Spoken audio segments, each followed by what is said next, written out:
If I put it in that, let's see.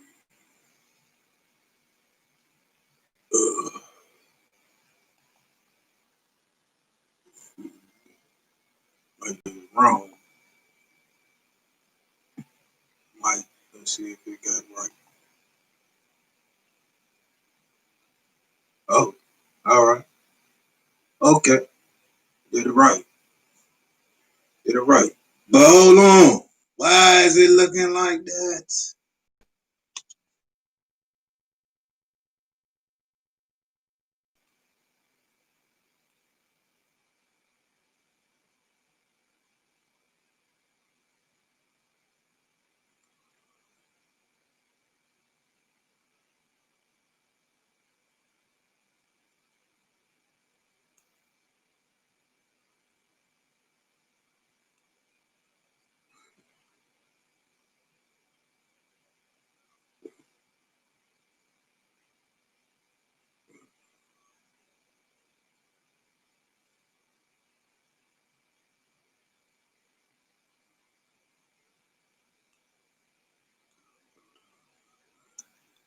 All right. I don't hold up. Let's see. Welcome to Loyalmoves. I'm trying to figure out why. I'm trying to, my string look backwards. My string look backwards like not for. Let me do something right quick. Let me see something. Let me see if it, cause string look backwards. See if it look backwards. Right here. Here we go. If it look backwards. Right here. I got you. It's not backwards.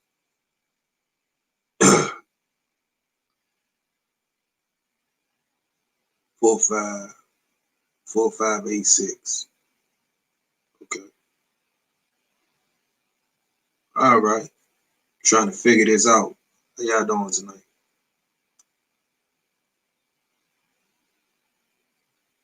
I be thanks eating.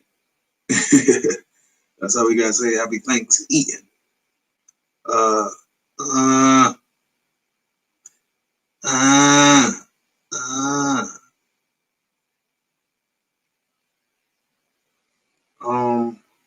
How we doing this? I be thanks eating. I want to thank this channel. It was the what? The Black Channel. Yeah, the Black Channel. And the Black Channel was giving us something, and that's what's up. You know, that's the things I like. That's what's up. I'm giving everybody their props. There's trying. At least you trying to open a view of things. Man. At least you trying. Give him his props. I like what he said. It made sense. If you didn't understand what it made sense. Shit made sense.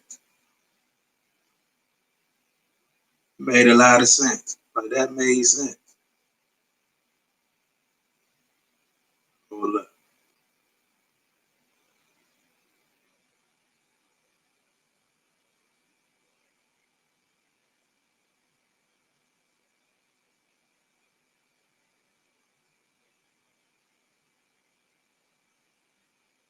I want people to listen to this right quick because it made sense. Listen to it.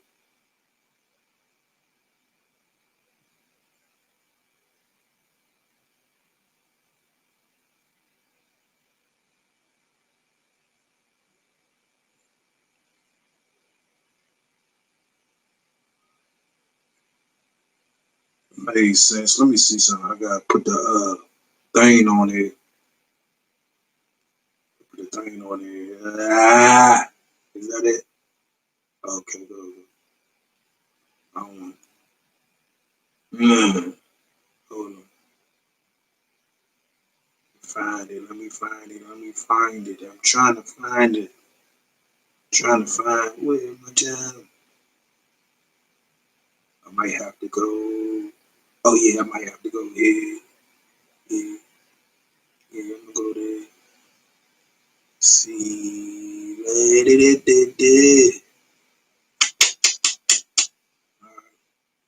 That's not mine. I'm trying to find. Okay, there we go. Yeah, that's the one. That's the one. A lot of men will get very defensive very quickly and say, that's not me. I treat my woman good, or I'm not the problem, or et cetera, et cetera, et cetera.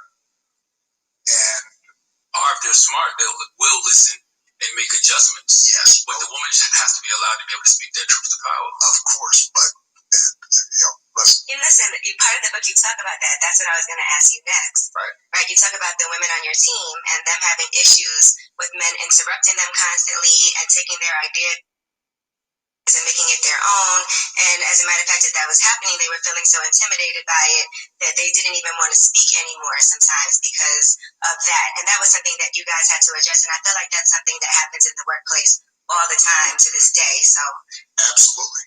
Now, just that quickly, Angela Yee took the bait. And remember, Angela Yee said that she doesn't know any Asians who are anti-black. So just that quickly, Angela Yee took the bait and wants to change the subject off of white supremacy and racism and turn it to a gender issue. And just that quickly, guess what you're not fighting anymore? You're not fighting white supremacy. You're fighting some non-existent, chauvinist patriarchy that does not exist among black people. And Obama's not taking this to white folk because they will march his moist, spindly ass right out of the room.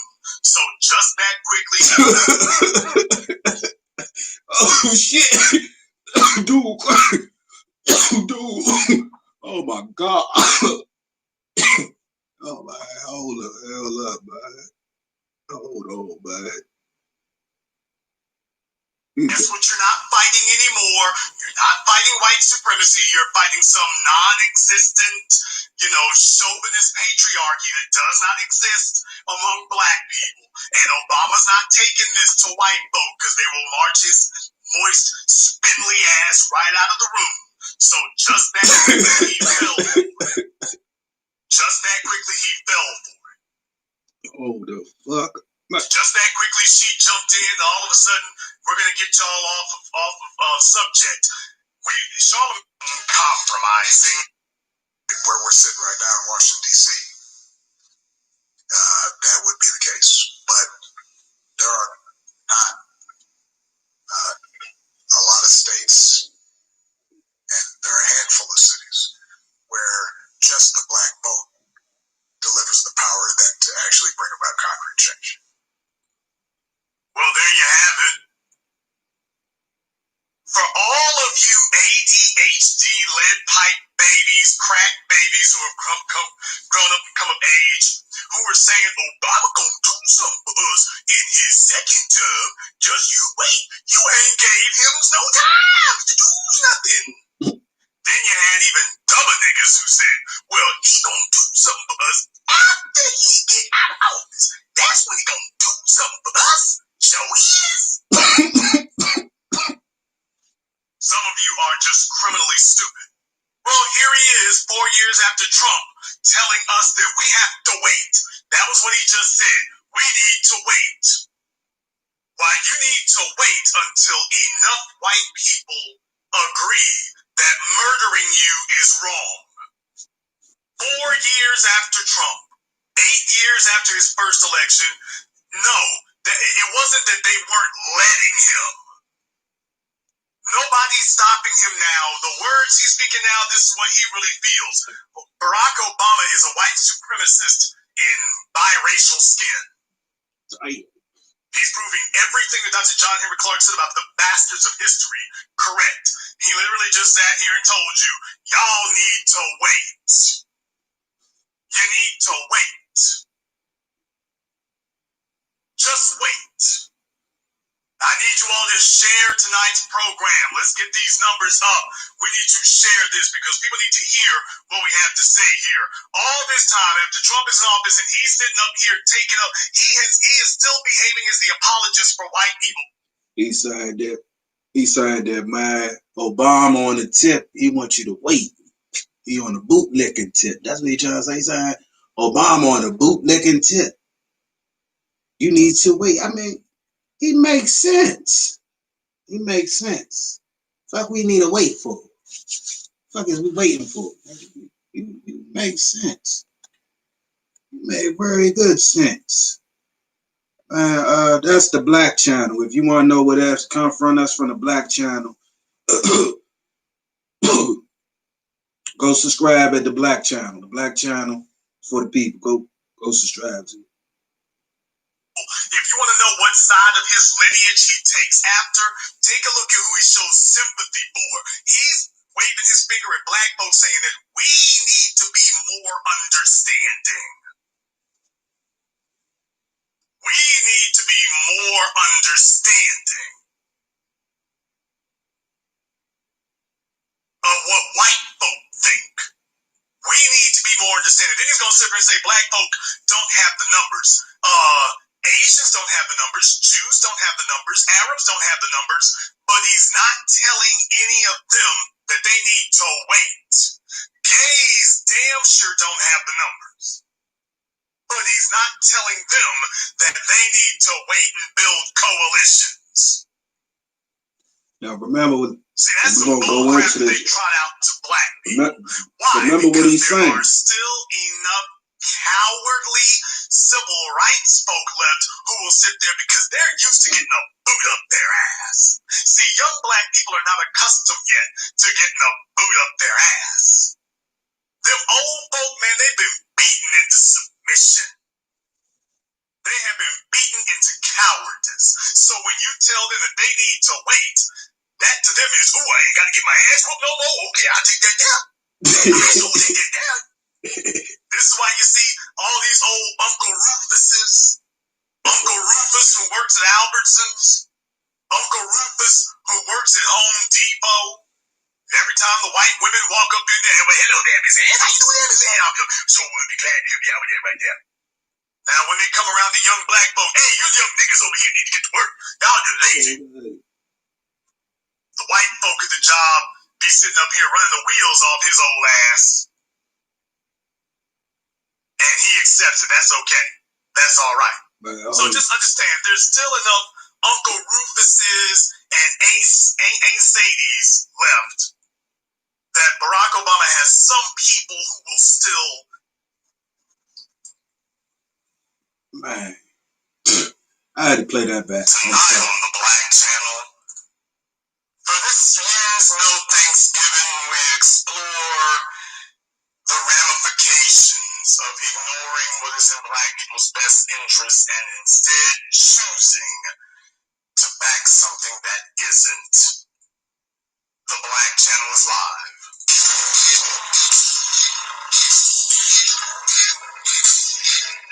Man, I had to take that joint back some, man. You got a powerful thought, man. That's a powerful one. Brother got a powerful thought with that one.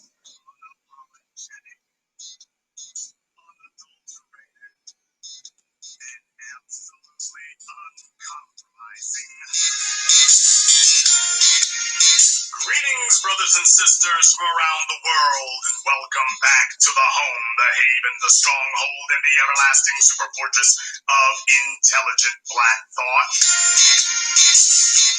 We are the Black Media, and this is the Black Channel, and I am your host, your brother, your humble servant, the voice of Black America, the Black Authority, broadcasting to you live.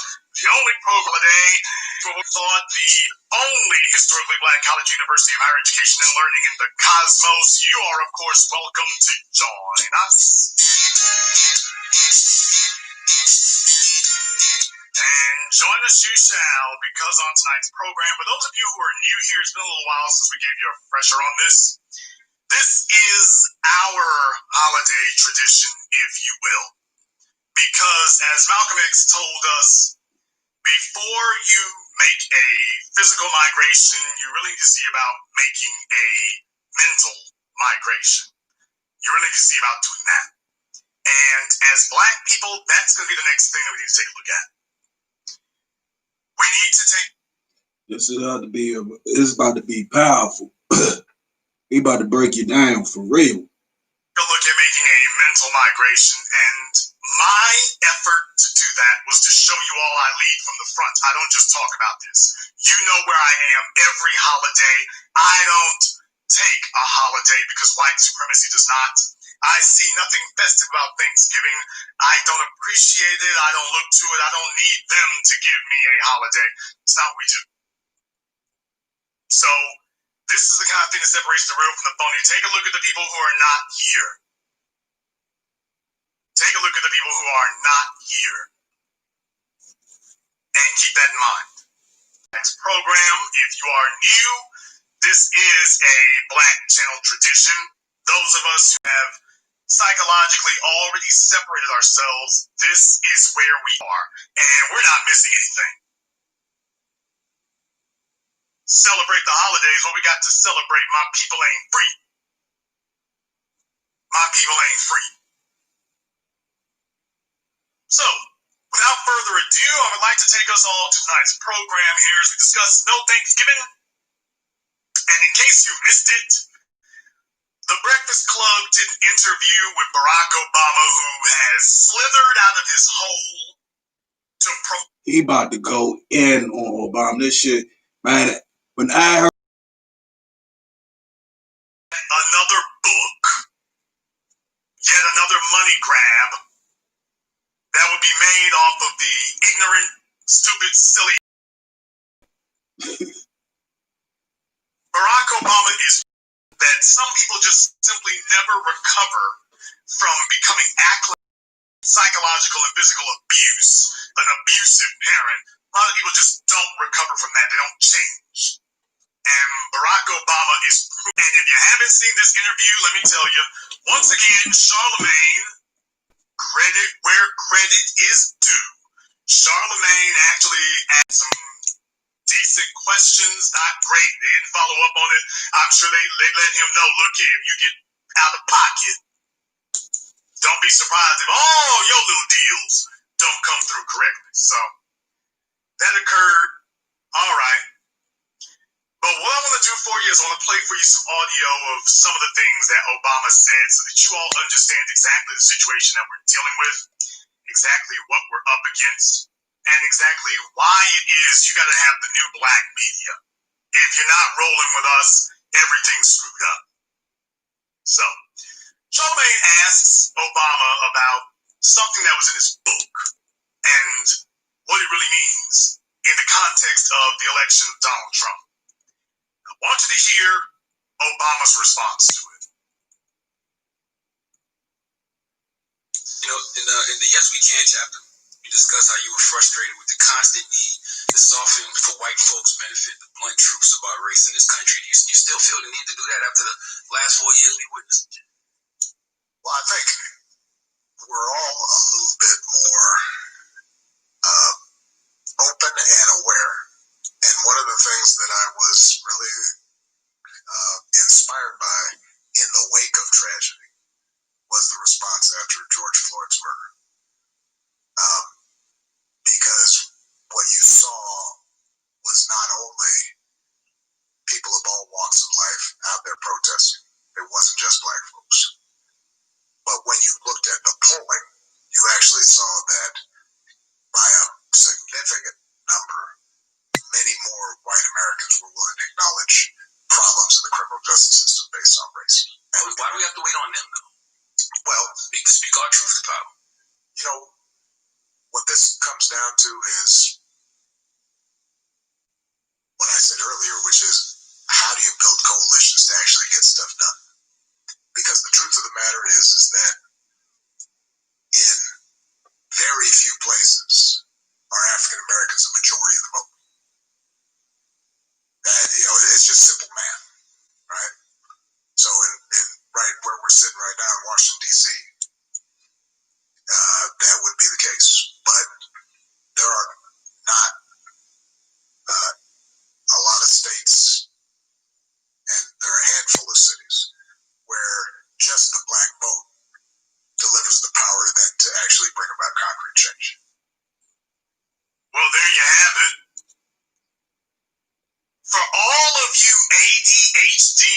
hype babies, crack babies who have grown up and come of age, who are saying Obama gonna do something for us in his second term. Just you wait. You ain't gave him no time. Some of you are just criminally stupid. Well, here he is 4 years after Trump telling us that we have to wait. That was what he just said. We need to wait. Why, you need to wait until enough white people agree that murdering you is wrong.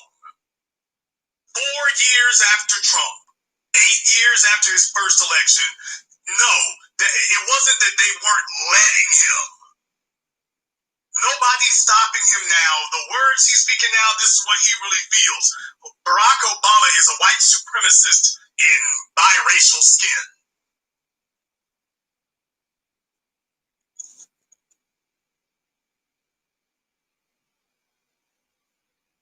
Damn. He's proving everything that Dr. John Henry Clark said about the bastards of history correct. He literally just sat here and told you, y'all need to wait. You need to wait. Just wait. I need you all to share tonight's program. Let's get these numbers up. We need to share this because people need to hear what we have to say here. All this time, after Trump is on, if you want to know out of his lineage he takes after, take a look at who he shows sympathy for. So we need to share here. We need to share this. He's his finger at folks saying that we need to be more understanding. We need to be more understanding. At first, I was like, "Whoa, you a Trump? Then you gotta understand what he's saying." Of what white folk think. We need to be more understanding. Then he's gonna sit here and say black folk don't have the numbers. Asians don't have the numbers. Jews don't have the numbers. Arabs don't have the numbers. But he's not telling any of them that they need to wait. Gays damn sure don't have the numbers. But he's not telling them that they need to wait and build coalitions. See, that's some bull crap that they trot out to black people. Why? Because there are still enough cowardly civil rights folk left who will sit there because they're used to getting a boot up their ass. See, young black people are not accustomed yet to getting a boot up their ass. Them old folk, man, they've been beaten into submission. They have been beaten into cowardice. So when you tell them that they need to wait, that to them is, ooh, I ain't got to get my ass whooped no more. Okay, I'll take that down. I sure take that down. This is why you see all these old Uncle Rufuses, Uncle Rufus who works at Albertsons, Uncle Rufus who works at Home Depot. Every time the white women walk up in there, well, hello there, Miss Ann. How you doing there, Miss Ann? I'm so we'll be glad to have you out there right there. Now, when they come around the young black folk, hey, you young niggas over here need to get to work. Y'all just lazy. The white folk at the job be sitting up here running the wheels off his old ass. And he accepts it. That's okay. That's all right. So just understand, there's still enough Uncle Rufuses and Aunt Sadies left that Barack Obama has some people who will still accept that. He's still got some people left who will still eat that up. You got some. Now, what he's worried about is the numbers keep getting lower and lower year after year. Now, that's what he's worried about. He's worried about the fact that the numbers are not in his favor anymore. So he's trying to put on a brave face. He's trying to put on a brave face and make it seem like it's bigger than it really is and more pertinent than it really is. But for all the suckers and idiots who were supporting him all this time, all of you Negro dead-enders who were just determined that you were just going to keep promoting this, no matter what, you were going to keep defending it, no matter what, you were going to keep stomping with this guy, no matter what. For all of you, Just understand, Barack Obama has made you look like the world-class blue ribbon, first prize winning morons that we always knew that you were. He just sat here and told you, well, you just need to wait. Now, he's not going to go say that to gays, he's not going to say that to Jews, he's not going to say that to Hispanics, he's not going to say that to anybody else. Just for us, you need to wait. You need to wait.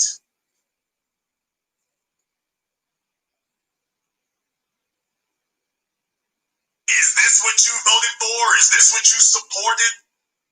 That you need to wait 8 years after he first got to office, 4 years after Trump, and you still need to wait? That what you were voting for? So as a consequence, then you've got to pay attention to how other folks are feeling. That may be frustrating sometimes. And as I said, that's not the job of everybody. The job of a writer.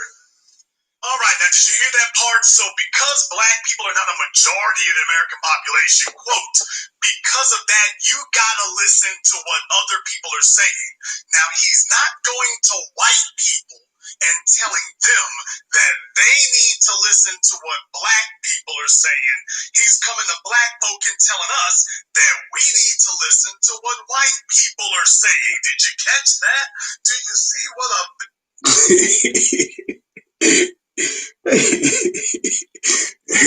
Hey man, hold up, man. Slow down, bastard. This ham-headed Negro is. Do you realize that? This Chucky doll-looking bastard is sitting up here telling us what we need to do. We need to listen to white people. We need to soak up more. We need to do. You need to listen to more of them is what you need to do.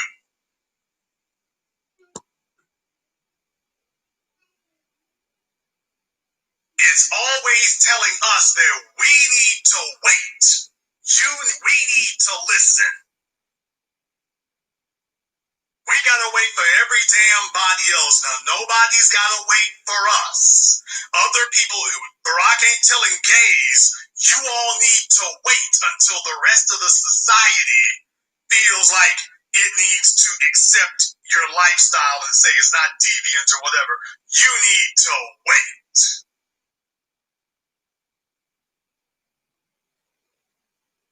These are things that are only said to us. Only said to us. That's it. Like a James Baldwin or a Ta-Nehisi Coates, the job of let me back that up so you all can hear that. There are a handful of cities where just the black vote delivers the power then to actually bring about concrete change. So as a consequence, then you've got to pay attention to how other folks are feeling. That may be frustrating sometimes. And as I said, that's not the job of everybody. The job of a writer, like a James Baldwin or a Ta-Nehisi Coates, the job of a preacher, the job of a James Baldwin or a Ta-Nehisi Coates. So Obama names the most moist Negroes he can. Did y'all catch that?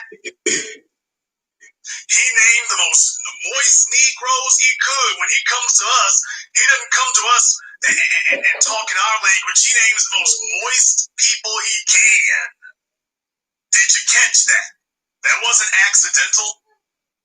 That wasn't accidental. He is still here trying to sell us on everybody else's agenda. Still here trying to sell us on everyone else's agenda. He's not ignorant to what he's doing. He's here to let us know, I'm here to promote this. I'm here to promote this. Yeah, all of a sudden being a minority don't matter. Obama's gay and he's just trying to sell it. He can be as gay as he wants to be. But don't try to walk into a group full of black folk and tell us that the gay agenda needs to get more priority than black people, and then get all them black votes. If you want the gay agenda to be first and foremost, go get your votes from gays and leave us out of it. Go solicit votes. We're here talking about I need the black vote, and then here talking about, well, gay, you got to get up front now. Can't do nothing for you now. Gays got to get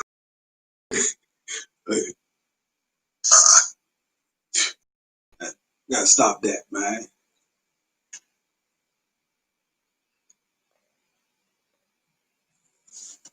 That. Hold on. You say some powerful shit on here. Yeah. An activist, when I was a community organizer, I'm thinking differently about what I'm communicating because I'm trying to mobilize a particular segment of my community, right?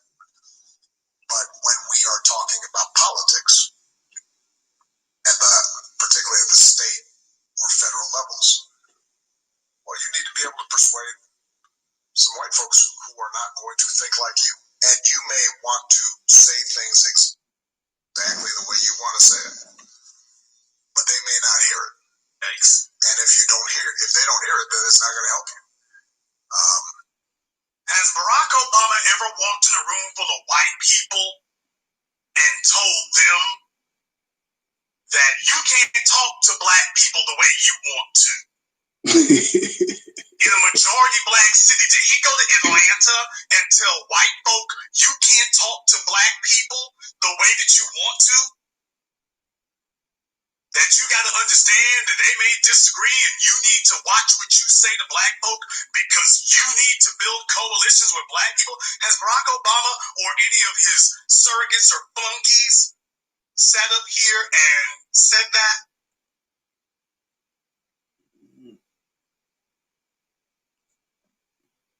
Has he ever? Answer to that question? I don't know. I really don't know that. To answer that question, I don't know. Have he? I wasn't in the background.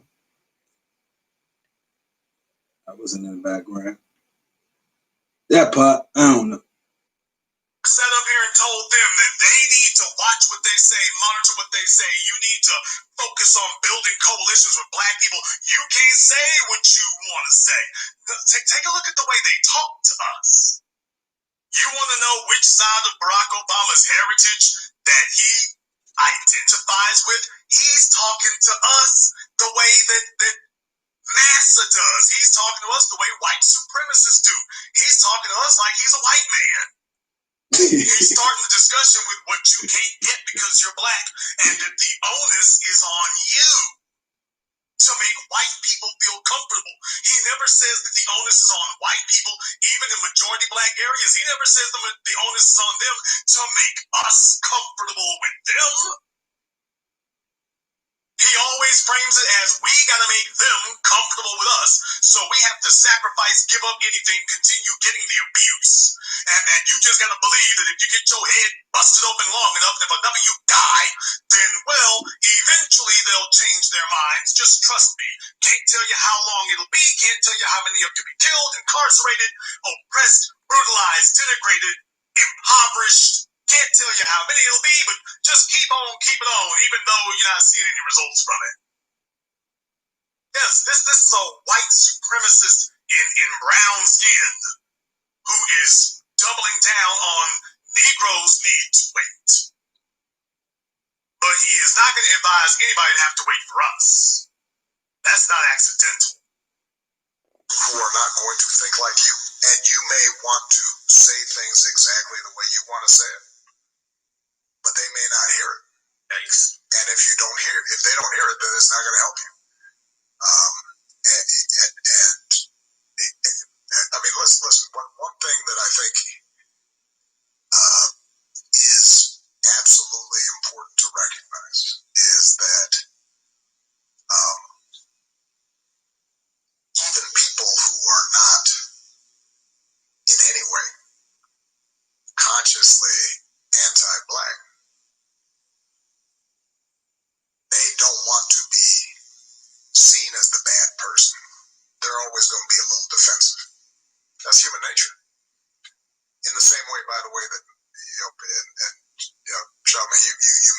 relate to this more as a man.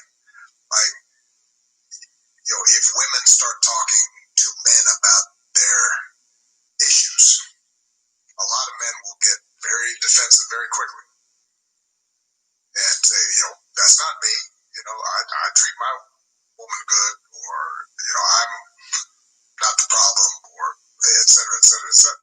Wow, Obama got real condescending real quick. So for all of you who were talking about Obama had changed his ways and he wasn't talking down to black men anymore, yeah, he got real damn denigrating all of a sudden. Well, but those of you who say, that ain't how I treat my woman. Notice he tried to put on that little Negro accent. I treat my woman good. What about my wife good? How about that? I'm good to my wife. I treat my woman good. So he's back to this attacking black men. He doesn't go among white men and talk like this. He damn sure wouldn't go among Jews, fundamentalist Hasidic Jews. He wouldn't go there and talk like this. So here it is, people, 12 years after he was originally elected, and he's back on the anti-black male bandwagon again, waving his finger at heterosexual black men. He doesn't have a problem with gay black men. Heterosexual black men, he is still banging on us. He is still going at us. Did you get that? He is still sitting up here criticizing, degrading, and demeaning heterosexual black men. We're not doing anything to women. We don't have the power to protect ourselves. The women got more power in the society than we do.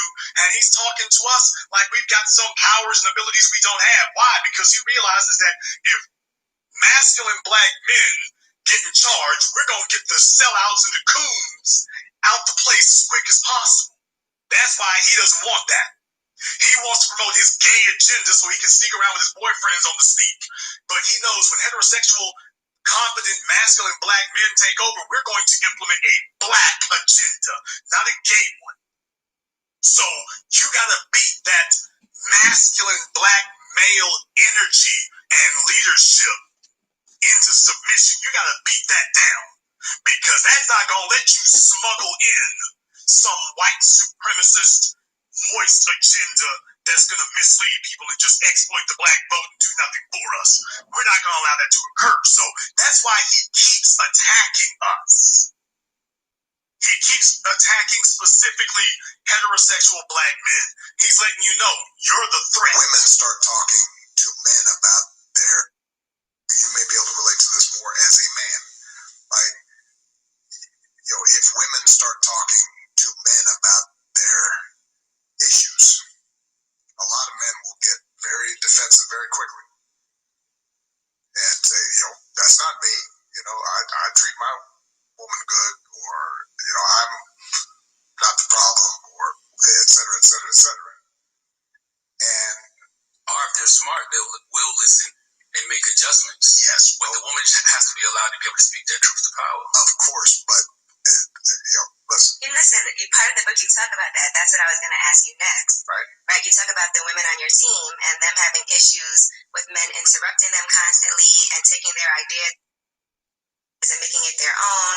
And as a matter of fact, as that was happening, they were feeling so intimidated by it that they didn't even want to speak anymore sometimes because of that. And that was something that you guys had to address. And I feel like that's something that happens in the workplace all the time to this day. So Absolutely. Now, just that quickly, Angela Yee took the bait. And remember, Angela Yee said that she doesn't know any Asians who are anti-black. So just that quickly, Angela Yee took the bait and wants to change the subject off of white supremacy and racism and turn it into a gender issue. And just that quickly, guess what you're not fighting anymore? You're not fighting white supremacy. You're fighting some non-existent, chauvinist patriarchy that doesn't. Did he say a ginger issue? Does not exist among black people. And Obama's not taking this to white folk because they will march his moist, spindly ass right out of the room. So just that quickly, he fell for it. Just that quickly, he fell for it. Just that quickly, she jumped in. All of a sudden, we're going to get y'all off of subject.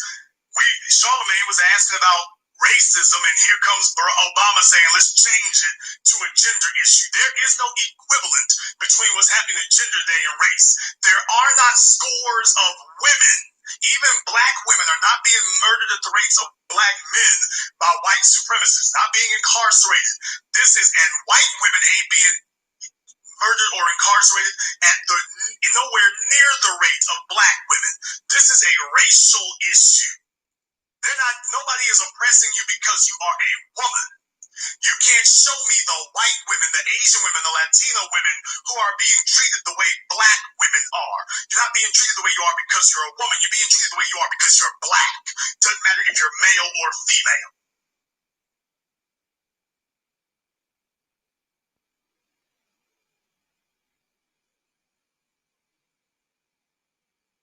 I heard that shit. Yeah, that. And the basest, most reprehensible, disgusting form of treason is when we start beating down white supremacy and then some bootlicking, ass-kissing Negro jumps up here and decides they're going to try to change the subject.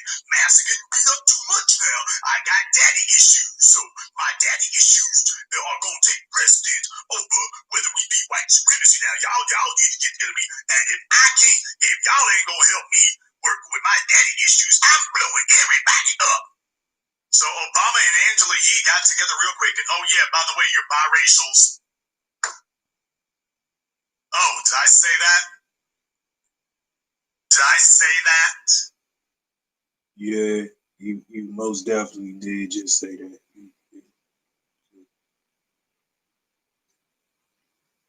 Yeah, I couldn't help but notice that your mixed people got on code real quick. When you're talking about racism, I couldn't help but notice the two mixed people in the room. The moist biracial and the Blasian chick, all of a sudden they wanted to change the subject. As soon as the subject turned to white supremacy, all of a sudden the bastards of history got on code.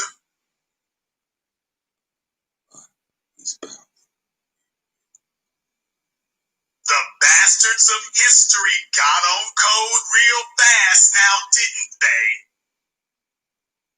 Just that quickly, the bastards of history said, aye, we doing this. Just that fast. Did you get that? Just that quick, the bastards of history was on it. No wonder they want to keep promoting that. We're going to get in trouble tonight. Just letting you know right now, we're going to get in trouble tonight. We are. It just is what it is.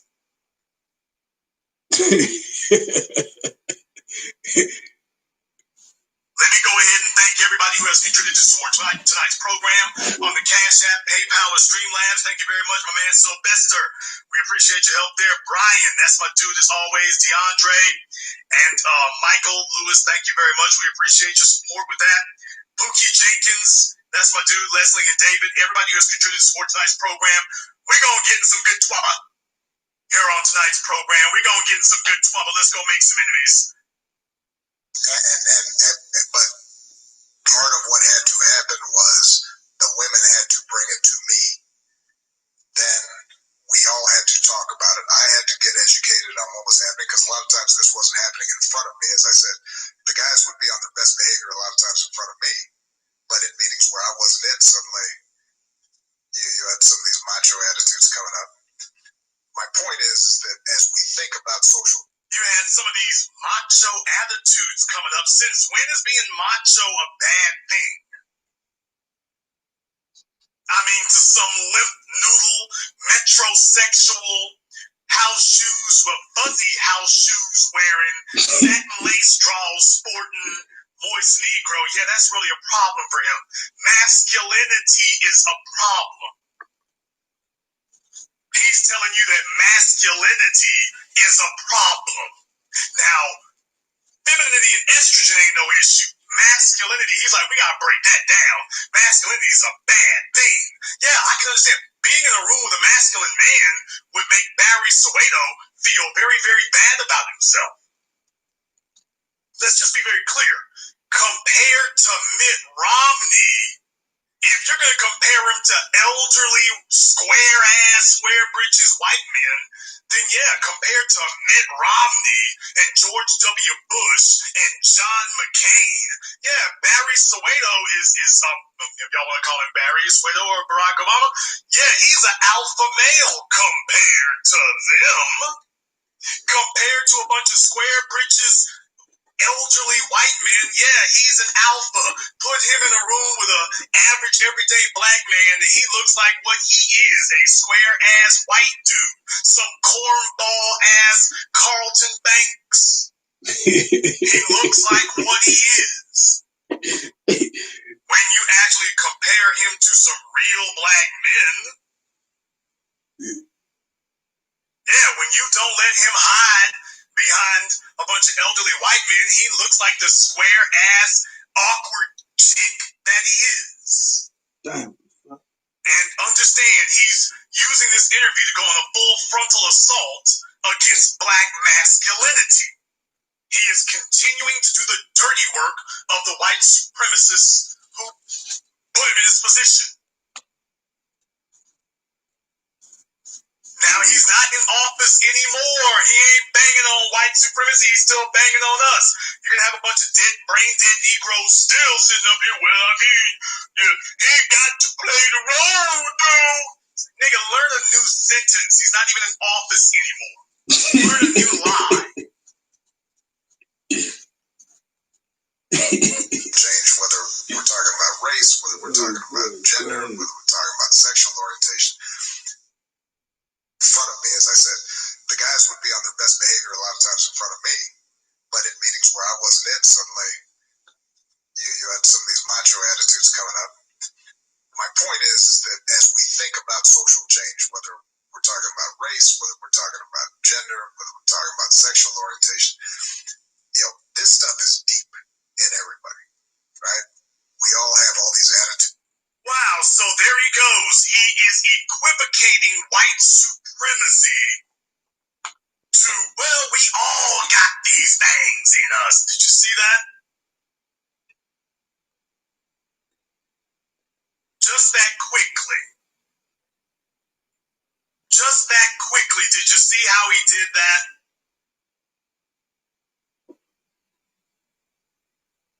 Just that fast.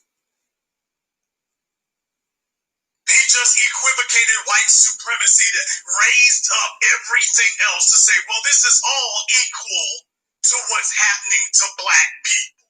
No, I'm going to go ahead and back it up and play it again. He's saying this is all equal to what's happening to black people. Some of these macho attitudes coming up. My point is that as we think about social change, whether we're talking about race, whether we're talking about gender, whether we're talking about sexual orientation, this stuff is deep in everybody, right? We all have all these attitudes that have been built up over time, what we learned from our parents, what we learned from our communities, our neighborhoods. And what we learn from our communities and our neighborhoods, what are black people learning in their communities and neighborhoods that are in any way comparable to this demonic, barbaric system of white supremacy that has mass incarceration, murder with impunity, institutionalized poverty?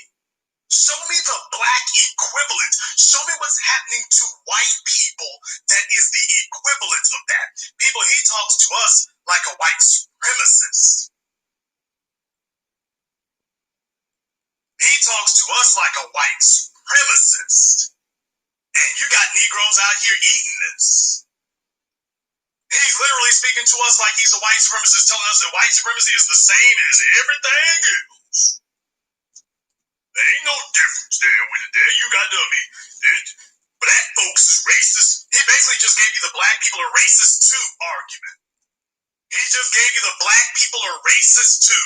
We all have these sentiments. No, we don't. The hell we do. There are no black people who sit around a table talking to each other about how can we disenfranchise white people. Deny them their basic human rights, prevent them from being able to vote, murder their children in the streets, get together on a jury and co-sign the murder of white children. There's no place where we get together and redline white people. There's no place we get together and make memes impugning white people simply for being alive. There is no equivalent to monkey for white people. We don't do that. You couldn't get 4 black folk together. Hell, most of the time you can't get 4 black folk together to fight brutal white supremacy, much less to sit up here and we got groups we get together and have negative attitudes toward white folks. The hell we do. No, we don't. He's sitting up here projecting his own anti-black racism and white supremacist sentiments onto us and trying to feed us the, well, we all a little bit racist. No, we're not. No, we aren't. There is no place where black people get together and start scheming and plotting to victimize white people, Latinos, Jews, Asians, Arabs. There's no store. There is no black establishment that white people go into. Sylvia's restaurant, Sweetie Pies, whatever. White people don't go into our restaurants and have servers who treat them badly simply because they're white. As a matter of fact, they get treated better than the black customers do at a black business. Black people give white customers preferential treatment when they come into a black business.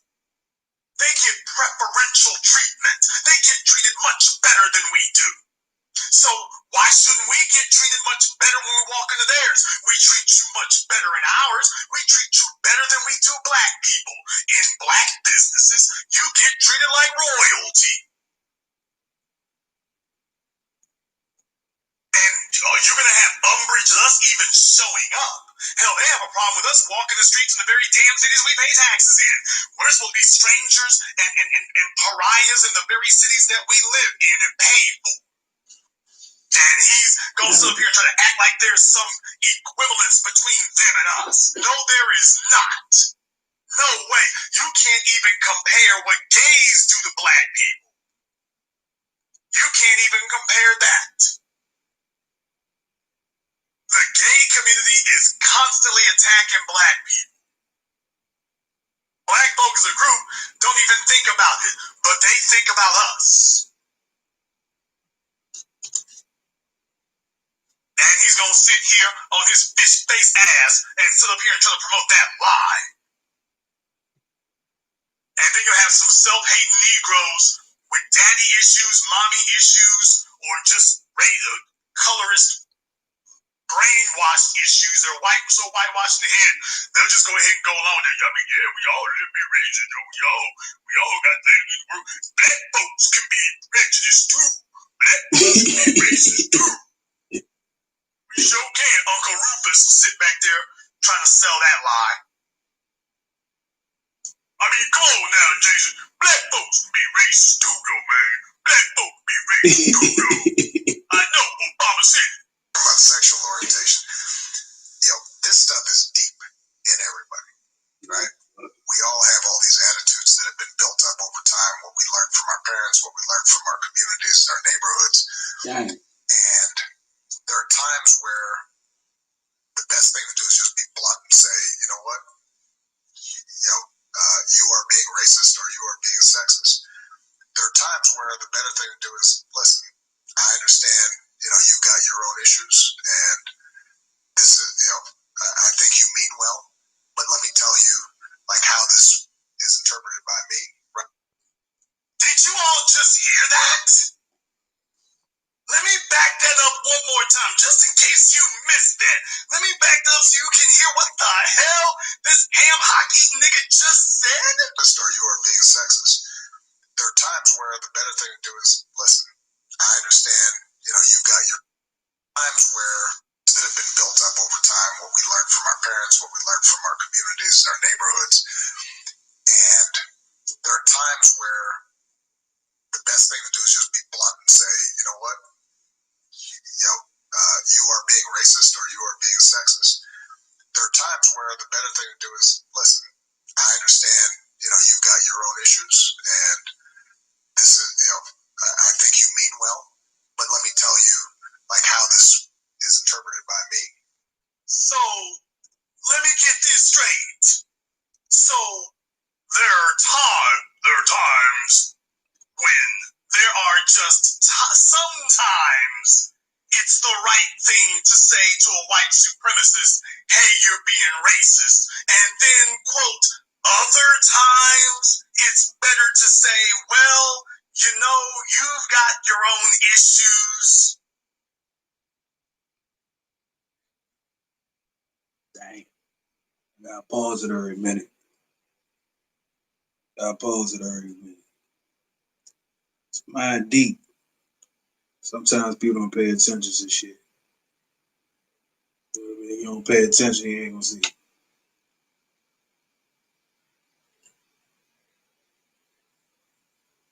And I think you're a decent, but what the hell? I understand, you know, you've got your own issues, and this is, you know, I think you mean well. So sometimes it's best to tell him that he's a white supremacist, and sometimes it's best to tell Richard Spencer that he's a white supremacist. And then other times it's better to tell him, well, you know, you got your own issues, and I think you mean well. People, I'm playing for you his words. Barack Obama wants all of us to be ass kissers to white supremacists too. That taking the abuse is just something we should accept. He's sitting here. Now understand, he means that for us. He doesn't mean that for him and his family. He doesn't mean that for him and his daughters. For us. Because that's the white man in Obama talking right now. Can we just keep it real, family? That's the white man. That is that white male in Barack Obama talking right now. I need for everybody here, if you have not shared and subscribed to this program, you need to do so right now. This is critical. Me too. I need you to subscribe and share to this program. This is our grand realigning. For those of you who are still kissing this man's ass and following this, he just told you in no uncertain words, well, when you meet a white supremacist, sometimes it's best to tell him, hey, you're racist. And then the other times it's best to tell him, well, you mean well. You just have your own issues. You mean well. Now, how many of you are going to sit here and stand by that? Because if you voted for Biden and Harris, this is what you voted for. How many of you are going to sit up here and take this L and admit, yeah, that's me right there. I mean, bro. I mean, sometimes I be eating the chitlins and the ham hogs. You know, sometimes the white boy be putting it on my ass. I ain't going to lie about that. But you know what I mean? You know, I just got to be bigger than that. I got to be bigger than that. So I understand that going on, but you got to look past that, though. Like the thistle chewing, banjo playing, buck dancing nigga who called in last week. Talking about it. Following the turkey. You see? That's why turkey is good. You see? That's why turkey is good. That's why it's so good to eat turkey, right? Wonder. You know, that's turkey more of dark meat, right? Like more dark meat in turkey, right? Turkey so good. Round up all the dark meat. Kill it.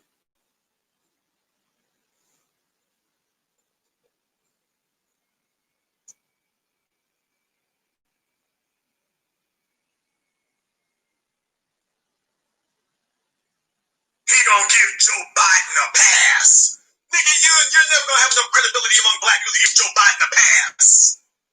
40 years of consistent white supremacy, you're not gonna sit here and give him a pass. You can't give him a pass for 3 strikes. The prison industrial complex.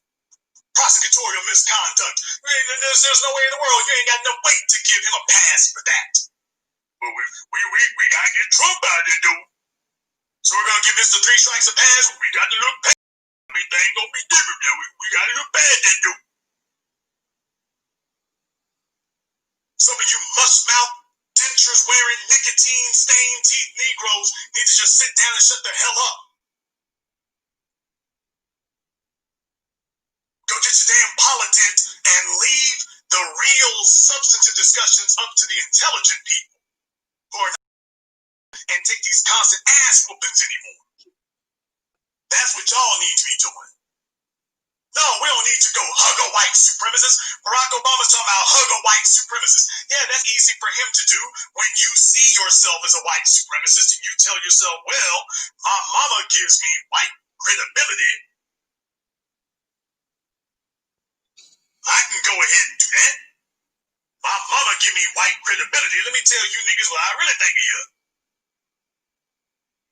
Since it gives you white credibility. At least he thinks it does. You are being racist or you are being sexist. There are times where the better thing to do is listen. I understand, you've got your own issues, and this is, I think you mean well, but let me tell you, like, how this is interpreted by me, right? And in each of those situations, there's no formula, right? You're trying to figure it out at any given time. How can I get other people to see my reality in a way that leads them to change their behavior? When the white supremacists are locking black people up and erecting their prison industrial complex, are they trying to get black people to see their reality, or are they trying to get compliance? You see, they don't talk to white people like this because white people would never let you insult them in this way. You can't talk to white folk this way. You can't talk to Asians this way because you're insulting their intelligence. You don't hear them sit up here and say, oh, you need to understand my reality. It's nigga, get your ass in this jail cell. You gonna understand this life sentence. Get your hands on the trunk of this police car, or you gonna understand this billy club upside your head. That's what you're gonna understand this taser. Get out of our neighborhood, or you're going to understand this shotgun in your back. Ahmaud Arbery.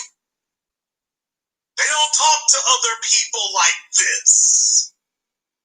I want for you brain dead, ADHD, PBS watching, crayon chewing, toenail sucking little children and grown-up bodies who still follow behind this stuff because your brain is damaged from years of lead pipes and lead paint in your home. Other groups of people don't let you insult their intelligence like this. You couldn't go campaign for office telling them that they need to understand folks who hate them. And they don't sit up here and preach to you that, well, you just need to get them to see your reality while they're brutalizing you. And notice he didn't say that about women either. Did you get that? Did you notice he didn't say that when he was invoking women? Did you notice he didn't say that? Well, women need to understand that sometimes you can just tell a man that you're being sexist, and other times you need to tell him that, well, you've got your own issues, but you mean well. Now, you notice he didn't do that. It was only when it comes to black people. When it comes to black people, all of a sudden, it's, you need to understand. You need to understand. You say shit. I'm sharing this. Now, he noticed he didn't talk like that when he was talking about women. He wasn't going to suggest to white women that white women need to tolerate any form of disrespect, degradation, or oppression. But when he's talking to black people, he wants to reiterate now, look now, you have to wait for white folk to decide to treat you different. You can't insist on it. You can't insist on it. What you have to do is you have to be kind, and you have to be understanding. You have to let them know that you're not threatened. That's what you have to do. All right. Now, hand me my panties. Let me go run for this. They don't talk to anybody else like this except black people. Nigga said, now hand me my panties. There are times where the best thing to do is just be blunt and say, you know what? You are being racist or you are being sexist. There are times where the better thing to do is listen. I understand, you've got your own issues, and this is, I think you mean well, but let me tell you, like, how this is interpreted by me, right? And in each of those situations, there's no formula, right? You're trying to figure it out at any given time. How can I get other people to see my reality in a way that leads them to change their behavior?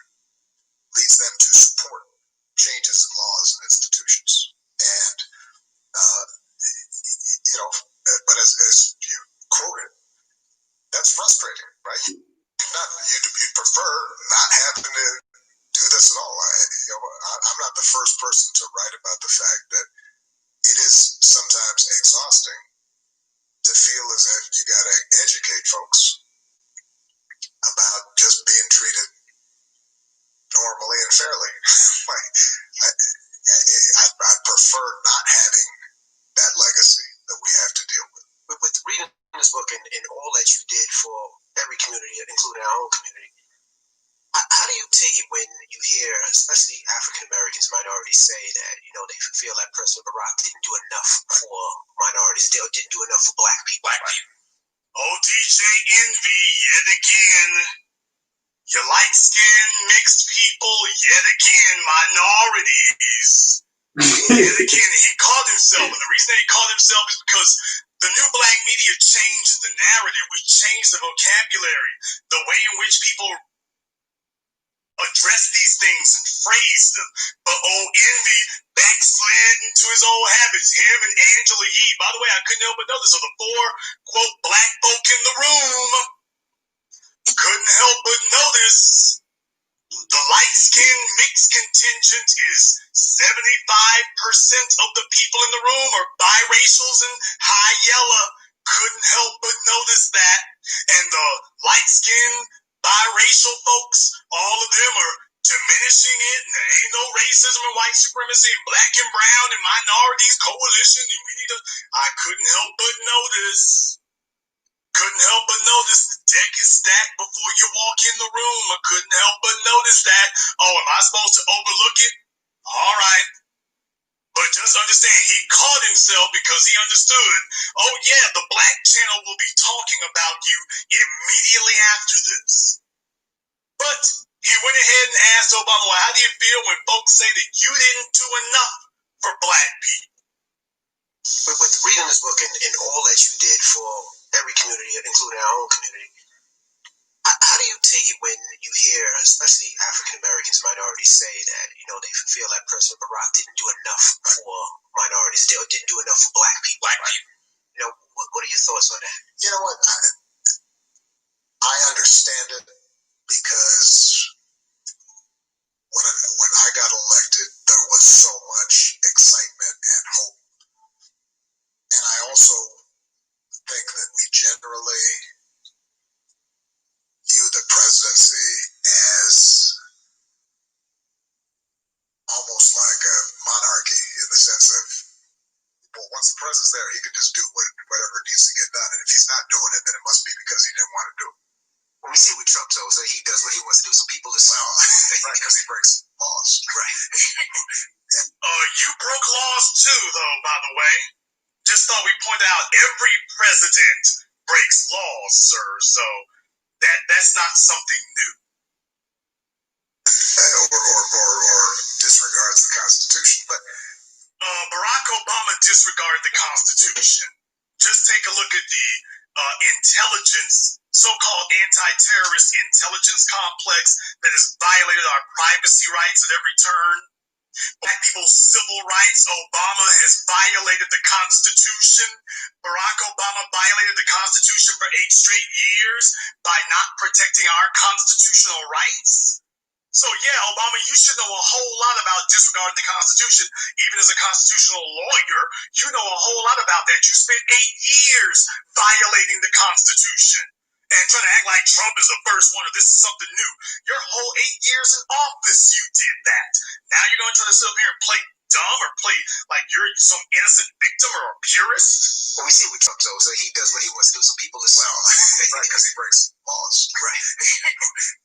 or disregards the Constitution. But look, I think that anybody who goes into public life, they need to understand that, yeah, you're going to get criticized because that's just the nature of it. If you don't want that, then you shouldn't be in that business. The good news for me was that I was very confident in what I had done for black folks because I had the statistics to prove it, right? So by the time I left office, you had seen 3 million African Americans have health care that didn't have it before. You had seen the incarceration population rate, the number of black folks in prison, dropped for the first time in years. Okay, he said the number of black folk in prison dropped. What the hell does that mean? The number of black folk in prison dropped. And in most cases, all you did was put them on probation, so basically they are incarcerated outside of the prison. So this guy is just a liar through and through. You had seen the juvenile correction system, 30% fewer people in there.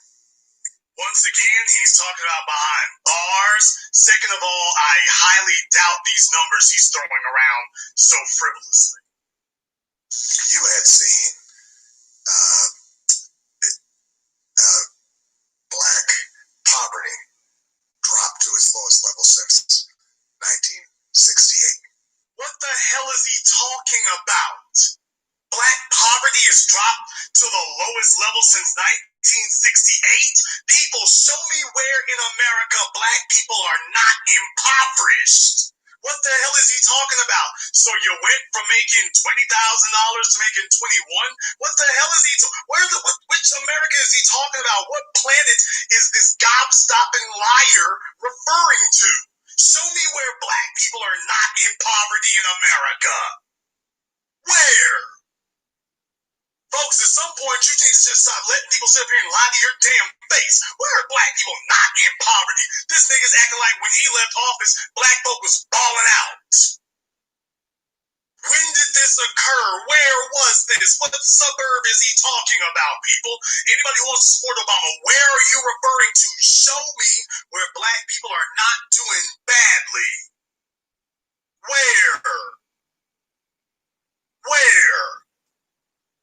Now he's just resorted to, well, if these niggas can't figure it out, let me just lie to them. Show me where he's talking about black people with lowest poverty rate since 1968. Nigga, where? What are you referring to? What the hell are you talking about? And of course, Angela and Envy and Charlemagne ain't gonna say a damn word about it, obviously. They just gonna let him go ahead and lie and You had seen black businesses rise. You had seen. Now, do you hear the statements he keeps saying? Saying these very tricky, ultra vague statements.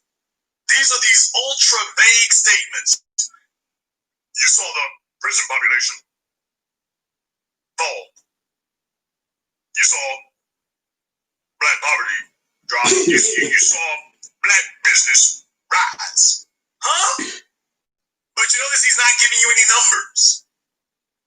You saw the prison population fall, and you saw black business rise. So, will someone show me where this increase in black businesses is?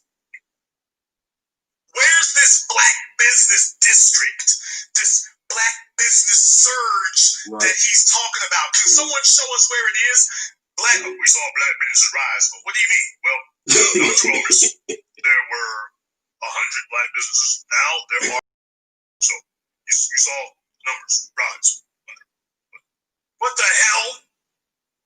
Show me where this prosperous black business economic base is that he's sitting up here referring to. Where the hell is it? People, y'all are just gonna let somebody just up here and insult your intelligence and just lie to your face?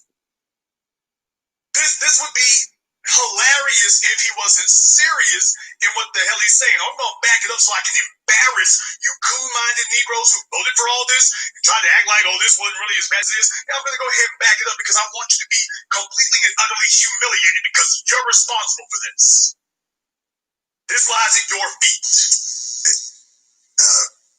Black poverty dropped to its lowest level since 1968. You had seen black businesses rise. You had seen black income go up. You saw black income go up? People?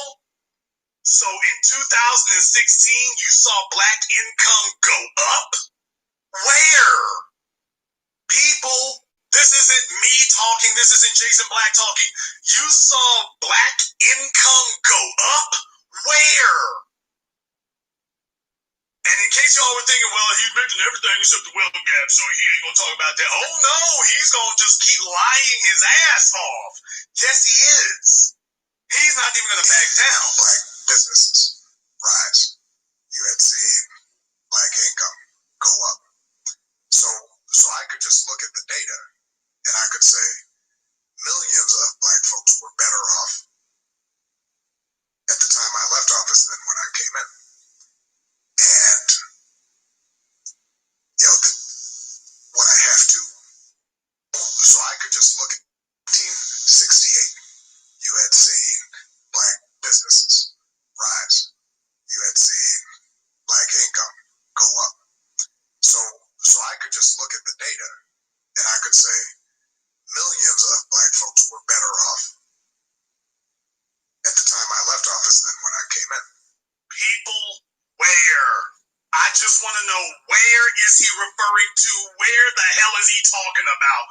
Where were black people doing better in 2016 than they were in 2008? What part of America is he referring to? He must be referring to at the Obama house. Now, at the Obama household, they was doing real good in 2016 compared to 2008. They were doing excellent. The rest of black America didn't catch any sort of wave out of that. So obviously, with his damn Santa Claus belt on that he's wearing, this nigga so scrawny, it looks like old Saint Nick's belt he's wearing. Yeah, he's talking about him and Michelle. He's not talking about us. Then again, he never is.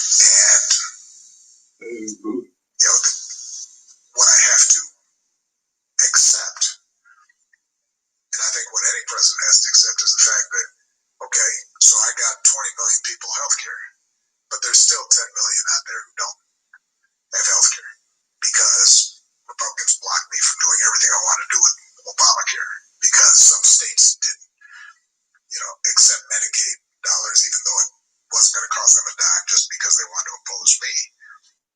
Black people are out here talking about institutional racism, white supremacy, systemic racism, economic oppression and deprivation. And he's talking about Obamacare. And this is how we keep getting sidetracked. Our problem isn't that we don't have enough health care. Our problem is that we don't have an economic foundation. We don't have economic empowerment to be able to transform our communities and lead them under our own economic leadership. That is what we're lacking. We are lacking a business environment. We are lacking a business class. We are lacking an economic class, individuals who control our own economics, our own business, our own economic infrastructure. That's what we're lacking. That's what we're lacking. We're lacking that. Black folk ain't talking about no damn healthcare. Every time we start talking about black issues, they try to change the subject. We want to change it to gender. We want to change it to sexual orientation. We want to change it to healthcare. We want to change it to Medicaid. We want to change it to illegals. Every time we start talking about black folk, they keep shifting the subject. And that's why I'm saying that we need to stop letting anybody do that, period.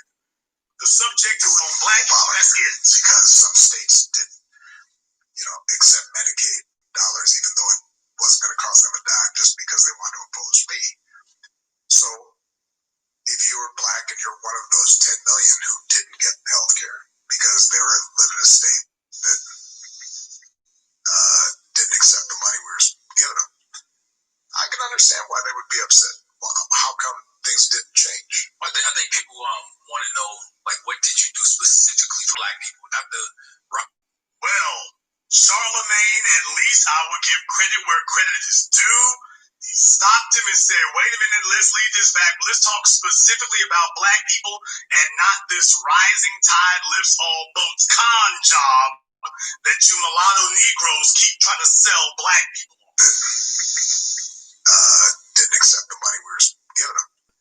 I can understand why they would be upset. Well, how come things didn't change? I think people want to know, what did you do specifically for black people? Not the rising tide lifts all boats types of rhetoric. Because we all know black people's boat got a hole in it. So the systemic things that were done to black people to put us in these positions, these specific systemic things to get us out. So, but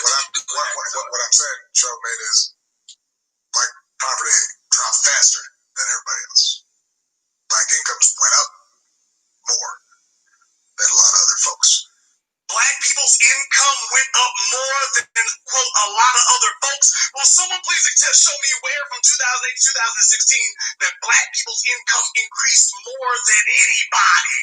Who did we make more money than? People, this nigga is just outright lying now. He just said black people made more money. Our incomes rose faster than, quote, a lot of other folks. Who the hell are a lot of other people? I literally spent his entire presidency showing you where even Native Americans surpassed us. And he's just outright lying now. He literally just said, well, black people's income went up faster than a lot of other folks. Who?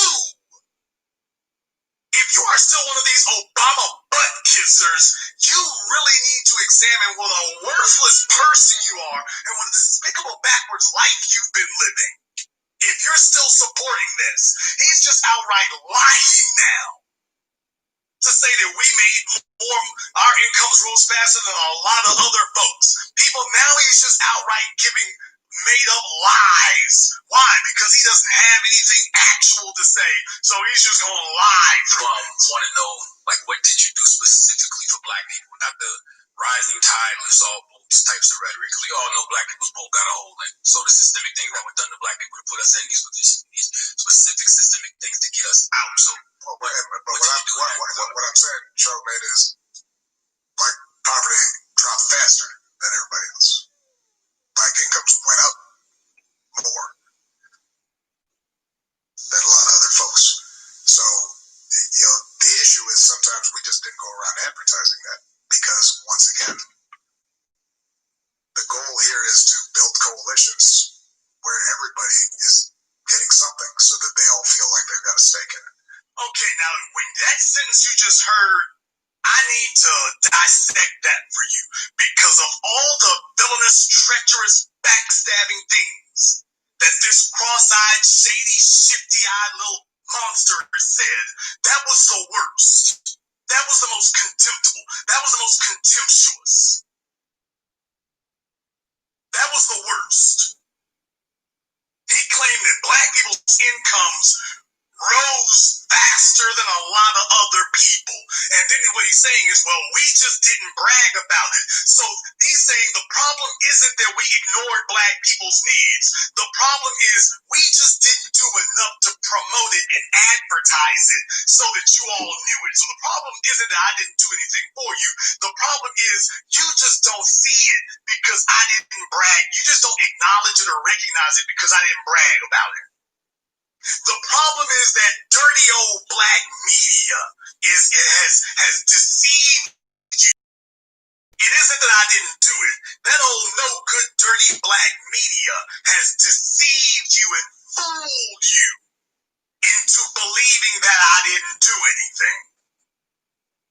That's what happened. They fooled you into thinking that my presidency didn't do anything for you. But you don't understand. See, I was right on time. You just don't see how great it was. You all just don't recognize how great it was because we didn't brag about it and advertise it. If it's self-evident, you don't need to advertise it, Barry. You don't need to advertise when you've done it. If you've done it, then everybody is going to recognize it and see it. They'll see it like they did the Reagan years after outsourcing and downsizing. We recognized it and saw it. Nobody had to explain that to us. You see it like after George W. Bush and their wars in the Middle East. You don't have to advertise that. Everybody can see it. If you really had done it, then the new black media wouldn't have a leg to stand on because everybody would be telling you about how great they made out under Obama's presidency and how much better they're doing. That's what they would be saying. They would be talking about how much better they're doing right now. That's what they would be telling you.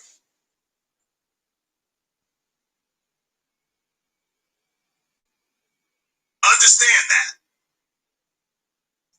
So he's just outright right now letting you know, hey, I'm just going to lie.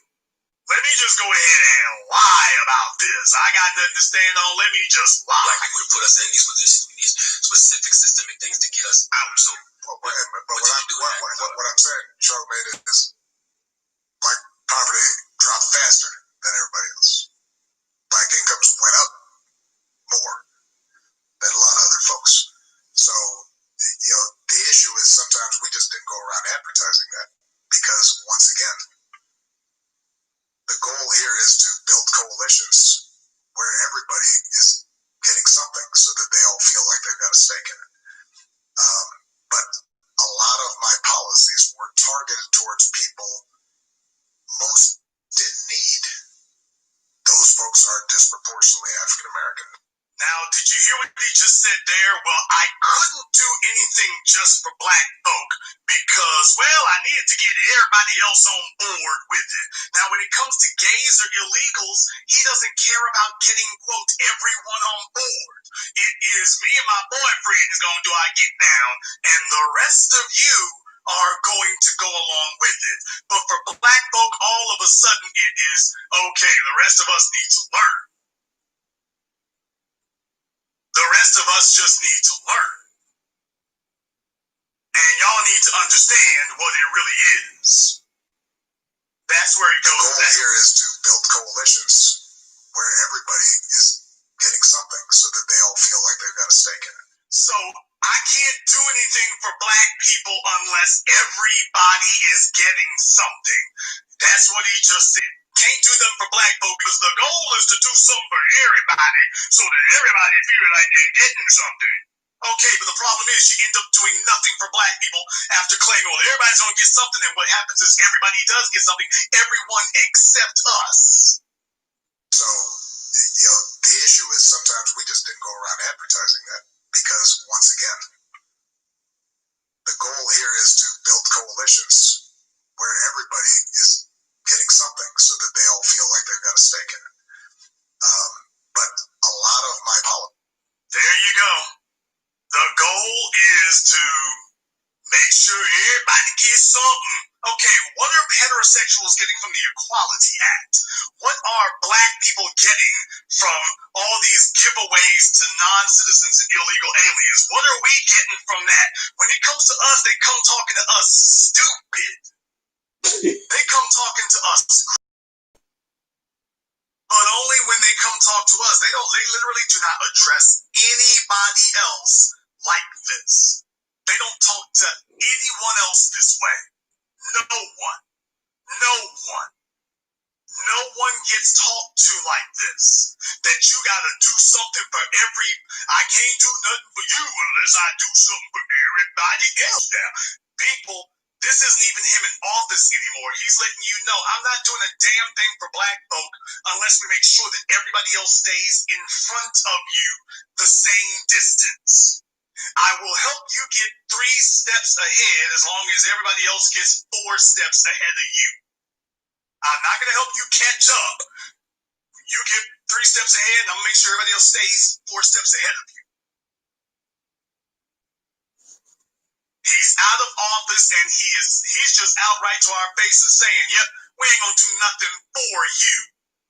Yeah, we did specific things to you, and we continue to do specific things to you, but we're not going to do anything specifically for you to alleviate that. Than a lot of other folks. So, the issue is sometimes we just didn't go around advertising that because, once again, the goal here is to build coalitions where everybody is getting something so that they all feel like they've got a stake in it. But a lot of my policies were targeted towards people most in need. Those folks are disproportionately African American. Now, there are some things. I want to remind you all of one other thing. When he says disproportionately African American, do you notice he doesn't put a number on that? He doesn't say, okay, we're going to have this program is going to, 80% of this or that program is going to help black people. You notice he doesn't say that. They're disproportionately black. Well, that could be 10%. That could be 8%. Depending on how you dice up the numbers, that could be 5%.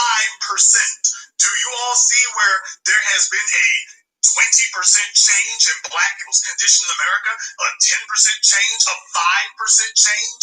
Do you see a 5% change in black people's situation in America? When he says black people's incomes went up, not because of you.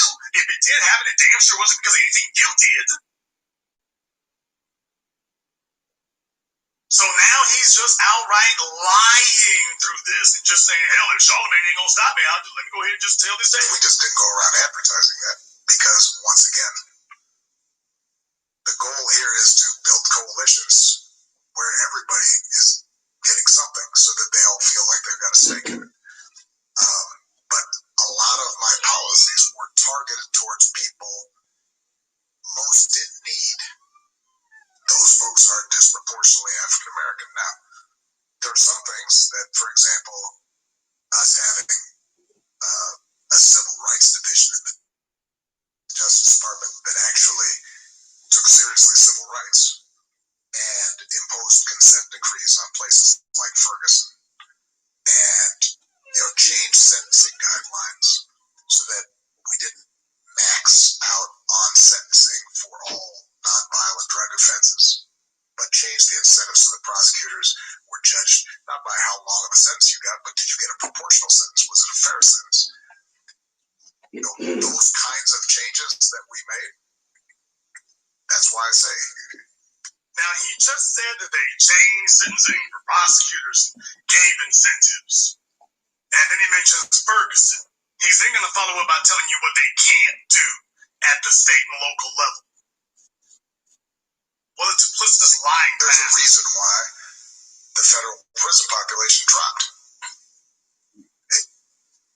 By the way, at the same time, the crime also dropped, right? So we were able to show that you can have a smart strategy in terms of reducing crime without expanding incarceration. But the truth of the matter is, Charlamagne, at the end of the day, there is no way in 8 years to make up for 200 years. Absolutely. That's a damn lie. That is a damn lie. Yes, you can, sir. You should be familiar with that phrase, your campaign slogan. That's a damn lie. This no good belly crawling slithering snake. That's a damn lie. Oh, yes, you can rectify 400 years of oppression and brutality in 8 years. You damn sure can. Yes, you can. You absolutely can do that. You sure can.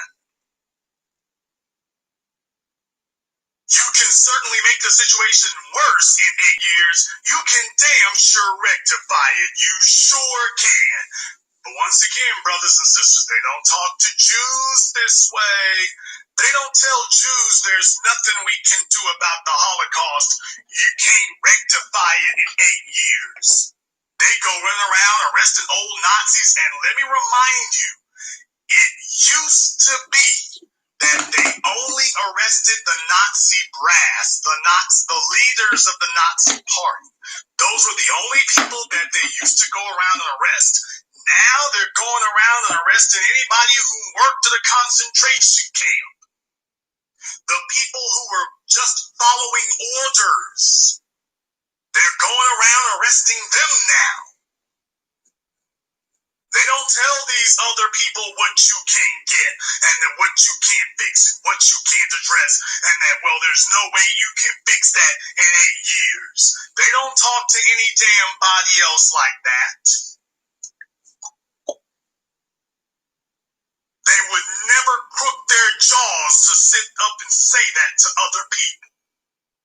You start locking up prosecutors, the way you did Mike Nifong. Now, when Mike Nifong allegedly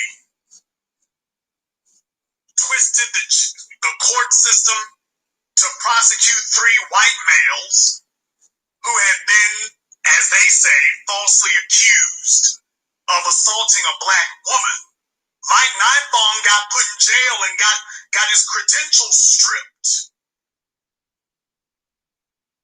all of a sudden, all the things that black folk talk about, they tell me, white folk laugh at you. Well, Leroy, you can't do that to a prosecutor. I mean, they got broad powers.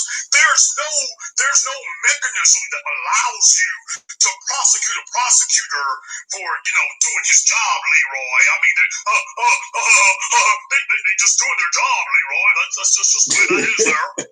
Okay, what about Mike Nightbomb? Oh, well, that was different. Well, it's just so hard to put police in prison, I mean, they're just doing their jobs, I mean, implied immunity, qualified immunity. How do you do something about that, Leroy? I mean, it's qualified immunity, man. I mean, they think they're really doing their jobs. I mean, there's nothing you can do about that, damn it. I mean, that's just the way it is there, Leroy. That's just the way it is. What about Muhammad Nawar? Well, I mean, that's different. Derek Stafford, that's different too. Really? So, when it's a black cop and the victim is white, all of a sudden, all the things that we talk about can get done to prosecutors and police. That's why you don't see white folk getting killed by police like that, because action is taken, and it didn't take no damn 50 years either. All you got to do is make an example out of one or two of them, and that's it. Once people recognize that, oh, this is the way the system works. You see, if they start doing all the white supremacist police, that includes the Latinos who identify as white supremacists, if they do all of them like that in Texas, guess what? You ain't going to have any more Amber Geigers. All you got to do is arrest 3 or 4 of them, put them in prison for 20 years. All of a sudden, 8 years. That only took you arresting and prosecuting and imprisoning 4 of them. All of a sudden, you see them numbers drop when you realize, oh, hell, they're just going to run us in if we try that. We better go get us a job at Five Guys and just spit in their fries, because we tried this under the color of law. Now having a band just gonna get away with it. Oh hell, they put you in prison for that. You can't get away with violating black people's rights. That doesn't take 8 years. The Zimmerman case shockwaves through the nation in a single weekend. If you all go back and watch my program about Zimmerman, it sent shockwaves through the nation in a single weekend.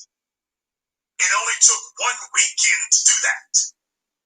Didn't take 20 damn years. It's only when you talk to black people that, well, the upshot of everything Obama is saying is, well, black folks, whatever it is, you can't get it. We can't do it, and even if we could, you just gonna have to wait.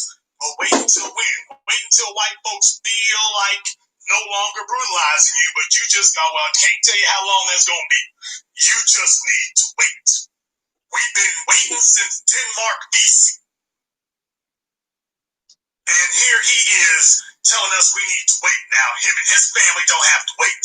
They can get it now. They can't wait. They got to get it. The rest of us, we have to wait. And of course, it never comes. While you're waiting, it never shows up. That's the real point. And the question is constantly, how are you going to, the way I've been describing it, because it's very much how I understand the presidency now. You're like a relay runner. You're getting the baton from somebody else, and all you can do is run your stage of the race. Well, you did. You ran your stage of the race. Your stage of the race was to be the black face of white supremacy and to continue the system as it was, and that's what you did. That's what you did. Period. Now, folks, as bad as this seems, understand something. This is why I'm walking you through this step by step. Because as bad as it seems, this isn't even the half of it. It's gonna get worse. And once again, I give credit where credit is due to Charlemagne. And boy, I wish he'd have kept up that energy when Biden and Harris were running. But in any case, it really shouldn't have to be said to black folk over and over and over the same way. But when credit where credit is due, he's asked furthermore about what Democrats need to do for black folks since we put them in office and won them the election. And if you think Obama's going to back down, you stupid as hell. He doesn't back down. He doubles down on everything he said. It's not a fluke. It's not a misunderstanding. I'm not misinterpreting anything. This is exactly what he said. He should say, black folk, you ain't gonna get nothing. And anytime the discussion turns to you, we're gonna lead it to other people. And that's just it. We're going to lead it to other people. But there will be nothing for you. I want you to really hear this next part. Before I do, once again, I want to thank everyone who's contributed to tonight's program in the Streamlabs and the Cash App. Thank you very much for doing that. Naturally Tour, that's my girl, Andrea. I appreciate you there. Taisha, Oko, the business, and of course, Clifton. Thank you very much for your help. And a big shout out to my man, Kareem. I appreciate everybody who has supported tonight's program. I know you could have been out the club. Well, whatever. Been off, tricking off your money on dressing and turkey and everything else. I want to tell you that I appreciate you being here tonight for tonight's program. This is really a critical point here because at the end of the interview, Charlemagne asked a real question. He asked a for real question about what is it that now that black folk, the Democrats can see that it was black people who won them this election. They won by a hair. And they concede it's black folk who won them the election. So Charlemagne said, well, what does the Democrat Party owe us? Hang on to your hats, people. You thought you heard the worst yet? Hang on to your hats. Was great. So one last question. What do Democrats owe black people specifically, do you think? Especially after what we just did in this past election. Well, I think that Democrats and Republicans and America owe black folks the same thing that all people are owed, which is justice and fairness.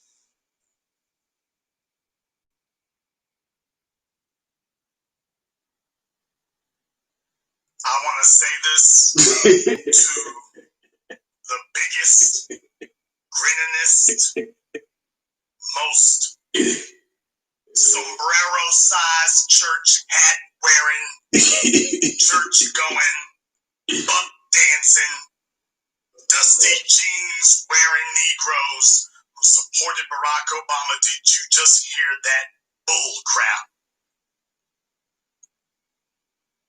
Did you hear that? Black people are owed, well, you're owed the same thing as everybody else. What? You have taken things from us that you did not take from anybody else. You victimized and continue to victimize us in ways you have done no one else. And he's telling you America only owes us what it owes everybody else. And by the way, remember old jumping Jim Crow James Clyburn said the same thing when he was asked, what is it that you think Democrats should do for black folk? Representative Clyburn, well, I think they should do for black folk, the same idea they should do. What I want my children, we just want a good place to grow up and to live, and everybody can have some salad and some corn dressing, and that's it right there. Some hot links. My children just want some hot links like everybody else wants some hot links. And I know I'm making a little light of it, but this ain't no damn laughing matter. This isn't a laughing matter when black people are being railroaded through the court system. They've reduced it to a paperwork process to murder you in the streets. When black people are being systemically oppressed, denied rights, impoverished, and Barack Obama and his friends are the ones doing it, and we're being told that this is acceptable. We're being told that our wretched condition is just where it's supposed to be, and that's it. It's not funny. I understand I understand I said it in a humorous way, but in reality, that's not funny when you realize this is life and damn death. But shit is funny. And your so-called elected officials that you sitting up here breaking your arm, patting yourself on the back, I voted for him right here. I mean, I need to be bothered with that. I need to get the over there. Trump is bad. Trump is bad. Trump bad now. Obama and Biden gonna get that vote here. And he just sat here and told you, well, the Democrats owe you the same thing they owe everybody else, niggas. They're not even concealing the contempt anymore. They're not even concealing it.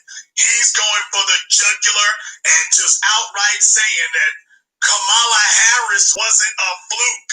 You expect me to do something just for black people? No! That wasn't a fluke. It wasn't a misunderstanding. She wasn't misinterpreted.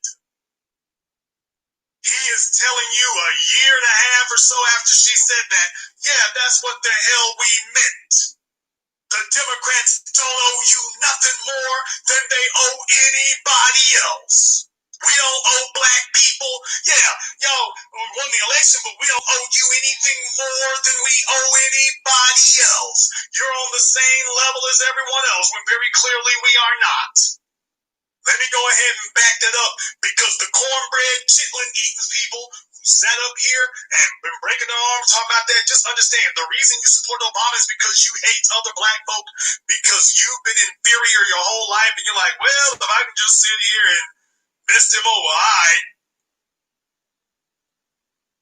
If I gotta be down here on the bottom, let me bring everybody else down here with me too. Democrats owe black people specifically, do you think? Especially after what we just did in this past election. Well, I think that Democrats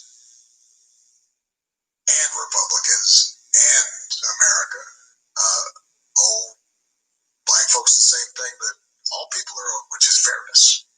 The difference is that for black folks, that justice has been deferred and denied for too long, or it's been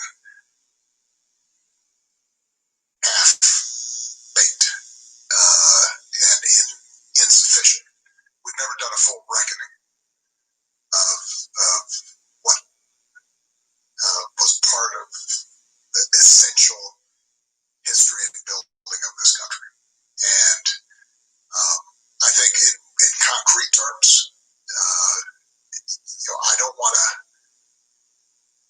overstate what Joe and Kamala are going to be able to accomplish in this congressional environment with that much resistance, because they're going to be in a position that's probably even tougher than the one that I came in. But what I can say is, I think at the very minimum, everything they put forward, from jobs programs to small business loans to education to college debt issues, that they have to be mindful that the African American community put faith in them, to hear them and to understand what ordinary folks are going through every day, working hard, trying to make it, and that they shouldn't be making a decision without knowing, all right, this is going to have an impact on some of those struggles to make people and their families a little more secure. What the hell kind of biracial battle is this? People, what the hell kind of stuttering, sputtering, biracial, bootlicking, butt-kissing battle is he doing? Well, notice he started stumbling when he said, in concrete terms, and he paused right then because he realized, oh, hell, I done messed up. You shouldn't say anything in concrete terms. And I think in concrete terms, I don't want to. Yeah, you saw he froze up when he said that. In concrete terms. Yeah, let's talk about concrete terms, sir. Yes, we want to speak in concrete tangibles. Well, in concrete terms, I don't want to have to overstate what Kamala and Joe are going to do. Back to the WikiLeaks memo, do not make any specific promises to black people. Do not make any specific promises or any specific assurances. What you are to do is to tell them that you sympathize and empathize with their plight, but do not claim that you are going to actually do anything specific and concrete for them. Tell them thank you very much for your vote. And if we can get around to doing something specifically for you, which we ain't gonna try very hard to do, well, we'll see what gets done later. But you gotta understand, y'all are the folks who just got to wait. And that's really what you need to do. Folks, you just heard it for yourselves. Just heard it for yourselves. That Joe Biden and Kamala Harris, he expects them to, whatever they do, they need to remember that it impacts black people. Not once did he say anywhere in that answer what they specifically need to do for us. Nowhere. As a matter of fact, he even rescinded what it was they said they were going to do. Well, I mean, whether it's in business or education or whatever, they need to remember black folks. He didn't even say they need to make good on their promises on what's on Joe Biden's website. Joe Biden must make, no, he said minorities, and he really needs to do all that for black folk, and he must make good on it, and we need to have measurable success. He just said, well, he needs to, I mean, he's already trying to scapegoat the Republicans. Well, I don't know how much you can get done with the Republicans there now. I mean, you got to understand, most niggas are dumb, so they don't follow this, but I mean, I don't know what he can do with the Republicans is tough. They got a tough offense. You know, Tom Brady is a good quarterback. It's on the line, so I mean, it go your way. Just that quickly, yeah, he's telling you that just that fast. I don't know if we can actually do nothing for you niggas. I really don't. Have a moment to think it over. I'm not really sure we can do anything for you. Might not be nothing left. Gotta think it over. Especially after what we just did in this past election. Well, I think that Democrats and Republicans and America owe black folks the same thing that all people are owed, which is justice and fairness. The difference is that for black folks, that justice has been deferred and denied for too long, or it's been half-baked and insufficient. We've never done a full reckoning of what was part of the essential history and building of this country. And I think in concrete terms, I don't want to overstate what Joe and Kamala are going to be able to accomplish in this congressional environment with that much resistance, because they're going to be in a position that's probably even tougher than the one that I came in. But what I can say is, I think at the very minimum, everything they put forward, from jobs programs to small business loans to education to college debt issues, that they have to be mindful that the African American community put faith in them to hear them and to understand what ordinary folks are going through every day, working hard, trying to make it, and that they shouldn't be making a decision without knowing, all right, this is going to have an impact on some of those struggles to make people and their families a little more secure, a little bit better. It's not going to make things perfect, but if at the end of Joe Biden's presidency and Kamala's presidency, he too can say what I was able to say, which is people's lives aren't better. You know, at the end of the day, that's what you expect out of politicians. Now, I brought you all to this because I want you to hear one thing. I'm going to replay one little snippet.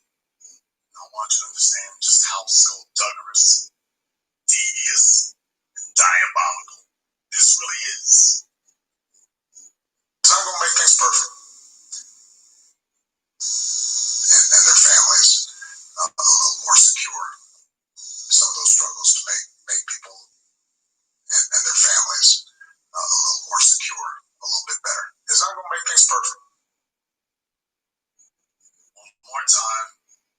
Knowing, all right, this is going to have an impact on some of those struggles to make people and their families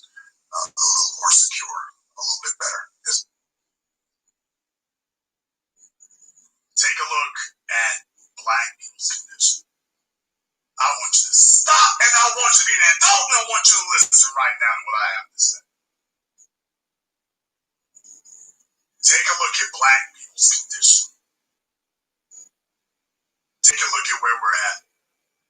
Take a look at what we're going through. You take a look at where we stand with the ability of the average white supremacist citizen, Kyle Rittenhouse, out on bail.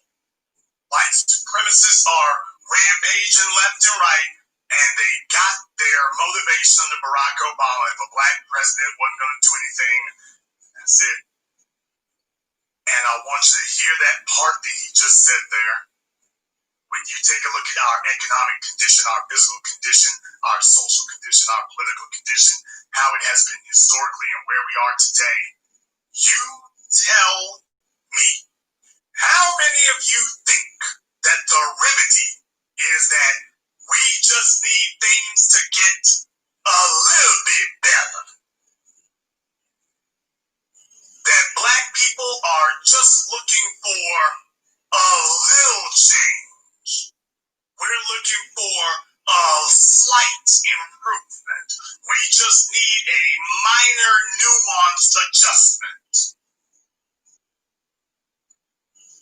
How many of you are still supporting this jackass and his masters and cronies, Biden and Harris? How many of you are doing that and still saying, well, Jason, we don't need a lot as black folk, we just need a little bit. We don't need a complete overhaul of the system. We just need to spray some armor all on the tires, and we'll be good. We don't need a new engine, a new transmission.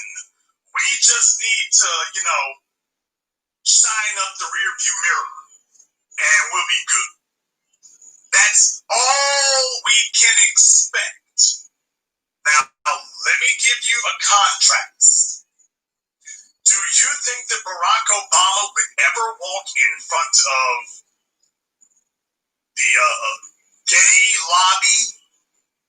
Do you think he would ever walk in front of the LGBT community and tell them, you vote for me, don't expect very much, I'm going to do very, very little, but if I can make things just a little bit better, then that's the most you can expect from your politicians, that things will get a little bit better.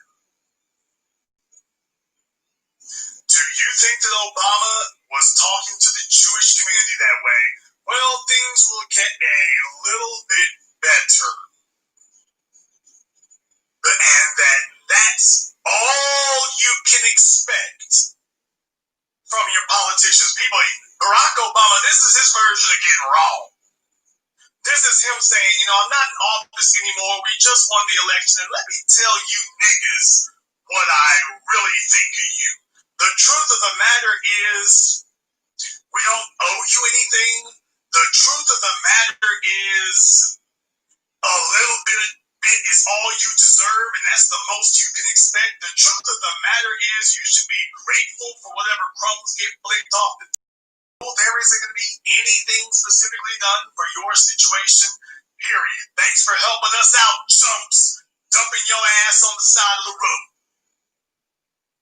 The one that I came in. But what I can say is, I think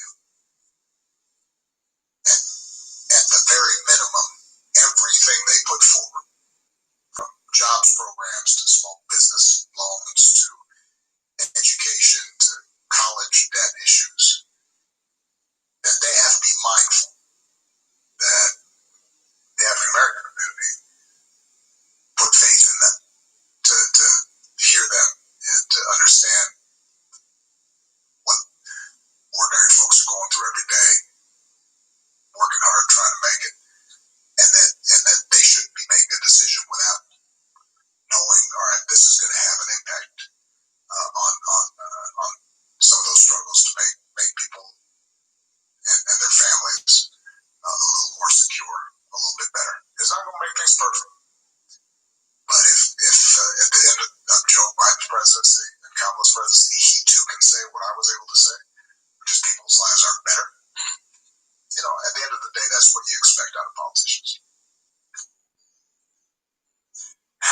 of you came here because you wanted things to be a little bit better? How many of you, your priority is that things will be a little bit better?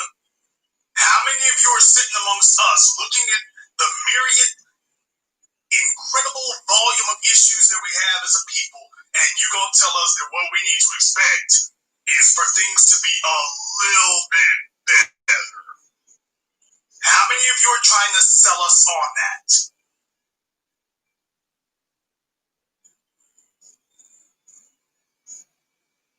Those of you who have been supporting Obama and Biden and Harris, you are responsible for this insane magnitude of contempt that the world has for us.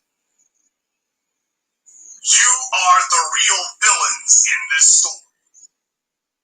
Those of you who supported this, voted for this, stomped for this, you're the real monsters. You're the real lapdogs. You're the real enemy here. You're the real bad guys in this movie. Because you saw this, you heard this, and you supported it. And you continue to do so. And that's what makes you beyond contempt. You are beyond contempt. Because you supported this. Even after we told you and prophesied it and predicted it and explained it, you did this. You did this. But I want to hear from you now. So the telephone lines are now open. The number is 646-787-1933. That's 646-787-1933, your personal access code to the black media. By the way, unlike Bowling Ball Martin, we are the black media. We got a lot more people here than he normally has any time. We speak for the black street. Here is where we set the black agenda. Black people trust us because we're not bought and paid for by anybody. Every word that I say is in black people's interest. I'm not equivocating and I'm not soft peddling it. I refuse to dilute it or water it down. As black people, we made more progress in 2020 without a ballot box. My only real problem is that it happened in an election year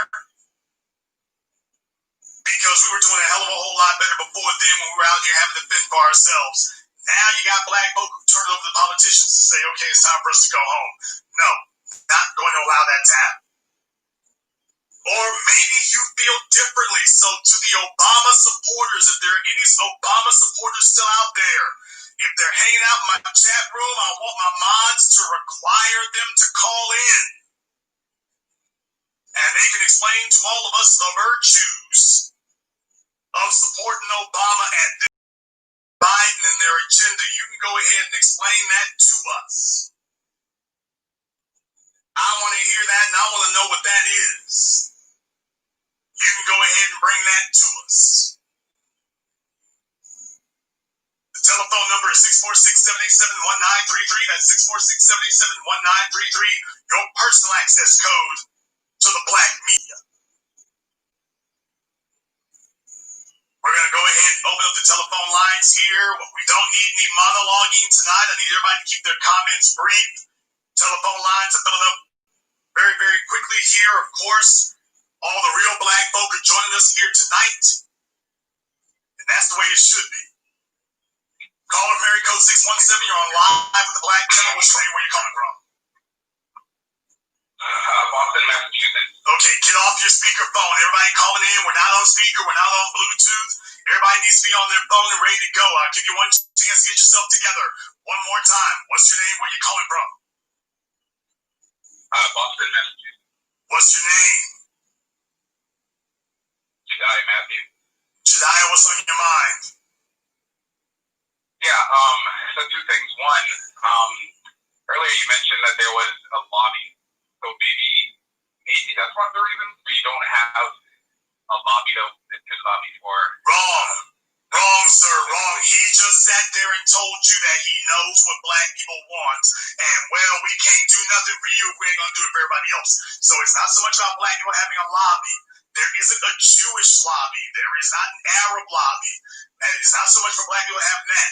We need to stop ignoring when people blatantly outright tell us that they're not going to do anything. Because what other people have is not a lobby, they have a code of conduct. And that code of conduct dictates everything else. What we're missing is a code of conduct that says, if you do our bidding, you get our support. And if you disrespect us, if you sit up here and disrespect us to our faces the way that this popsicle-headed jackass did, then there will be consequences for doing so. Thank you very much for giving us a call tonight. Let me get a caller from area code 973. You're on live with the Black Channel. What's your name? Where are you calling from?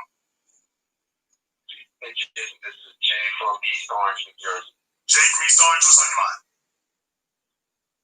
You guys spoken a while ago, about a year ago, that we need a black Nuremberg, and Barack Obama is number one on that list. Another thing you said a while ago was that, prosperity spreads like wildfire, and Barack Obama, people need to understand that Barack Obama had laid foundations the right way in his 8 years. There would be no problem today we couldn't fix on our own. We wouldn't need politicians to fix anything for us. Well, let's be also clear about one other thing, brother. When you have a prosperous black society, you ain't gonna be sitting up here stomping on LGBT issues and illegal aliens and whatnot. We're not gonna be doing that. We're gonna be too busy prospering and getting our business done. We're not gonna get sidetracked by these side issues. So this is all really about keeping us distracted, sidetracked, unfocused. So black people prospering is a real threat. Black folk ain't prospering in Atlanta. Yeah, some black folk are doing alright, but they're not prospering in Atlanta. When black folk get prosperous, we're going to be promoting a black agenda. And the agenda will be for black people. Nobody's going to be fighting over sexuality. Nobody's going to be fighting over gender. If you're black, you're going to be taken care of. That's where it's going to be. And this is why they want to prevent that from being a discussion. Thank you very much for giving us a call tonight. Let me get a call from area code 646. You're on live with the Black Channel. What's your name? Where are you calling from? Hey, Jason, this is Sosa calling from the Bronx, New York. Sosa from the Bronx, what's on your mind? Yeah, man, the snake has showed his ass, and it feels like his legacy has been renewed once again. Barack Obama has a particular way of smooth talking black people while talking crazy to us at the same time. And he's a brilliant man. He knows what he's on. He knows exactly what he's doing. And I feel like this interview, he's laying the blueprint for Bayou Surrogates, Cedric Richmond, the CBC, Clyburn, and whatnot. He's laying the blueprint for black surrogates and people within the Biden administration on how to talk crazy to us, smooth talk us, and deflect and talk around our issues at the same time. So I feel like this interview was very strategic. Why he went to the Breakfast Club of all places, So, well, in all honesty, though, brother, here's the real thing: there's not a whole lot that needs to be clarified at this point. I'm just gonna be totally honest with you. There's really not a whole lot that needs to be clarified. Black folk know the deal. I mean, we really do. Dr. Francis Cress Wilson said it, that white society plays dumb and black people play dumb along with them. It's not that black folk don't know. Remember, for the last couple of weeks, if you've been tuning in, I've had people who voted for Obama, voted for Biden and Harris, call in to explain, okay, exactly what are we going to get or whatever. And they said that none of them could tell you what it was we're going to do. We got to stop Trump. So in other words, you allowed yourself to be gamified. We need to have concrete tangibles, and you're still playing this bullcrap where this is a football game, and this is just some entertainment. So we're still doing the work necessary, but I really just got to be honest with you. It's not that folks don't see this. It's not that they don't see it. It's not that it hasn't been clarified enough. It's not that it hasn't been articulated well enough or whatever. They're still playing the game along with him because they feel like, first of all, too many black people are desperate just to be acknowledged. You're not a guy, Sosa, who's looking to get a pat on the head. You want progress. You're not looking for a pat on the head. You're not looking for anybody to say, hey, Sosa, you're a cool guy. You're that don't float your boat. That's not what you came for. You're like, hey, break my bread when my tangibles, I need to see some changes. But for a lot of black folk, brother, just being acknowledged, that's what they voted for. And this is why these politicians talk to us, they're talking crazy. But to a lot of these people, it's perfect sense. That's what I just see Joe Biden and Kamala Harris. Remember that, these voting for them, they want to know that they're on your minds. And to a lot of these niggas, brother, they could just send them a Christmas card. They'll be like, man, they love us over here. Man, they love us. Great googly googly. It's good, see? Donald Trump never sent me no green card. I mean, he never sent me no green card. I mean, that's literally the way they would approach it. Now, to you and me, that would be reprehensible. That would be outrageous. If they talk to us that way, we'd be like, well, you think we're a damn fool? But that's the reason that they don't talk to us that way. They know who they can talk that way to. So the real thing is there's still a sufficient enough number of people who all they voted for was to be, quote, acknowledged, to be seen. I want my vote to be heard. Maybe I'll get on a town hall special. We're talking about real change, not being, quote, acknowledged. I don't care if anybody never sees my face, never knows my name, doesn't know anything. As long as I made major changes, not little changes. As long as I made major changes, that's good. But just understand, with a lot of black folk, there are still a lot of black people who they don't actually want anything. First of all, starting with those old folks, them old niggas. Let's just say it like it is. These old niggas, they don't want nothing. They were neutered as children. They were neutered as adults. They didn't fight white supremacy when they were our age. They damn sure ain't fighting it now. They don't want anything. As far as they're concerned, you and I are just stirring up trouble. Why y'all agitating these white folks? Why can't y'all do it ain't good enough to do? I mean, as long as you get you a job at the plant, why you got to worry about owning the plant? That you doing too much, you gonna cause trouble there. Why you got to own the store? Okay, I did good just working at the store. So this is what we're up against. Understand that. This is what we're up against. Thank you very much for giving us a call tonight. Please do give us a call. Again,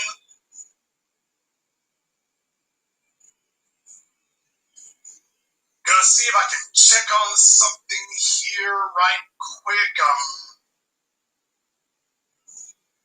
Dealing with some other things. All right, well, somebody may be false flagging. If they are, we're gonna deal with you. Let me get calling from area code 518. You're on live with the Black Channel. What's your name? Where are you calling from? Ronald, and I'm calling from Albany, New York. Ronald from Albany, what's on your mind? Yeah, I really appreciate what's being done because I didn't vote for Obama either time but I think that as a people we're progressive with the help of you and a lot of the black people that are on the internet that's bringing that message forward. Because I think that we got to do better. Because those people can hear what we're saying now. It ain't like they ain't listening no more. Because at one time they wasn't even listening to us, and I think now they're kind of listening. Yeah, you know it got through. And I'll give Charlamagne credit for at least raising the issue. Obama is acknowledging the new black media. He is acknowledging the narrative. He didn't sit there and say, well, I didn't hear anything like that. He didn't say, well, what these other black folk were saying that you didn't do anything for us. Well, I think the problem is we just didn't advertise them. He didn't say that's not true. You're not saying most black folk feel that way. He didn't even say that. He didn't say that most black people disagree with that. He didn't say that. He didn't say that at all. He said, I did such a good job that people feel like it wasn't even there. I did such a great job that it didn't even feel like it was there. So, like I said, brother, you're absolutely correct. He's acknowledging, yeah, we heard what you niggas said, but first of all, they heard us when he was in office. That's the first thing. They heard us for real when Hillary Clinton got knocked out the election, and they heard us for damn real when Kamala Harris got knocked out. So, yeah, they've always known. The real thing now is, look, if we just stiff arm you and tell you things will get a little bit better, and you just need to be patient. Just be patient. We just be patient. We'll see if you'll accept that as a pacifier. Our job is to let them know, no, we won't, and we're not stupid. Thank you very much for giving us a call tonight. Let me get a call from area area code 541, you're on live with the Black Channel. What's your name? Where you coming from?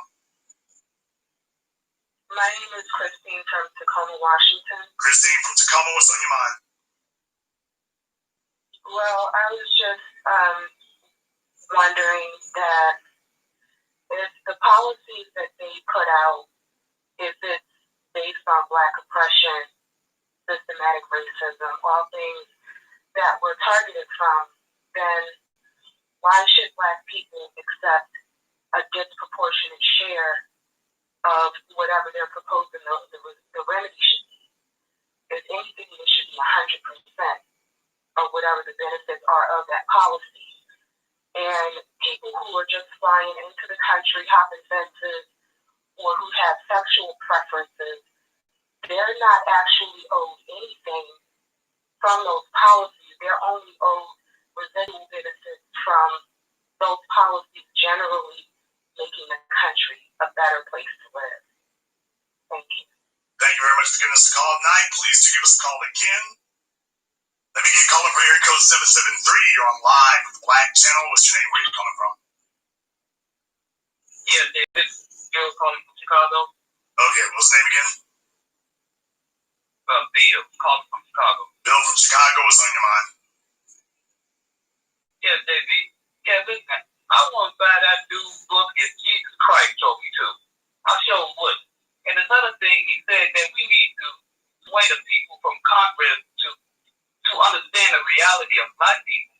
They the ones created the reality of Black folks. And he's working off of feeling. He's supposed to be a constitutional attorney. So it's not about swaying people's mind up on what's right. And what's right was they created the reality for us. So he's talking about he need to sway their reality and everything. No.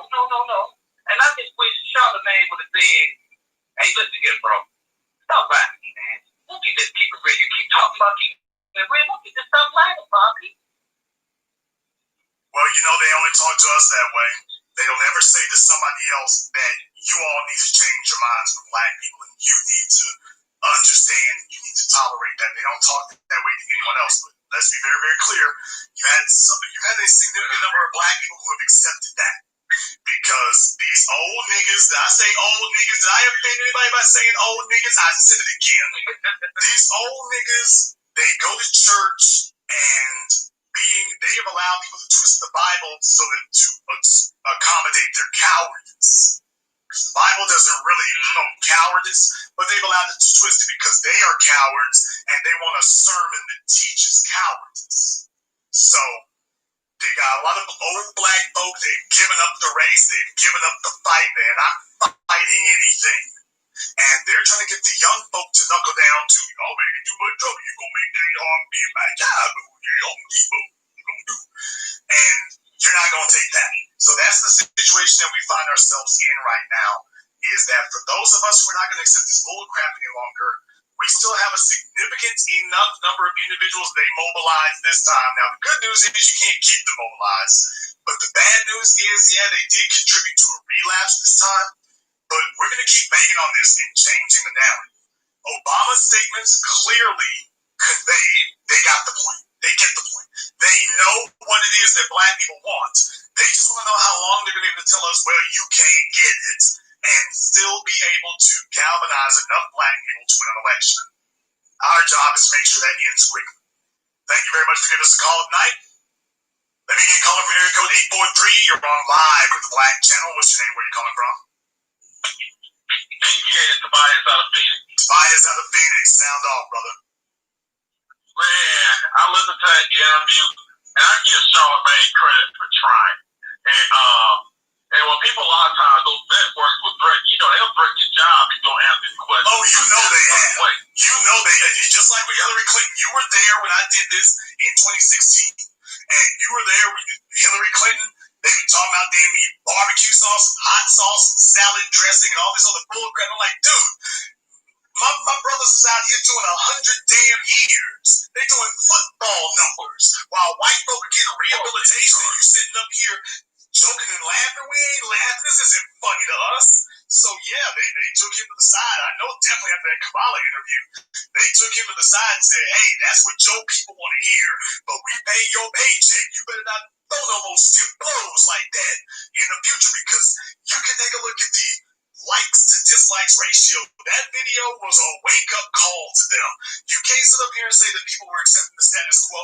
Take a look at that video. That was a damn wake-up call. Take a look at the one with Cory Booker. That was a wake-up call. Yeah, brother, they let them know real quick. Okay, better not be none of them body blows like that coming again. Yeah, because you talking about getting a contract somewhere else. We can make sure your ass doesn't get a contract anywhere else. You're absolutely right. Sure. And you know, here's the thing I want black people to get. I admit it, I voted for, I did 2012 because he wasn't doing he wouldn't even acknowledge that. I want black people to think about these things. When you're the president of the United States, you're the most powerful man in the world. The most powerful man in the world is supposed to be a black man at times, but easy. So he representing all black, you know, like the pillar of weakness. And I hear all these excuses talking about, oh, the House, they don't have a majority of Republicans to control the House. I was in the military when it did control the House. And Republicans didn't give a damn. Donald Trump don't give a damn. They don't shut the damn government down to get what they want. But black folks keep making excuses. And the one thing out there, if I was Charlemagne, I said, well, they blocked me. Okay, what's the black they blocked? Tell us right now. They never had a black policy that blocked it. He would have said it. Donald Trump talks to his people. Donald Trump advocates for his people. Even though damn election, you still seeing white people making MAGA hat, Trump flag, all kind of stuff because he advocated for them. Obama ain't advocated nothing. All he doing is selling books and selling stuff and getting rich. But yet they get mad, and I question things. And Obama, all he did was crap on black the whole time before he even got in. The whole time he was in office. So my thing is, Jason, we got what we deserve as a people because we demanded nothing. But at the same time, don't get mad at black people. Get mad at Obama for not doing anything or at least advocate for us. Because I don't care if nobody says, you have money to come up with money for coronavirus stimulus checks like a week. You got money to send to Israel. You got money to send everywhere else. But you mean to tell me you don't have no money to send to us, but you got other people? Why we work? Well, the businesses, all this stuff. 1%, Bush, 8% of black people have business loans under SBA loans under Bush. But it was 1%. Black people lost wealth, but less black home ownership. You know, and so that's what I'm saying. He is about stuff, but no one ever asked him to quantify those numbers and show us the data. Because they ain't talking about income. Income is a wealth. The NBA make a lot of income, but they ain't got no wealth because they don't control the damn league. So my last thing is this, because they got other people. When they say your income, that is not wealth, people. That is not. They still control the wealth. And I don't care if I'm in a way, because I want to be a way where, but you know what, like prison reform, give us our reparations. Well, find and create jobs and business for our own people where they don't have to sell dope to go to prison and end up in prison to try to provide. That is what you do. But hey, Jace, I know you got other people. Thanks for taking my call, man. Black person. Black person, I want to thank you very much for calling in for us here tonight. Spice. You notice he didn't talk about housing. He didn't say more black people have houses that before I got in office, more black people are homeowners there after I got in office than before I came in office. Notice he didn't say anything about that yet. He wasn't going to talk about that. He wasn't going to remind you about basics that we lost. And so he's just outright lying because the Breakfast Club buffoons ain't going to call him out on it. Probably have to keep their little ADHD jobs. And the problem is black people are still the most impoverished people in America. So if you could have reduced black poverty by 50%, but you only reduced it by half of 1%, then we recognize that was part of the plan. That is the plan. Half of 1% is not changing the status quo. Half of 1% is the status quo. That's the point we're making. Call of Mary Code 773, you're on live with the Black Channel. What's your name? Where are you calling from?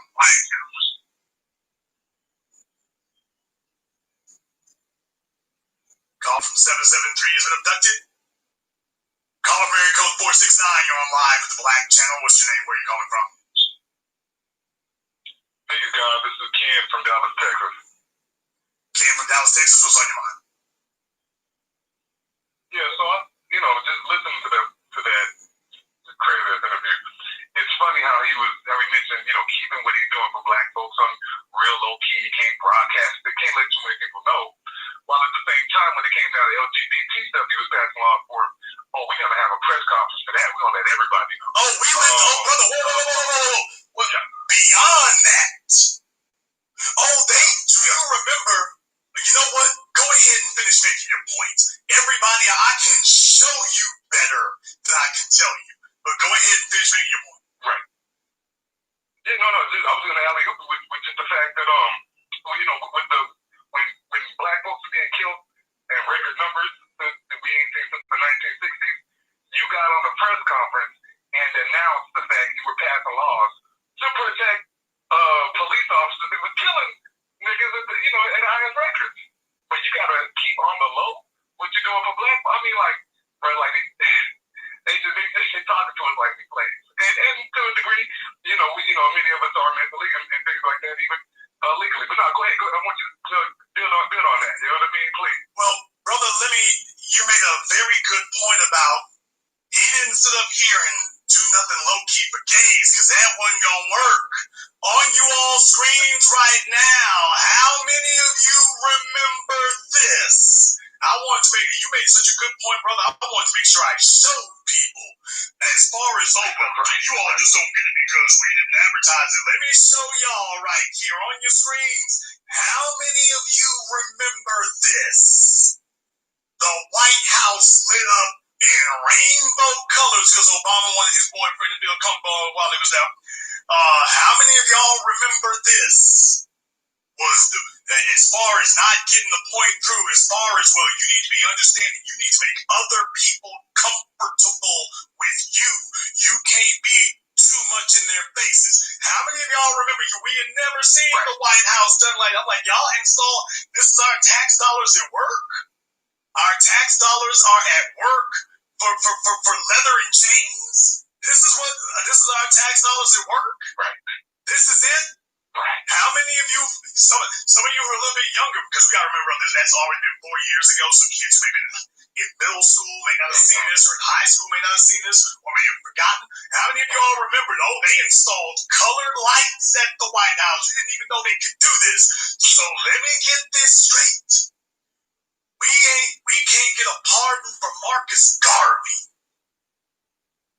I'm going there. So we can't get a pardon for Marcus Messiah Garvey out of this high yellow bastard. We can't get a pardon for Marcus Garvey, but him and his boyfriend can paint the town purple, blue, yellow, and green. We can't get the red, the black, and the green on the White House. We can't even get him to wear a red, black, green t-shirt. But he can light up the White House all these crazy ass colors. Brother, it takes a particular level of contempt for something like this to occur. This shows you that they've had a particular level of contempt for us. A particular level of disdain for black people. Absolutely. Yeah, we talking about devils, man. You know what I mean? And I just ended on the fact that, we're looking for, kind of a balance, and we're kind of coming to the position and asking for things. Our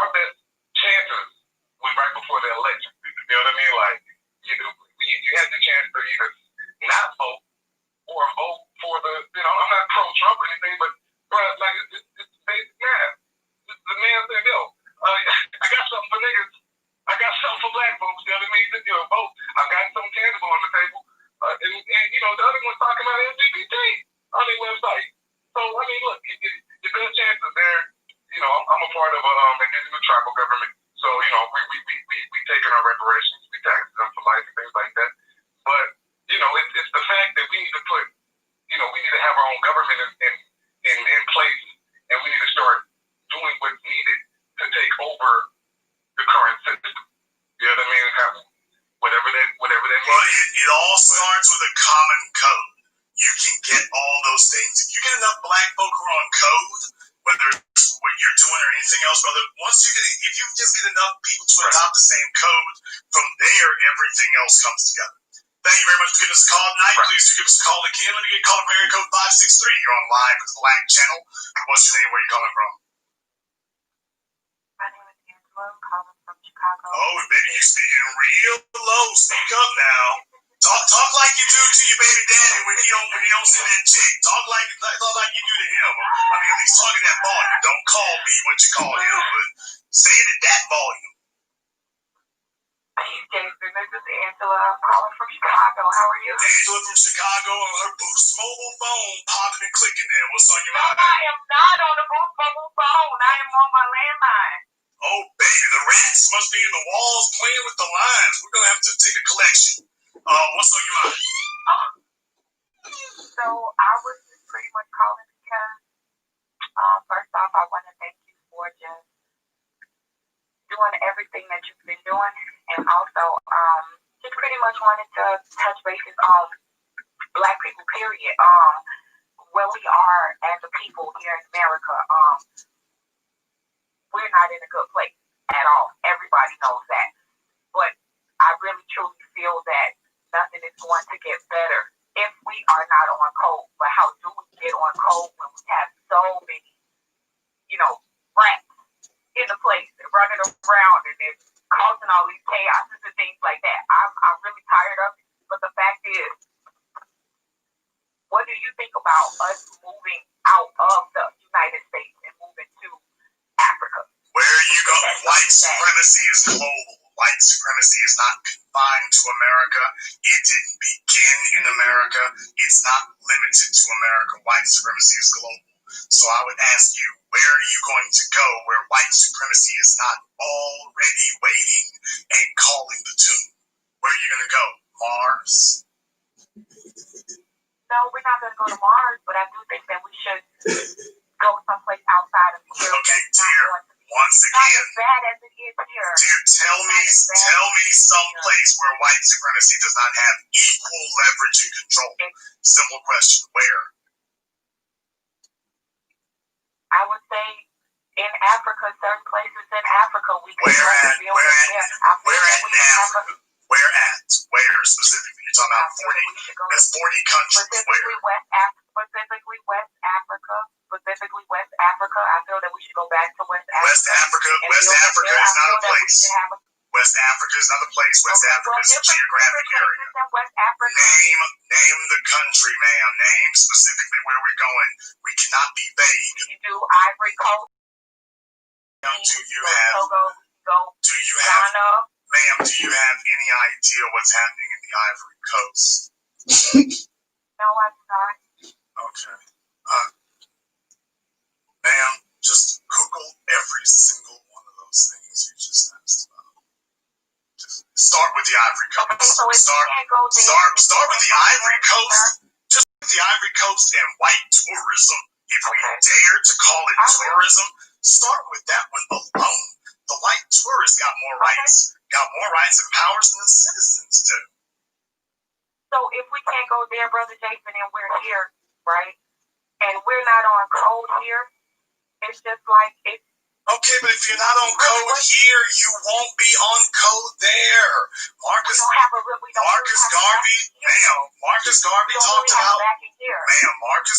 talked about that when he was alive. He said that lazy Negroes here, we're going to have to leave them behind because if they were useless in America, they'll be useless in Africa. Baby, if you can't get on code in America, where white supremacy has drawn a clear line between you and them, if that's not enough motivation to get for an individual to get on code here, going to Africa isn't going to create some spiritual epiphany where a person who wasn't concerned about it is suddenly be concerned about it. If you can't do it here, you won't get together there either. It doesn't require a geographic location. It just requires you to have some sense. If you don't have enough sense to get on code in America, you won't have it in Africa, baby. Africa is the biggest bootlickinest, cooning ass place you're gonna find on earth. We got more black people in America are more Pan-African than Africans in Africa. Please understand that. We would have a backing in Africa more so in America. Okay, first of all, you can't go over to Africa, kick in the door and say, okay, we take it over. They've already got governments in all those places. They've already got citizens in all those places. Show me a diaspora-friendly government over there. Name one. Well, I mean, I really don't know of any specifically, Jason. However, the case may be, there was some things that I was looking up, and according to some of the stuff that the information that I came up with, Ghana and okay, we go over this all the time, ma'am. You're probably new to all this. Every once in a while, somebody calls up and says the exact same words, which means that clearly folks are not reviewing the things we said. Baby, we've been talking about that Ghana thing now for a decade, that right to a vote. And then have you actually read the rules and requirements in order to acquire right to a vote, which, by the way, is not citizenship. That is not citizenship. But have you actually even read what? Okay, ma'am, have you actually read the requirement? Not fully.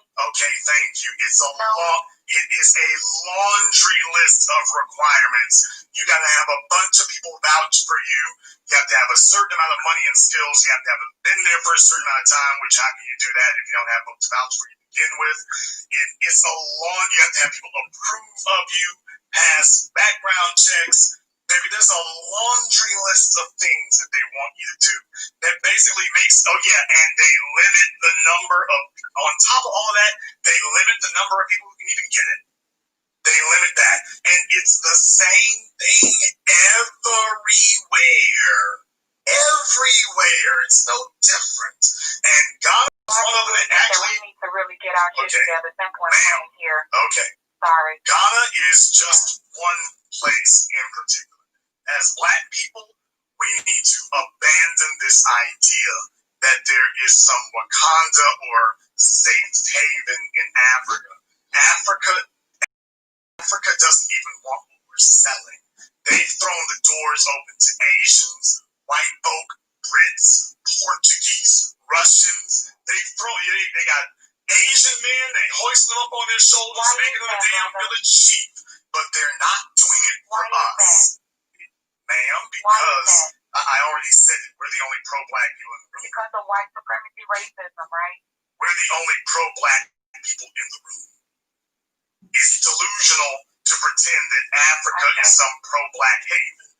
We are the only pro-black people in the room. Africa as a group is not pro-black. They see themselves as 40 different nations, and even within those nations, they see themselves as different ethnicities within the nation. So when you go to Nigeria, and you got the Igbo, and the Yoruba, and the Delta, and the Hausa-Fulani, and then in Rwanda, the Tutus, maybe it's in Ethiopia, we can go down in South Africa. That's the reason why the Dutch there and the white folk there have been able to splinter the governments like that, because they play upon the ethnic differences, ethnic conflicts those people have in the government.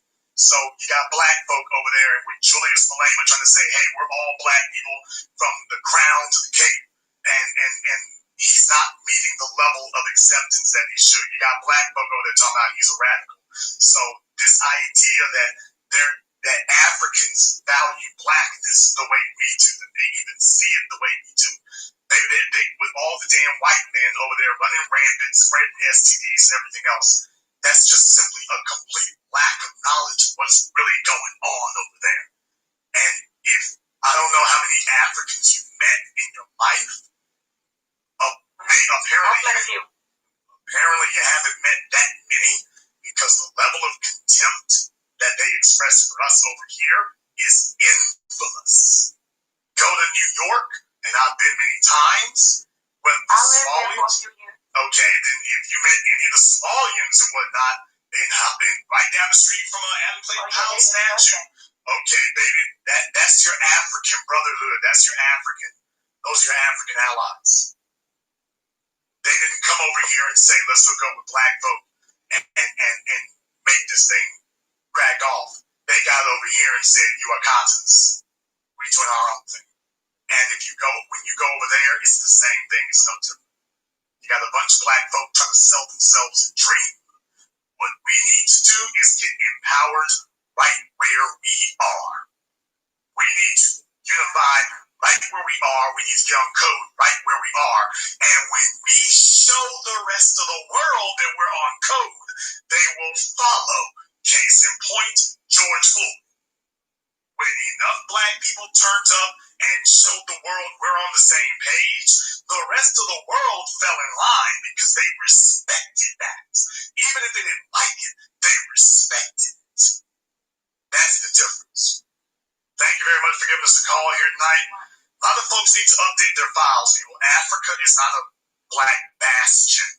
It is not this bastion of blackness. It is not this bastion of black unity. They don't want what we're selling. What we're selling, they don't want. They're waiting for a white savior. They're waiting for a white savior to come sell it to them. In reality, they do not want what we're selling. They don't want it. We need to show that we're on code with other black people, other descendants of American slaves. We need to show that we can be successful in and of ourselves. There, other people will respect our hustle and will fall in line. But we need to demonstrate first that we can get things popping as we are. But as far as this idea that you can run from white supremacy and there's some bastion of freedom in Africa that's going to look out for you, no. It's never been there. It's not there now. People in Africa wanted to give us a right of return. If you had African nations offering to give us a right of return, like Israel has for Jews. Oh, did I say that? Mic drop.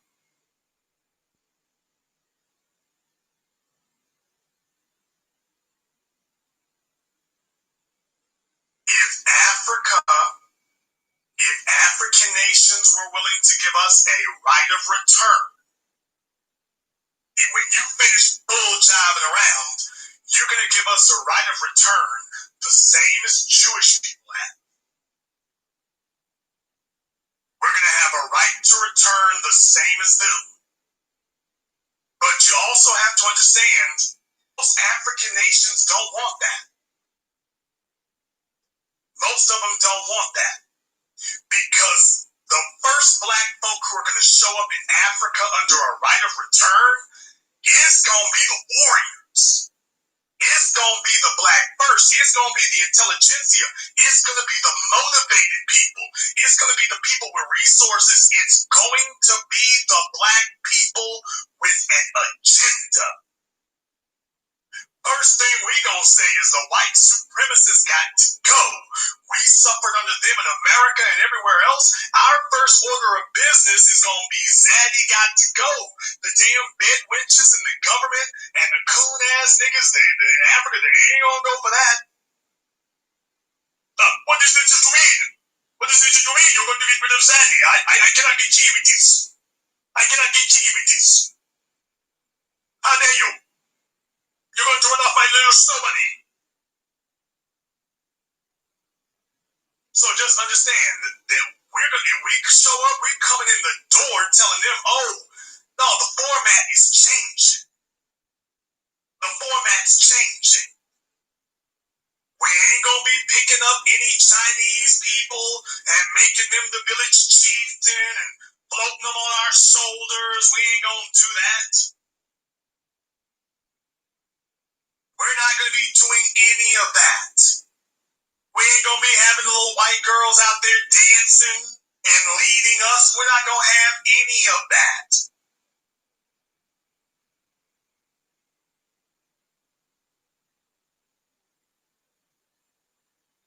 That scares them because we're going to change everything. And they have a vested interest in maintaining the status quo.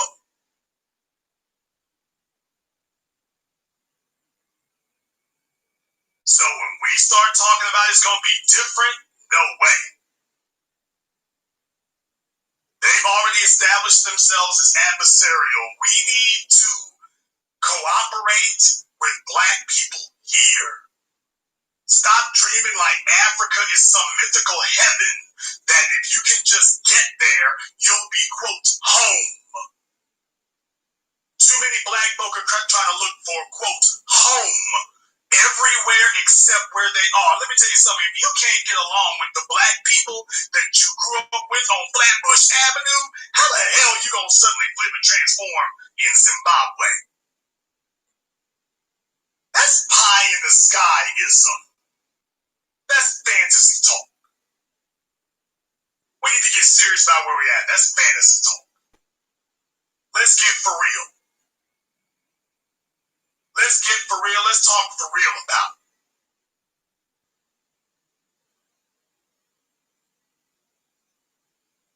Caller from 909, you're on live with the Black Channel. What's your name? Where are you calling from?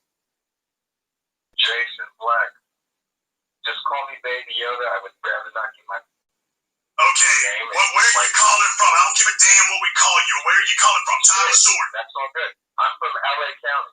Okay. Let me try this one last time. Let me try this one last time, or then you gotta go. Where are you calling me from, sir? I am calling you from Los Angeles, California. All right. Can you hear me? You're in Los Angeles. What's on your mind? What is on my mind is that, I like a lot of what you do, but you are wrong when it comes to your perspective as it pertains to Africans as a whole. I don't agree with everything that you say, and just to give you some, I'm an early 80s baby, born out here in Pomona, California, raised in the suburb next door. My family has been here since the 70s. Okay, brother, I don't need your life story. Hey, man, we're not here to hear you monologue. Too many of y'all want attention, and you see a group of black folk, and then you want to try to hijack the thing for attention. No, what is your question? Okay, what is your question? Get to your question. That if black people want to move to more stable and growing countries like Ghana, like Kenya, like Uganda, these are countries where I have heritage in. Okay, where are you calling me from? You just said you're calling me from Los Angeles. I'm calling you from Los Angeles. Okay, if what you just said is true, why the hell aren't you calling me from Nigeria? I'm investing internationally. Okay, so things in Africa are popping so well, you ain't there. Okay, yeah, it's going so well, you're not there. Yeah, it's going so well over there that you ain't even there. Yeah, it's so great you're not even there yourself. Yeah. All right. It's going so great over there. Yeah, it's going so great you aren't there. It's going so great you're in LA. It's great over there that Google Java House Africa. Yeah. My family. It's going so great. It's going great for Google, not for you. Just sold it for close to $1 billion. Yeah, it's going. No, it's not your billion. It's not your billion. It's not yours. You want it's not their billion. It's theirs. It's not yours. The 50 Cent and Chris Brown music video for I'm Fan, and I was one of the developers on the house. Okay, sir. That doesn't mean anything. Anybody can build a house, sir. You can sir, but you're in LA. But you're in LA. You ain't over there doing nothing. You're calling me from LA. Knock it off. Knock it off with your back home. Okay. What are you doing? You're sitting. No, sir. You're sitting in LA. I'm talking about. Okay, sir. You're sitting in LA. Because the whole name of the game is to bring goods sir, from overseas and arbitrage. That was the Chinese. Sir, this is that make-believe. Okay, we don't have time for make-believe talk. Okay, we don't have time for make-believe talk. We don't. you're not going to overtalk the host. We don't have time for make-believe talk. It's going good in Africa. It's great in Africa. It's popping in Africa. Where are you calling me from, LA? Huh?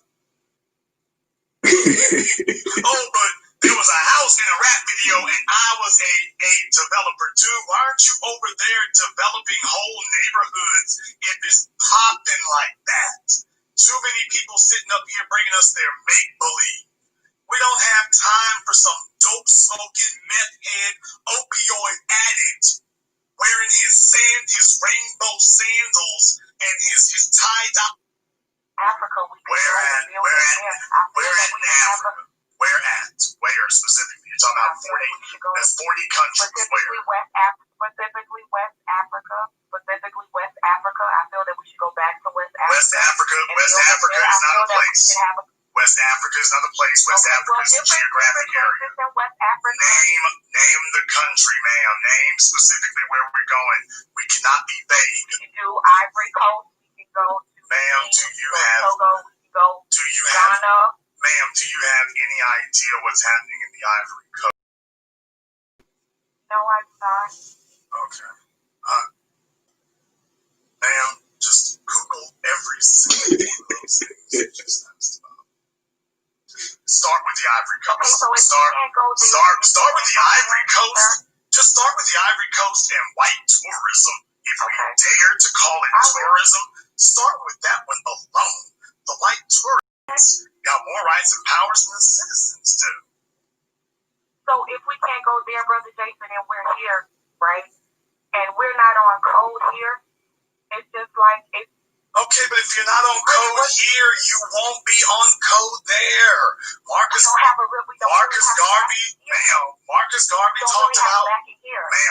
Garvey talked about that when he was alive. He said that lazy Negroes here, we're going to have to leave them behind because if they were useless in America, they'll be useless in Africa. Baby, if you can't get on code in America, where white supremacy has drawn a clear line between you and them, if that's not enough motivation to get for an individual to get on code here, going to Africa isn't going to create some spiritual epiphany where a person who wasn't concerned about it is suddenly going to be concerned about it. If you can't do it here, you won't get together there either. It doesn't require a geographic location. Right. It just requires you to have some sense. If you don't have enough sense to get on code in America, you won't have it in Africa. Baby, Africa is the biggest bootlicking-ass, cooning-ass place you're going to find on earth. We got more black people in America are more Pan-African than Africans in Africa. Please understand that. We would have a backing in Africa more. Okay, first of all, you can't go over to Africa, kick in the door and say, okay, we're taking over. They've already got governments in all those places. They've already got citizens in all those places. Show me a diaspora-friendly government over there. Name one. Well, I mean, I really don't know of any specifically, Jason. However, the case may be, there was some things that I was looking up, and according to some of the stuff that the information that I came up with, Ghana and. Okay, we go over this all the time, ma'am. You're probably new to all this. Every once in a while, somebody calls up and says the exact same words, which means that clearly folks are not reviewing the things we said. Maybe we've been talking about that Ghana thing now for a decade, that right to a vote. And then have you actually read the rules and requirements in order to acquire right to a vote, which, by the way, is not citizenship. That is not citizenship. But have you actually even read But it's not citizenship at all. Ma'am, have you actually read the requirements? Not fully. Okay, thank you. It is a laundry list of requirements. You got to have a bunch of people vouch for you. You have to have a certain amount of money and skills. You have to have been there for a certain amount of time, which how can you do that if you don't have folks to vouch for you to begin with? It's a long, you have to have people approve of you, pass background checks. Baby, there's a laundry list of things that they want you to do that basically makes, and they limit the number of, on top of all that, they limit the number of people who can even get it. They limit that. And it's the same thing everywhere. Everywhere. It's no different. And Ghana's just one of them that actually... We need to really get our shit together. Simple and plain here. Okay. Sorry. Ghana is just one place in particular. As Black people, we need to abandon this idea that there is some Wakanda or safe haven in Africa. Africa, as a group, Africa doesn't even want what we're selling.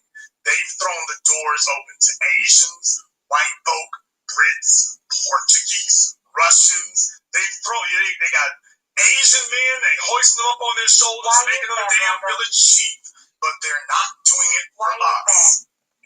Ma'am, because I already said it. Because of white supremacy racism, right? We're the only pro-Black people in the room. It's delusional to pretend that Africa is some pro-Black haven. We are the only pro-Black people in the room. Africa as a group is not pro-Black. They see themselves as 40 different nations, and even within those nations, they see themselves as different entities within the nation. So when you go to Nigeria, and you got the Igbo, and the Yoruba, and the Delta, and the Husafalani, and then in Rwanda, the Tutus, maybe it's in Ethiopia. We can go down in South Africa. That's the reason why the Dutch there and the white folk there have been able to splinter the governments like that, because they play upon the ethnic differences and ethnic conflicts those people have in the government. So you got Black folk over there with Julius Malema trying to say, hey, we're all Black people from the crown to the cape. And he's not meeting the level of acceptance that he should. You got Black folk over there talking about he's a radical. So this idea that Africans value Blackness the way we do, that they even see it the way we do. They with all the damn white men over there running rampant, spreading STDs and everything else, that's just simply a complete lack of knowledge of what's really going on over there.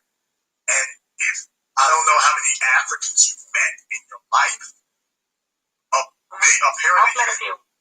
apparently you haven't met that many, because the level of contempt that they express for us over here is infamous. Go to New York, and I've been many times, with the Somalians. Okay, then if you met any of the Somalians and whatnot, and right down the street from Adam Clayton Powell statue, okay, baby, that's your African brotherhood. Those are your African allies. They didn't come over here and say, let's go with Black folk and make this thing crack off. They got over here and said, you are Katas. We're doing our own thing. And when you go over there, it's the same thing. It's no different. You got a bunch of Black folk trying to sell themselves a dream. What we need to do is get empowered right where we are. We need to unify right where we are. We need to get on code right where we are. And when we show the rest of the world that we're on code, they will follow. Case in point, George Floyd. When enough Black people turned up and showed the world we're on the same page, the rest of the world fell in line because they respected that. Even if they didn't like it, they respected it. That's the difference. Thank you very much for giving us a call here tonight. A lot of folks need to update their files, people. Africa is not a Black bastion. It is not this bastion of Blackness. It is not this bastion of Black unity. They don't want what we're selling.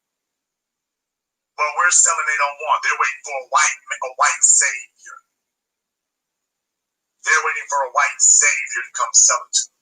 In reality, they do not want what we're selling. They don't want it. We need to show that we're on code with other Black people, other descendants of American slaves. We need to show that we can be successful in and of ourselves. And from there, other people will respect our hustle and will fall in line. But we need to demonstrate first that we can get things popping as we are. But as far as this idea that you can run from white supremacy and there's some bastion of freedom in Africa that's going to look out for you, no. It's never been there. It's not there now. People in Africa wanted to give us a right of return. If you had African nations offering to give us a right of return, you know, like Israel has for Jews. Oh, did I say that? Mic drop.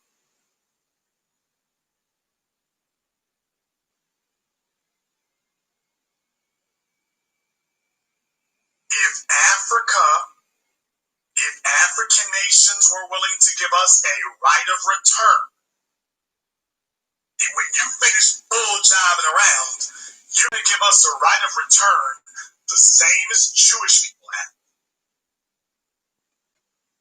We're going to have a right to return the same as them. But you also have to understand, most African nations don't want that. Most of them don't want that. Because the first black folk who are in Africa under a right of return is going to be the warriors. It's going to be the black first. It's going to be the intelligentsia. It's going to be the motivated people. It's going to be the people with resources. It's going to be the black people with an agenda.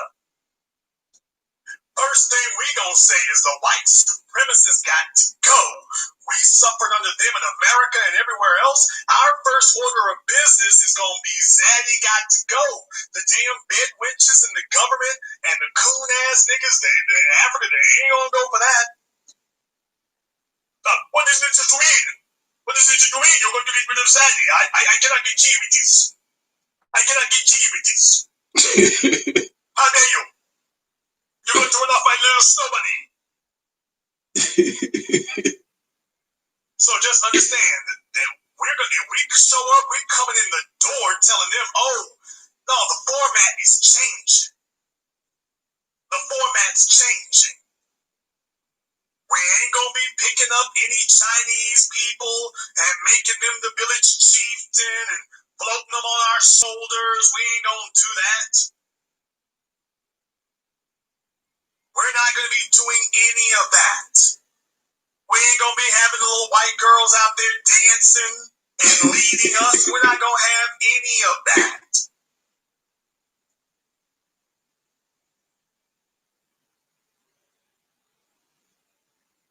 That scares them because we're going to change everything.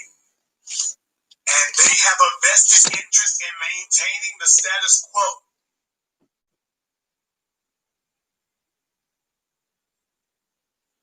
So when we start talking about it's going to be different, no way. They've already established themselves as adversarial. We need to cooperate with black people here. Stop dreaming like Africa is some mythical heaven that if you can just get there, you'll be, quote, home. Too many black folk are trying to look for, quote, home everywhere except where they are. Let me tell you something. If you can't get along with the black people that you grew up with on Flatbush Avenue, how the hell are you going to suddenly flip and transform in Zimbabwe? That's pie in the sky-ism. That's fantasy talk. We need to get serious about where we're at. That's fantasy talk. Let's get for real. Let's get for real. Let's talk for real about it.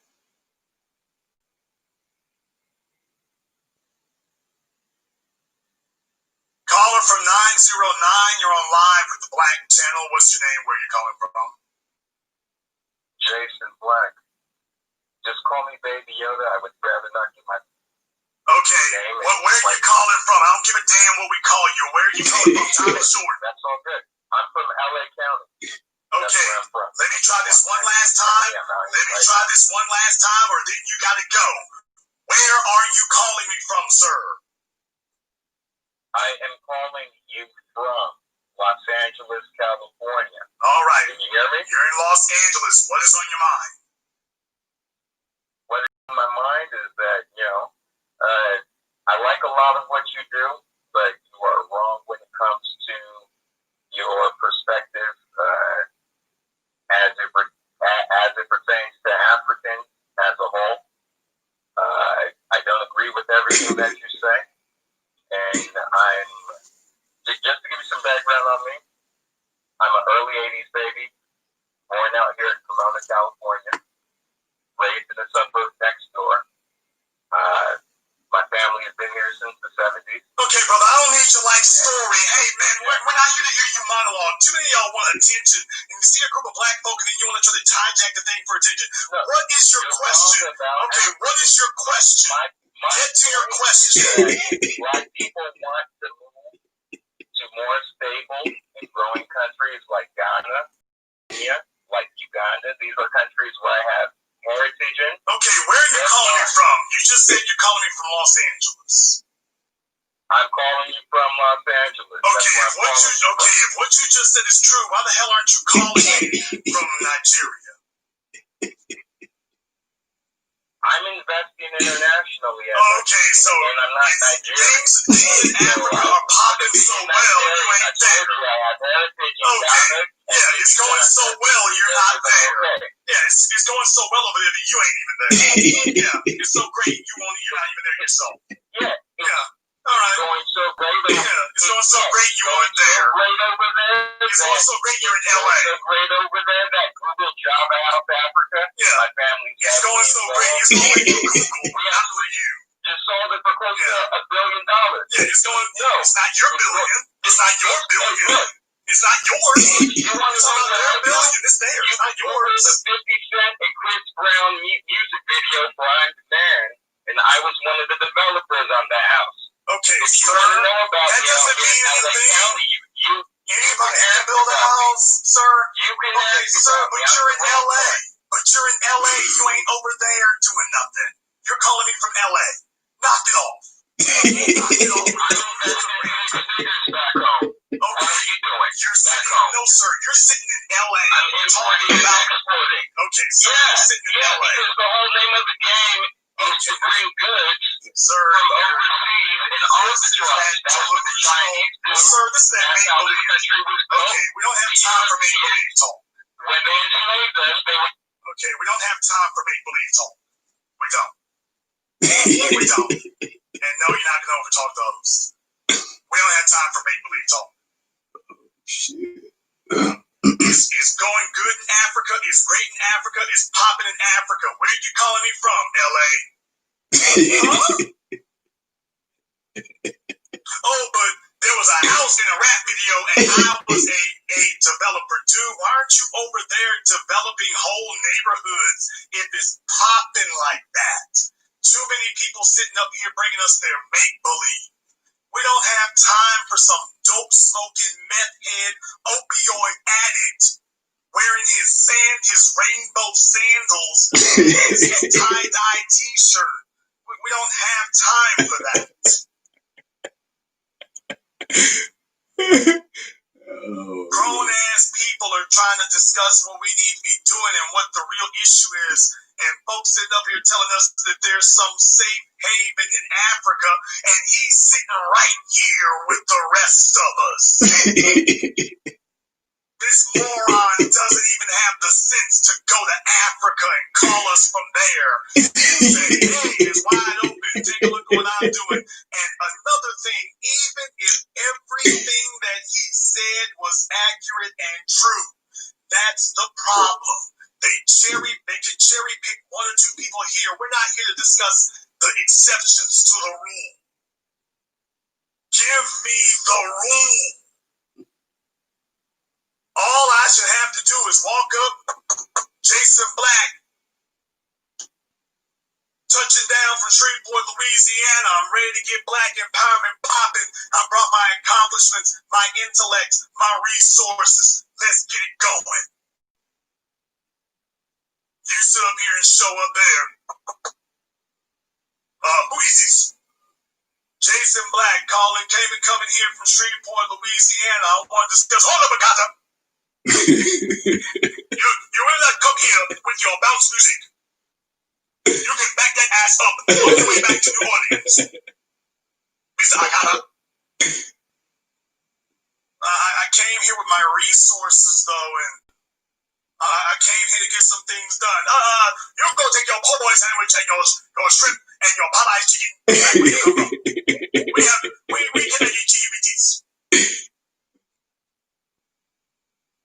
Now they know how to throw the door open to whites. They know how to throw the door open to Asians. They know how to throw the doors open to Russians, the Brits, the Dutch. They know how to throw the doors open to everybody else. But when we show up all of a sudden, wait a sign right here, and then back this up over here, and then you need to these people over here, and then we need 12 other people to co-sign for you, and we need to do a thorough background check here, and it could take us 8 or 9 years to get done with that. And we also need to see if you are able to and want to see at the same time while doing the Dougie, while wearing French sandals here. We are working on it.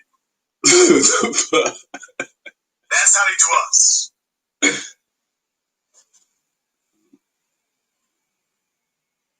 Caller from area code 647, you're on live with the Black Channel. What's your name? Where are you calling from?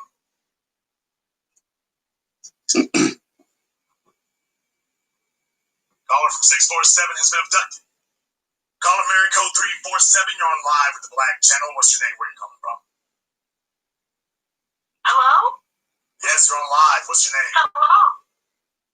Yes, my name is Amanda, and I'm from Brooklyn, New York. Hello, Amanda from Brooklyn. What's on your mind? What's on my mind is, oh my God, I can't believe I got hold of you. Man, you is filling our community with poison. And I know you ain't gonna like what I got to say. Let me tell you something right now.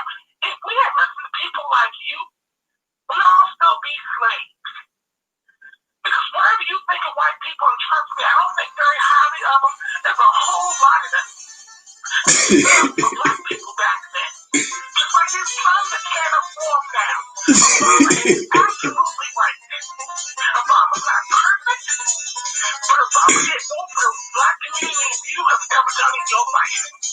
Because what he did, he showed the world millions of us out here. That is work hard, educate yourself. A black man can be the commander of chiefs. He can be the leader of the free world. And at the time, for the 8 years that he was president, was a stroke of a pen. And he made things happen. And you will never probably ever see a black man in that position. How dare you? How dare you get on this way, on this podcast, and spread this poison to all these black people out here who will never be able to accomplish anything for the Bible is absolutely right. As long as we are the right parties, every black minority like that.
This one goes out to our caller from Brooklyn.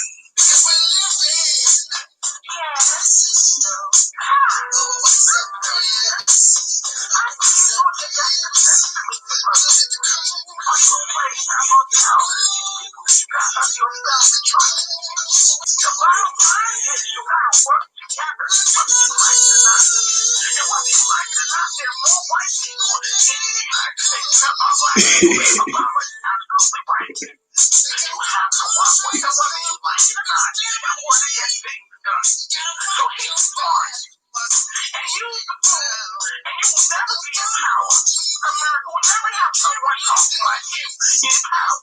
If you want to get in power, carry your words. Use the mind how to speak.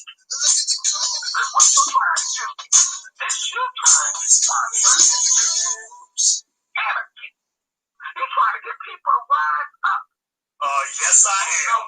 As a matter of fact, you are absolutely right. I'm not going to say you were dead wrong about everything, but you're absolutely right. Yes, I absolutely want people to rise up. You're sure right. There's a dumb way to rise up, and there's a smart way to rise up. Oh, and you know the smart way. Yes, that's right. You're the genius. You're the genius who knows the smart way, and the rest of us are stupid. Oh, you don't know how to rise up. Obama knows. Okay. Because you're doing it the dumb way. All right. So you don't know. Obama knows. All right. You live in a country where we have many different races, not just black folks. I know black folks have been oppressed. That's true. But if we ever want to get where we want to get, we have to get some people on our side from all the races to band together. And they're not going to band together when you're talking all that superiority nonsense. You're spreading out there. It's not going to happen.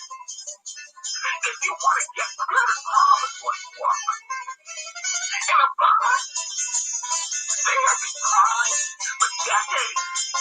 But he made it to White House because he understood that you gotta be simple. You gotta be an example of excellence. And he was an example of black excellence. And that's why he got what he got. And you know what? White people are so angry about it. They didn't know what to do for Donald Trump.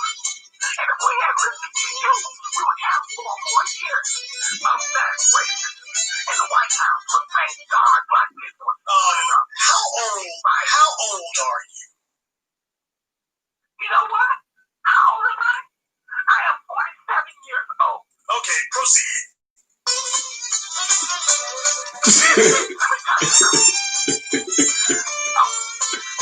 Joseph Biden, all you talk about him, he is way better than Donald Trump.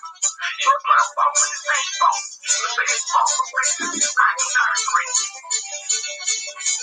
I believe you are. Wait a minute. You just said that Donald Trump and Joe Biden are not both racists? No, they're not both racist. So Joe Biden's record on segregation and busing, you're just going to ignore that?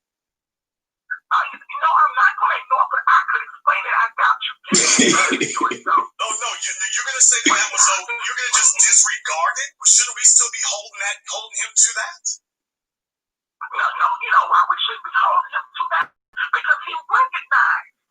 He stood up and put for the whole world something Donald Trump has never done and recognized that he was wrong. When did he do that? When did Joe Biden do that?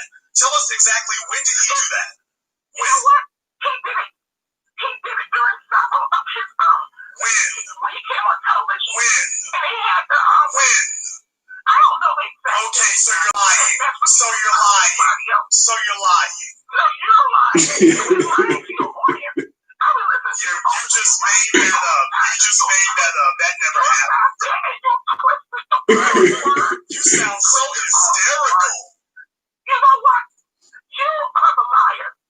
And smart people see that. That's why they went out and voted for Joe Biden when you tried to do it. And had we listened to you, we would have 4 more years of Donald Trump. Because he's so much better. Because he's so much worse. Joe Biden was so much better than Donald Trump. You never saw so much murder of black men in your life since the civil rights movement as we did under Donald Trump.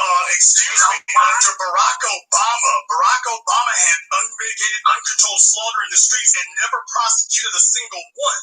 You're just making that up. You know what? You can say that all you want, but we all know we never saw it like this. Like we saw it for these past 4 years. Ma'am, there were fewer black people killed than Trump and Obama. What the hell are you talking about? At least Obama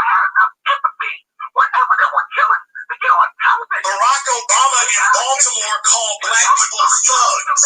Barack Obama called black people thugs in Baltimore for fighting against police violence. He called the black folk the thugs, and then passed the Blue Lives Matter regulation. Some of them were thugs. Some of them weren't thugs. Don't get mad at Barack Obama for telling the truth. So some of them were thugs. So you're saying that Barack Obama was right to call them thugs? He was right to call them thugs, if that's what they were. All right. That's right. That's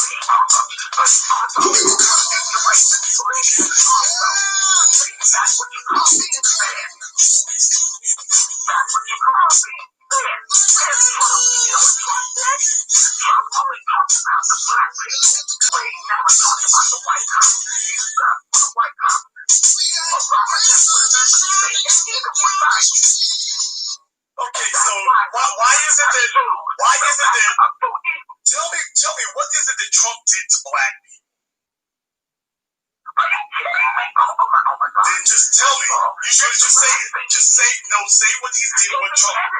He demanded what? If you be quiet, you hear what I'm saying. He demanded The what? last thing he did so many things. Let me just pick one. Yes, The last thing he did was demanded that the police department stop having a sensitivity training program to help me have a better understanding of how to deal with blacks. Okay, and how did that help black people? Where does that mean stop? Okay, how do you give sensitivity training to a white supremacist police officer? How does that work? Excuse me. First of all, let me tell you this. You got That was a simple question. How do you do it? First of all, you can't look at somebody and point to them and say, without proof, hey, you're a white supremacist. Really? You can't do that. So was Daniel Pentalio a white supremacist? Was Amber? Are you kidding me? So you saying you support Donald Trump stopping? No, I'm saying no, ma'am. No, ma'am. You can't retrain a white supremacist, and you can't train them to be sensitive. You're an idiot and a fool if you think you can. Excuse me, some people, if they realize the government is coming down on them and making sure that they know that when it comes to dealing with other races, there's a certain amount of sensitivity. It's what it's doing. At least some of them. At least some of them. So the way kind of stuff you saw happening this summer. The stuff you saw happening this summer comes down from the top. It comes down from the fact they knew they had a white supremacist right there. That's what they didn't do that. They knew that they were living in a silence when they didn't do that kind of stuff to get away with it. That's why you saw so much of it this summer. And that's exactly what you're talking about. I believe with all my heart that we have president Joe Biden. Even with all his problems, you never would have seen that outbreak of the public doing the kind of stuff you thought happening in Jacksonville. That happened in the late 2000s. They used it on the make me so angry on this podcast, acting like Donald Trump is just like everybody else. No, it's not. So it's much worse. It's much worse than Barack Obama ever was. It's much worse than some society did. And you should have been encouraging your business. We have a man in this White House now. Like any other white person we have before. It's one thing we wait. It's another thing. All right, you know, and that's what Donald Trump did. It's one of the most people watching the flag. The Confederate flag. You don't see that happen. The flag, you see that happen for Barack Obama. Why do you see it happen for Donald Trump? That's what that's why. They kill you for it. And you have clowns around and vote for Joe Biden. Not perfectly. Not nothing was a born celebration. But nothing is better than Donald Trump. For Trump's sake, when you have happened, your election, and it's free. And I know you're being hopeful, but guess what? You're about Joe and Kamala. You don't have a right to say nothing about Joe and Kamala. But you're always when they throw it, when they let it do, they don't have to do nothing. They're really rough for them. They worry about me. Don't worry about what you're doing. Don't you? I tell you what you do already. They want you. That's the White House. They did that already. Because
Jesus, let him talk. Let him talk. Let him talk. Let him talk. Jesus, you need to hold this whole room. Let him talk. Okay, is this what the hell? Is this what you all want to hear? Speak up. The more divided we are, the more the Republicans will win. So you're trying to divide up the Democratic Party by making half of us hate out. Yeah, we should just let that keep going on. So many of you are so backward-minded and brain-busted that you believe Babel actually qualifies as worth ingesting. This is unfit for human consumption. Fit for human consumption, you traitor. Because what you're doing is you're trying to be a secret helper for the Republican Party and Donald Trump. What you're doing, I have let you talk, and I haven't said anything on my own program. I let you talk on and on. Ma'am, I want to make a request, if you will. I would like to make a request. If you could, and I hope you and I can see eye to eye on this, and I hope that we can at least find some common ground, okay? If you would, because I've let you talk, I've done my part. If you can do something for me, I would appreciate it if you would drink bleach, then drain cleaner, then some lighter fluid, then go smoke a damn cigarette in the middle of the Brooklyn Bridge.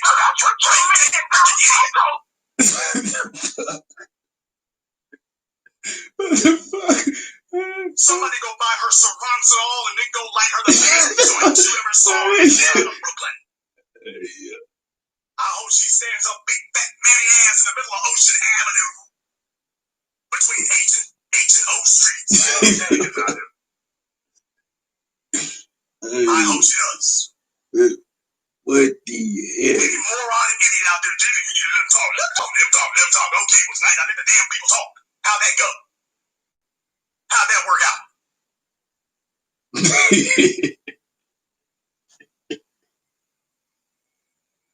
No, I don't need to ask her what she did for black people. All she's going to say is Obamacare. You heard what she said. Well, some of y'all was thugs. They was thugs. They needed to get locked up. She just let you know. When I said at the beginning of the program that the only people still supporting Obama hate black people, yeah, she just proved it. She just proved it. The only people still supporting Obama hate black people. They despise us. They're sitting amongst us and they despise us. Shout out to my man Jason Reed on the Cash App, brother. I'm holding it down. I'm playing disc jockey. My man Andrew just hit me up. Ancestors are smiling down. Yeah, brother, she crazy as hell. For real. But I just wanted you all to see everybody who's called in defending Biden, defending Obama. You see the level of intellect. These are emotionally thrown off people. There's a lot of them out there that need mental health services, and that's why they don't give a damn. Make sure she's got food stamps, she can keep eating and keep voting. But she's so brain screwed. There's nothing sensible going on there.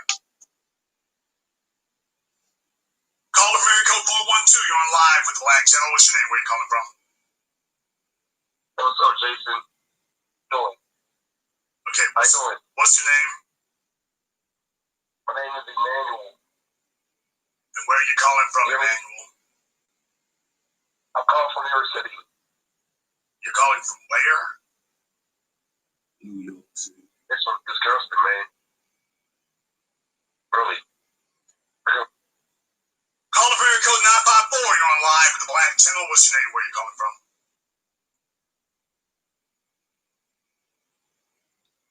I think I said a bunch of them to sleep after that last caller. Caller from area code 267. You're on live with the Black Channel. What's your name? Where are you calling from? My name is Leonardo. I'm calling from Greensboro, Georgia. Leonardo from Greensboro, Georgia. What's on your mind? That last couple calls been discussed. It's sad black people still in that state of thinking. I wanted to basically ask you, what did you think about the Crown Act that's in Congress? And if they've been discriminating against our color for so long, what makes you think they're going, with this Crown Act, they're going to stop discriminating against our hair and not our color. No, that's smoke and mirrors, brother. We really don't need to take a look at that because they've already put it into law to make it where you have to prove intent in order to racially discriminate. Brother, it doesn't matter if we got big bushy afros big enough to wipe windows with. The real issue isn't what's on top of our heads. The real issue is they got the resources locked down. So if they don't want to hire you, a hairstyle is not going to prevent that. Congress on a hairstyle is not going to prevent it. Being able to prove discrimination is so hard now. You have to prove intent. And that's why that was so important, is that the standard is intent. If you cannot prove racial intent, then it doesn't matter. So this is smoke and mirrors. They don't give gays intent. They give it if you're accused by a gay, that's all you need. So they're not giving us powers over white people. With gays, they're giving them powers over other folk. They're not offering us that. So don't get sidetracked with that. That's really just smoke and mirrors. It does not have the significance that it even seems to have, because it doesn't prevent them from just not hiring you. That's where you'll be. Thank you very much for giving us a call. Let me get caller from area code 678. You're on live with the Black Channel. What's your name? Where are you coming from? Okay. This caller here is half asleep. Caller from area code 313. You're on live with the Black Channel. What's your name? Where are you coming from? I'm trying checking out this together. Can you hear me? Okay, you must have just woke up out of your drug-induced haze. What is your name? Where are you calling from? Can you hear me? Kevin L. Goy from Detroit, Michigan. Kevin from Detroit, what's on your mind? Yeah, man, I really think that we have to now impose our righteous will upon this country. Now we can say righteous can be whatever it wants to be. It can be good, bad, whatever your definition of righteous is. Let's do it. Because let me just say this about the African guy. The African men are the most docile, neutered, and butt-broken men on this planet. We don't need them. Africa, they don't know it, but they cannot change without us. We are the only change Africa will ever have. And if they don't get on the board with us, they are finished. And how can we let that happen? We should not let it happen. But that's the way it is. We are the ones that fight the fight. They don't never want to fight. They don't never want to fight, and they don't never want to fight. So I appreciate you taking this call. I've been listening to that silly woman, and man, I don't know how you took it, but you did. I appreciate that, and I'll just leave it at that. Thank you, okay? Thank you very much for giving us a call tonight. It's an education effort. I need you all to hear what the Obama supporters really sound like, the Biden supporters. Let them sit and explain to you. She just sat there and told you an outright lie, but then again, she learned from Obama. These are all a bunch of people who may have a similar mindset, that it's okay to go around lying to people. Joe Biden has never renounced a single thing. When he was on stage with Kamala Harris at the debates, he stood by his actions back in the 70s. He wasn't all of a sudden against busing. He stood on it. When he was there, he stood on it. Period. He stood on it. She just got on the phone and just started lying, because there is no difference between Biden and Trump. That's the length of desperation they have to go to. On the Cash App, my brother Lance said that he's from Brooklyn and she don't represent all of us. I understand that, brother, but y'all got to get them kind of broads up off the block for real. Y'all got to just get them up off the block, period. Brother Sultan, thank you very much for your support tonight. And Satoya, thank you very much for your contribution. We appreciate everyone who is supporting tonight's program. This is a public education effort. Let me get a caller from area code 708. You're on live with the Black Channel. What's your name? Where are you calling from? You call it Chicago Heights. How you doing? Okay, what's your name again? Ziggy, like Ziggy Marley. All right, Ziggy. Chicago Heights. Ziggy from Chicago Heights. What's on your mind? I just want to say, man, all I have to say, I listen to all the callers and everything, and woof. All I can say is, man, castration to the system, castration to the Jesuits, castration to the Zionists, ain't no way out of it. And then unless we just take this bitch up, ain't no other way out of it. White supremacy is going to be here until we tear it down.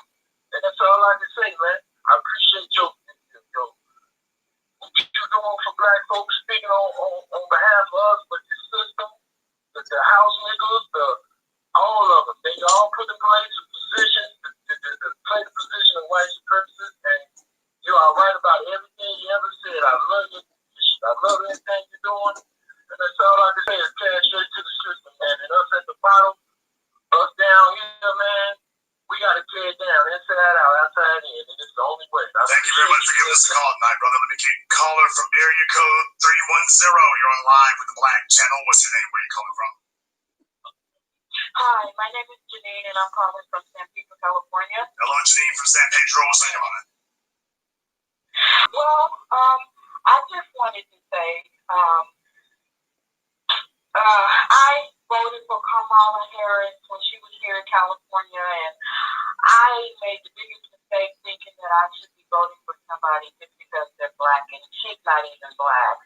Neither is Obama. That's the biggest mistake. They stole our melanin. That's what they're doing. Well, and now they're using it against us. Here's the real mistake that was made in the case of Kamala Harris, and here's the mistake that black people repeatedly make. We keep allowing white political organizations to bring us a candidate. We don't raise the candidates ourselves. Nobody could vouch for Obama. We waited for Tom Daschle to raise him up. And what we have to do is say, we are only going to vote for the politicians that we chose, that we selected, that we raised up.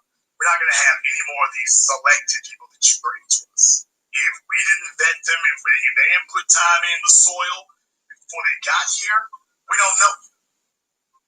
And that's got to be the standard, plain and simple. If you haven't put in the time, if we didn't choose you and recruit you, we don't know. Thank you very much for giving us a call tonight. Let me get a caller from area code 347. You're on live with the Black Channel. What's your name? Where are you calling from?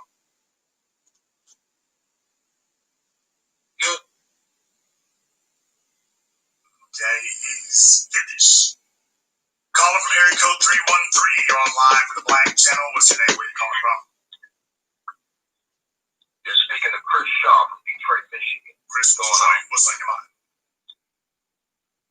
Well, number one, when I listened to that Breakfast Club interview this morning, Jason Black was the first person I thought of. So I didn't even have to listen to the rest of it. Now, what a lot of people are missing, the second thing I thought of was, this book was sold out before the interview. So what that let me know is that the Breakfast Club book promotion was meant to pick up the little bit of extra profit the black folks had. Now, for the Obama supporters that get triggered when we talk cash shit about him, this is for them. You all are thinking this shit like a cancer cell to attack this man, Jason Black, to attack him. What cancer cells do? They attack healthy cells. Hold up. I don't give a fuck about neither one of these motherfuckers. Yeah, I don't get it. Both, neither one of them, neither side. We have a man here that's directly challenging white supremacy. He literally put up billboards in major cities directly attacking white supremacy. And you got the nerve to pick up the phone and call and start talking shit and telling him how bad he is. But I might say, I still would have Biden before Trump. I'm just saying. Obama, I get what you're saying. But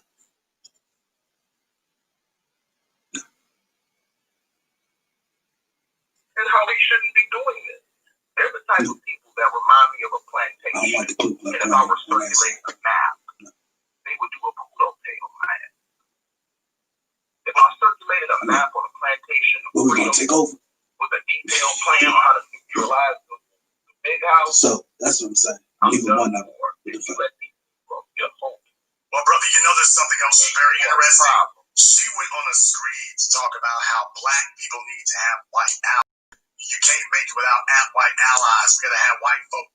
But do you notice that she didn't for a single second express the need to make an ally out of me? Man.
what I said.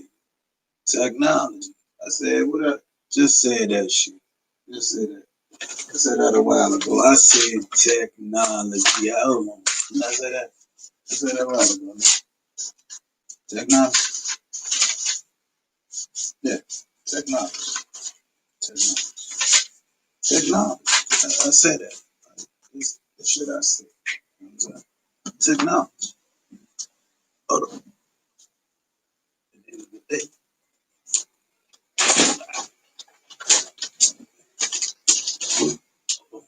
I said technology, right? That's what I said.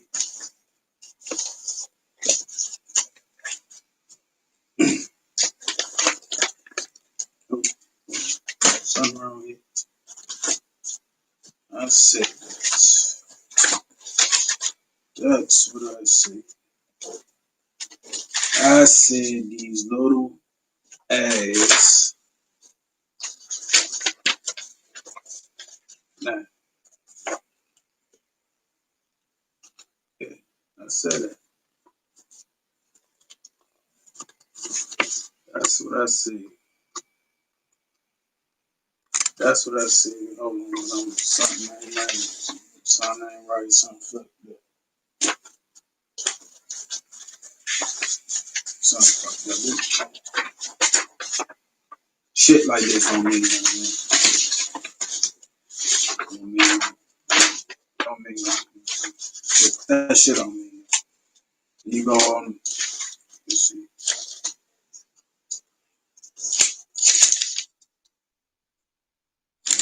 Shit like, that's what they say, how you pay, you know what I mean? Technology. Okay? You get shit like this, you start doing things like that. So let's see, technology, technology. Technology. Technology.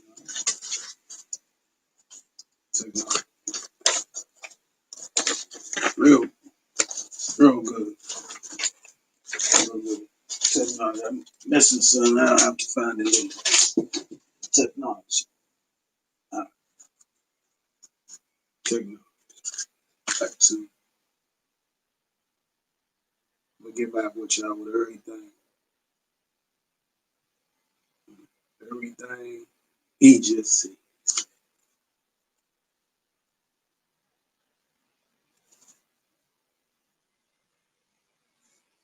Having a tablet, babysit. So that would be my focus. On our non-verbal communication. That's teaching them how to hate ourselves. Specifically black people. She don't hate black people, she hates black men. Well, all these supporters do. I mean, do you hear, like, the chick who called last week? She was angry as hell. I mean, you hear the way that they respond, brother. They're angry at black men. The folks who voted for Biden and Harris, let's just keep it real. They hate black men. They're using them as their proxies to go after us because we threaten their worldview. We threaten whatever little benefits they think they can get. They see themselves as the mannies in the big house, and we're a threat to them. This woman who called in tonight, she hates black men. She just despises black men. This is what we're really up against. It's a phalanx and a group of people who are they are collaborators, is what they are. And I mean collaborators in the Nuremberg World War II Nazi sense. They're collaborators with the white supremacists, saying if we can neutralize black men, then that's the thing. Because I mean, let me just keep it real for a moment here. If I can just be totally honest, people, you can call this rude whatever you want to. That woman who called in, that was a big, fat, orange wig wearing baby, okay? Ain't no black man ever tried to take care of her. No black man's ever done a damn thing for her. So some moist nigga like Obama kissing her ass, she goes for that. A black man who's actually masculine and assertive and speaking up for the people, she's like, you remind me of every nigga that never took care of me and never did anything for me. So yeah, she's angry. She's angry, and when she said up here and said, I want to make friends, I want to make allies with white people, And then she did not attempt to exert that same amount of energy, that same amount of effort, that same amount of commitment. She didn't exert it or express any of that towards me at all. So she wants to go make allies of people who don't know her, and me, I'm sitting right here, and she didn't say, well, Jason, let me help both of us come together. That's just showing you where she's really at. Because that'll put her in perspective, Jason. If she actually reached out like a normal adult would and said, okay, I'm on your side, it's going to put her true position in perspective. And she wants to stay on that pedestal that her grandchildren and other raggedy ass people around her put her on. Actually submitting and saying, Jason, you have to answer. Jason, you clearly care about black people because you're directly challenging white supremacy. Jason, I'm on your team. That's going to destroy whatever type of fanciful credibility she created for herself. She wouldn't dare do that. And then she got to take them fake ass eyelashes off. She's going to have to start making this when she talks. She's going to have to start looking like something she's simply not. Keep doing your thing, Jason, man. We out here, we listening, we watching the cancer sales, and if they don't have your back, we do. My Patreon is at $100 membership. And if you put the Black Authority on Patreon, that's going to be $100 membership. So you ain't got shit to worry about when it comes down to these motherfuckers. He won. Brother, thank you very much. I very much appreciate your call tonight, and I appreciate your support as well. Yeah, folks, I mean, look, their hatred of us, they're using Obama and Biden and Harris as a proxy. They're using them as a proxy. The folks who support, the Candace Owens and whatnot, they hate black women. The folks who support Biden and Harris, they hate black men. And that's really what it is. I mean, that really is what it is. Period. Don't have to be nice about that. Let me get calling from area code 702. You're on live with the Black Channel. What's your name? Where are you calling from? Excuse me, Pat's from Nevada. Hello, Jason. Okay, Pat's from where at in Nevada? Oh, I'm sorry. Las Vegas. Las Vegas, Nevada. What's that on Vegas? Yeah, I'd like to make a point. We need to stop using the word black, okay? Because black includes too many other groups that are full of individuals that are like how some of the other callers talk about rats and infiltrators, like Obama. He is half Kikuyu African from Kenya and half of a white woman. Okay, brother, we got that. Okay, we got that. All right, we got that. Now that we have settled the issue that we need to quit using the term black, we will use, okay, stop. We will use whatever term you wish to use. Now that that issue is settled law and is no longer under debate, what do we do about white supremacy now? Okay, first thing, we need to have our own God system. We cannot be following other people's religion. Second thing we need to do is have the same code of conduct, like how you talk about, that we operate by the same cultural laws and laws. We need to have the same language. Yes, we have to have a language other than English that we speak. That is our own language. We need to boycott and replace the products and services of white and replace them with our own products, and then take the profits that we make from that and lobby the fucking politicians, whoever they may be, whether they're the sellouts or whether they're white people or whoever and all that, to get them to make legislation in our favor. That's what we need to do. This is what every other group has done that has been successful or has 10 years. Okay. Now, do you notice you said everything except we need to build an economic foundation? You said everything except... No. I did say that, Jason. I did. Sir? I did. I said boycott and replace other cultures, products, and services. Sir, that's actually not building an economic base, sir. That's actually not building one. And by the way, on your list of things, you actually named that way down the list. Instead of starting there, you started with superficial things first. And that's how we get. I apologize. I was writing them in order. Okay, but that's how we get caught up. The crazy one of Brooklyn. That's how we get caught up as a people. Because too many black folk are interested in symbolic gestures. They're interested in semantics. They're interested in debating. What they're not interested in are concrete tangibles. You know why? Because that's where the hard work is. That's where all the changes happen, but that's where the hard work is. When you talk about religion, in white society, there's only one religion, white supremacy. It's not a matter of having a religion. It's a matter of, does your religion serve? As far as, sir, I'm hosting my program. I'll let you talk. I didn't say anything to all the jackasses out there. Let them talk. I can't let them talk, and then they just want to go on at it. They want to go on ad infinitum. They just won't ever quit, and they'll just go in circles. That's why I usually don't let them talk. I want to show everybody, by the way, this is what happens when you let them talk. That's all it is. So too many people are addicted to babble. They want to be entertained. I don't want to be entertained. I want people who want to be informed. You talk about language. White people don't really fight over language. White people who are of German descent don't speak German. White people who are of Spanish descent don't speak Spanish. White people of Italian descent and don't speak Italian. They will come here and shed, or at least seemingly shed those things. And yet, without their religions, without their languages, without any of those things that you mentioned, they still have a cohesion. So what that proves to you is the very people that... Okay, sir, I was wondering if I could expound on that for a second. Okay, sir, the very next time that I'm talking and your voice comes through my ears, hang up on me. Did you get that? I did. The very next time that I'm talking, my voice is going up, your voice starts up. This is the Black Channel. This is not the, what's his name, PAX from Vegas program. It really isn't. I know that might be breaking news. It's really not. Nobody tuned in tonight to hear you. That's your first clue that maybe you need to just sit back and learn. White people have been able to gain a dominant position disregarding all those superficial things that you think are important and told yourself are important.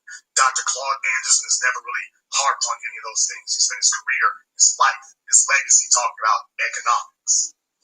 To the extent that religion can be misused, yeah, but what we find is that when people have their focus on economics, they have a lot less on religion. When their leaders, when their economic house is in order, they don't turn to religious institutions first.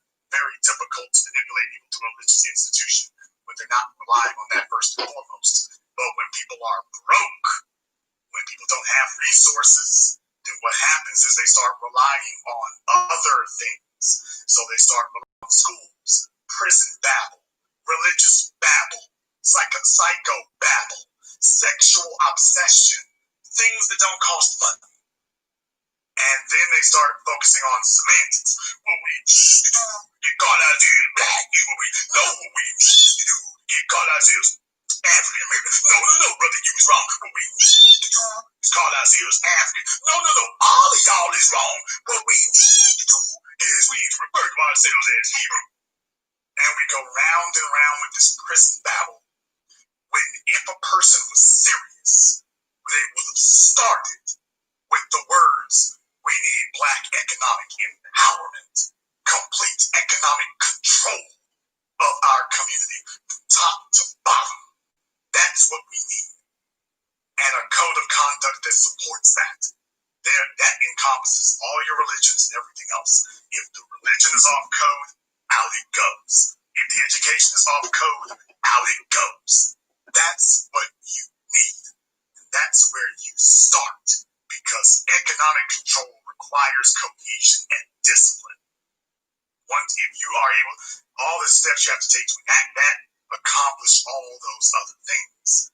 But when a person starts off with a position that somehow the name we call ourselves is important. By the way, a lot of y'all are new here. Otherwise, you would have known this because I've only been teaching this for over a decade now. White people control the world, and they have made it forbidden among themselves to refer to them as white. Black people refer to ourselves as black, refer to ourselves as public as black. White people, they don't even acknowledge it. There's nowhere where they speak about themselves in color terms. They don't talk about it. They just get up and be about it. And we need to have that type of focus. is where black is something we don't even acknowledge. Because the reason why white supremacy is so difficult to fight is because they've created the practice of saying ain't no white supremacy, ain't no white people, ain't no white nothing. While black folk are arguing over what color we should call ourselves, what designation. And the folk we're fighting against say, we wish to be invisible. Don't call us anything. Ain't no white people, ain't no white supremacy, ain't nothing to see here. It's all a figment of your imagination. And we're still talking about crazy, mindless, pointless semantics. Which is why the first thing I said was, you know what, fine, call ourselves whatever you want. Now what? Well, what we need to do is get rid of these religious systems. We need to do right there. And next, we need to work on a common code. This is what we need to do. And then, boycott other people's economic zone. Yeah, that's exactly what usually happens right there. When in reality, the conversation should have just started in economics and stayed there. It should have stayed there.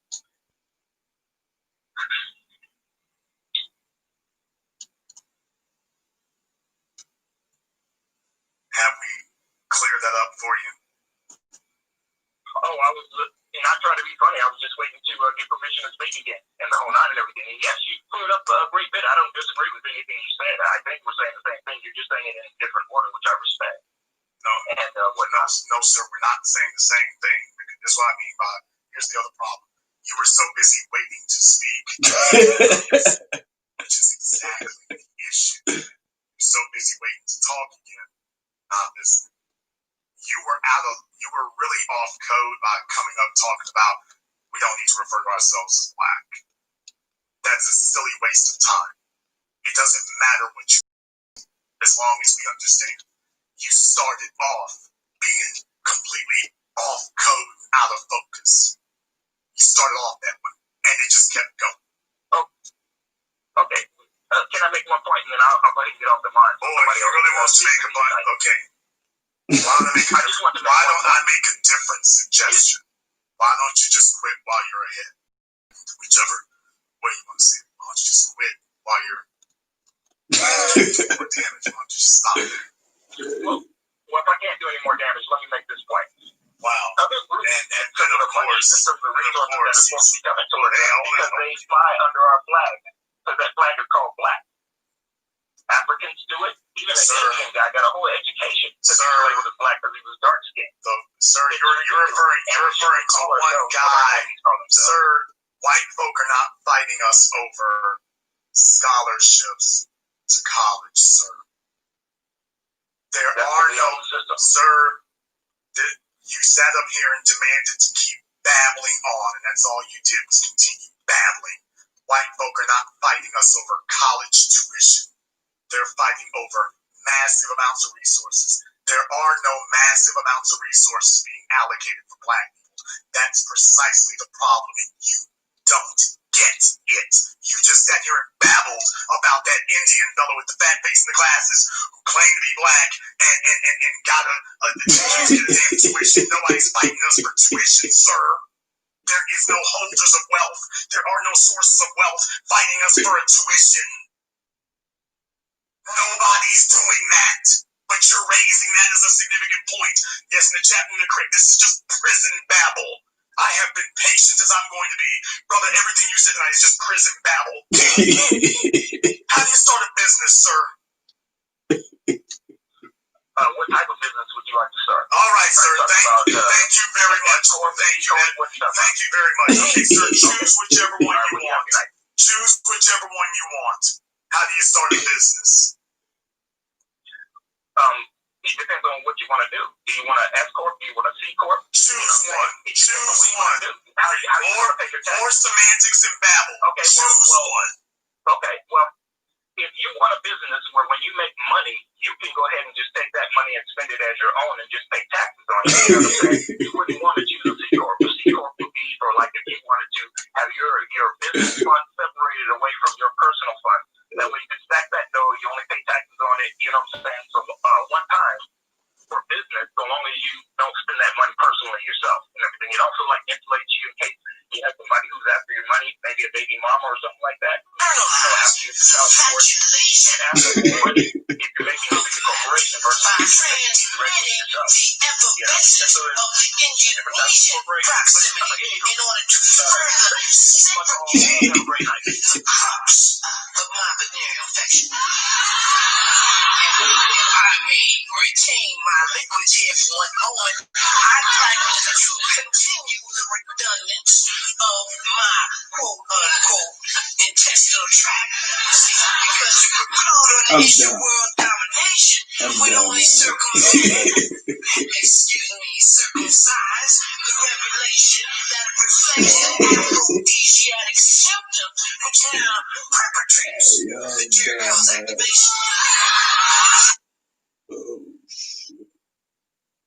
If you all want to know how Obama got elected and re-elected and Joe Biden's in office, if you want to know why it is, yeah, y'all are hearing it tonight.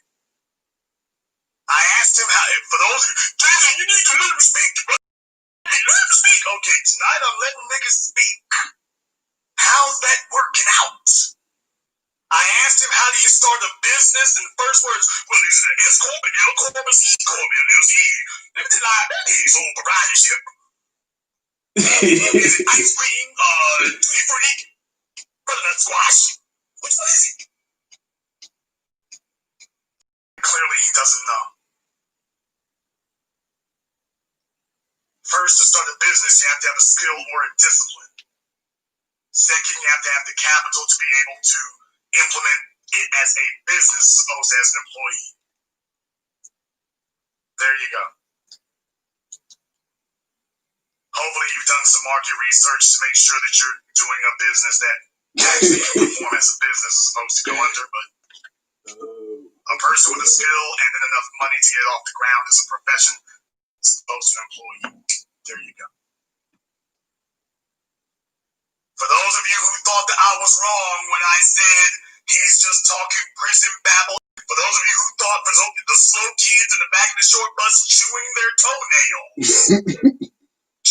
toenails and licking their shoelaces, for those of you who thought that I was just being mean because you're real slow, by the way, I let him talk.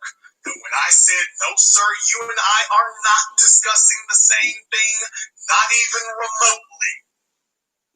You and I are not discussing the same thing. Which is understanding to me, that's because you're slow and dumb.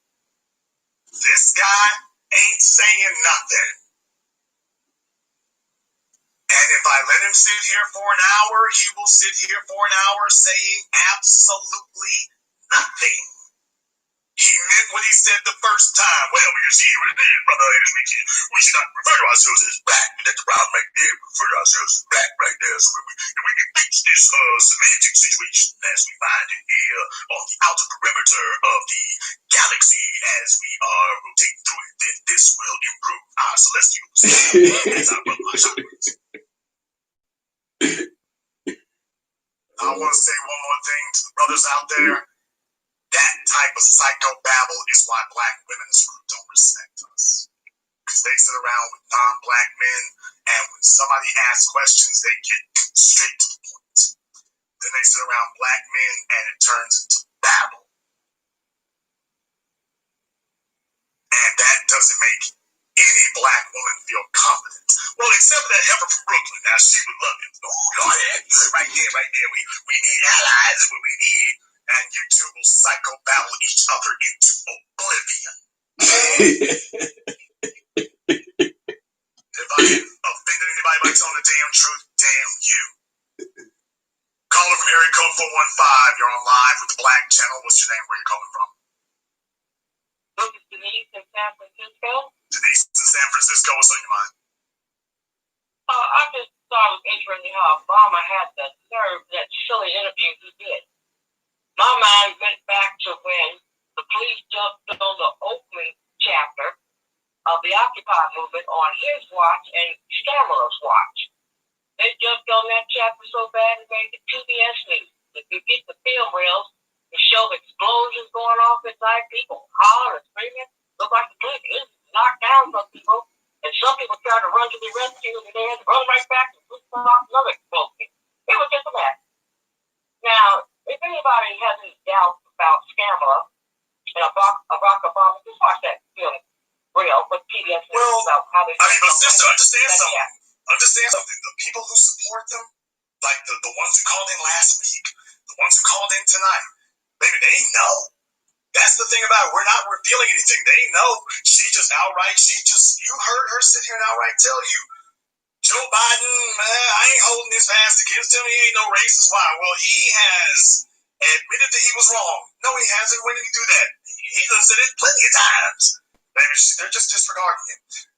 The folks who support Kamala Harris, from Roland the Boule, Fishbowl Head Martin, and the rest of them, all they want to talk about is she's a member of sorority. That's it. That woman who was on here earlier tonight said it, really what they really truly feel.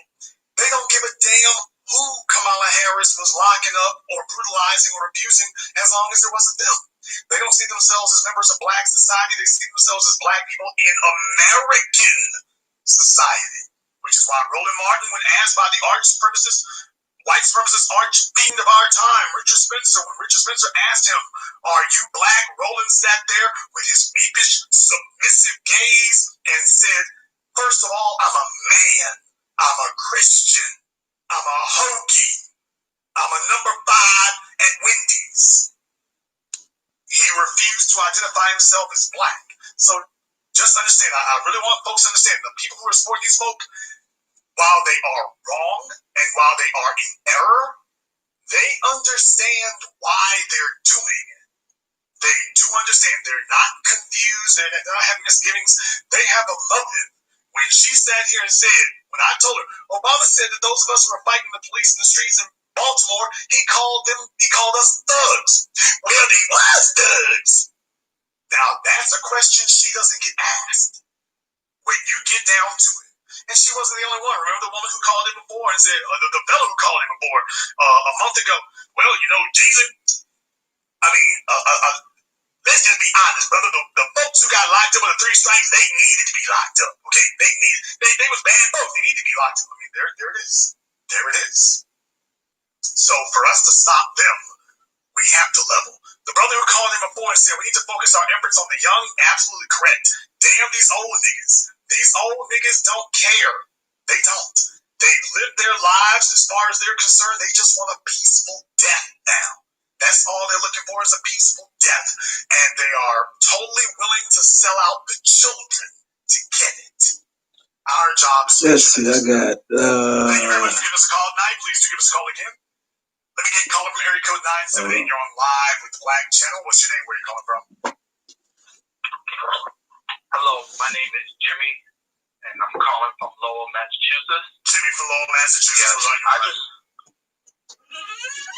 Yes, I just want to address something that Angela of the previous callers who called from, I believe it was Chicago. I just want to address something that she said about repatriation back to Africa. Yes, I do agree with repatriates that blacks should repatriate back to their native land. And although, yes, I do agree with you when you said white supremacy is global. However,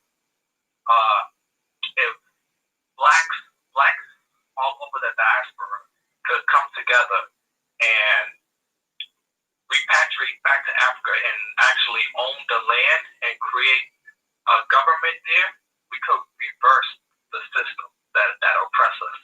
And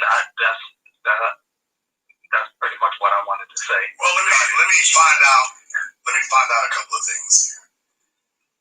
First of all, let me find out, brother, how old are you? I'm 30 years old. Okay, you're 30 years old. Is your family descendants of American slaves, or do they trace their lineage outside the United States? Yes, my family is from Haiti. Okay. How many generations of your family have been here in America? Okay, so my grandparents came here in the 70s. My mother and my father are from Haiti, and all of my mother's children were born in the United States. Okay. Now, you do realize that Haiti or Haiti has always been a black nation, a black enclave. You do understand that, don't you? Okay, sir, okay. No, sir. Let's be very, very clear about that. Haiti wasn't some white enclave and Negroes showed up there. Now, let's be very clear. 1804 is when they became the first people in history to liberate themselves from slavery. But let's be very, very clear. I meant what I said the first time. That's a black enclave. Okay, that is a perpetual black nation. Long before 1804. Always been a black nation. Here's my point. You called to say the black people need to repatriate. I'm not sure if that's repatriate. I like a good pastry. I think you meant repatriate. No, repatriate. All right, brother. And you believe that we should repatriate exactly where? To Africa. Where at? The land of Africa is a continent. It is not a nation. Where at in Africa would you suggest we go? Well, it doesn't matter. Yes, it does. We need to know where we're going. Where are we going? In Africa. Africa is not a nation. Africa's a continent. Where? It is a nation. Okay, sir. The whole Africa. We have to have a place. No, sir. That's fantasy talk. We need to have a place that's going to welcome us. Who's going to do that? Perhaps Ghana. Okay, so you want us to go to Africa on a perhaps? Well, that's the thing. Like, it has to be planned. Okay, so in other words, you have not. Okay, in other words, you haven't thought this out. Okay, but thank you. In other words, you haven't thought this out. What do you mean I haven't thought it out? In other words, you have not. Okay, sir, let me ask you a better question. Do you understand that most African nations actually are in an impoverished state? Do you understand that? Yes, I do. But if you get behind the idea that Marcus Garvey was espousing of a United States of Africa, where all the nations in Africa could unite, and then it could become one nation, all right, and one government. Great. We could transform it from its impoverished state to one of the greatest, probably the greatest commonwealth in the whole world. Interesting. Well, then, in those circumstances, brother, I only have one more question to ask you. If the answer is for black people in America to leave and repatriate, then why is it that you have not left and repatriated back to Haiti? Because you actually have roots there. I really don't understand the question. But sir, if the answer is leave and go back to Africa, why wouldn't it be a lot easier for us to leave and go to Haiti, since it's in the same circumstances? Why not there? Well, if blacks repatriate back to Africa and rebuild Africa, sir, let's talk about Haiti. Sir, Haiti is a lot smaller and a lot closer. Why would we not go there? Especially you. Why are you not talking about returning to Haiti? You actually have roots there. Why not return there, sir? It doesn't make any sense. Why would I trade an island for a whole continent? Okay, but sir, what I'm saying is, okay, the French fought a perpetual war against Haiti, so it was worth it to them.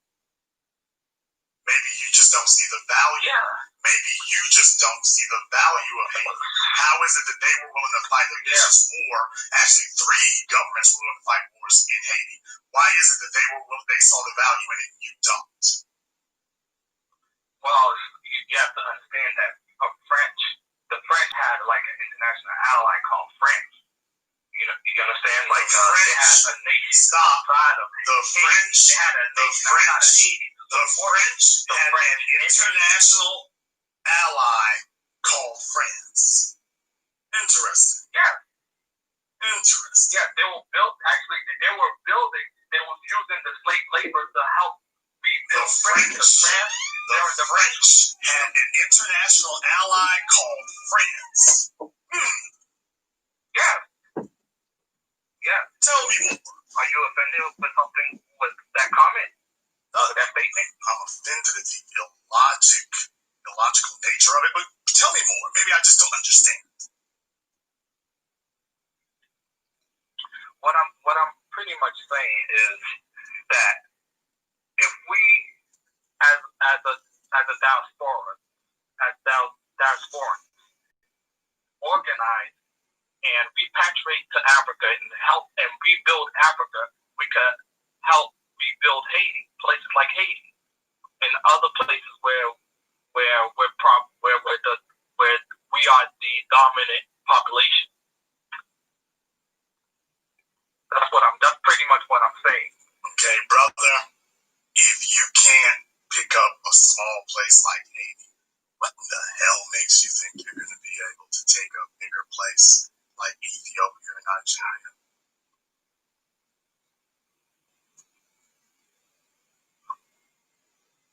I think you're missing the point. Okay, sir. I think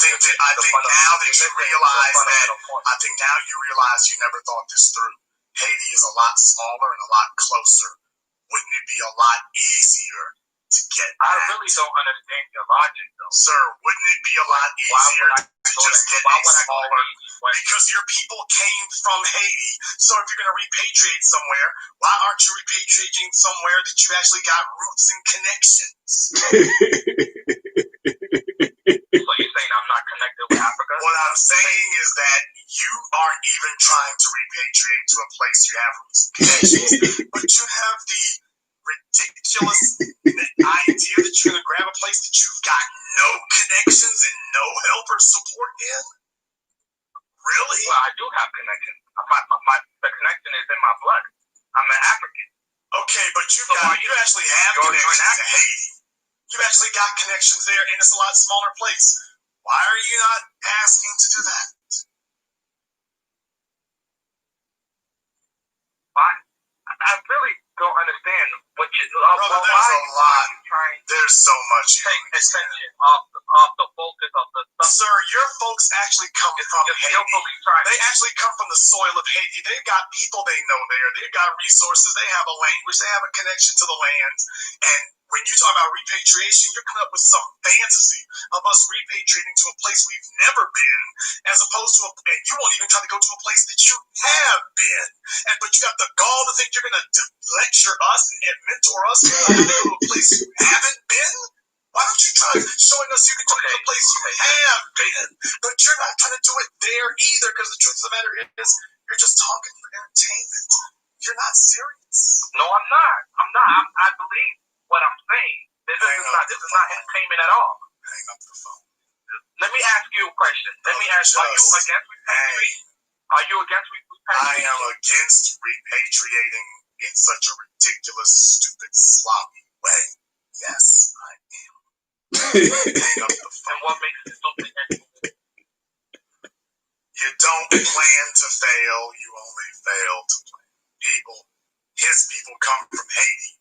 His grand plan of repatriating isn't even to go to a place that he's got connections and familiarity with.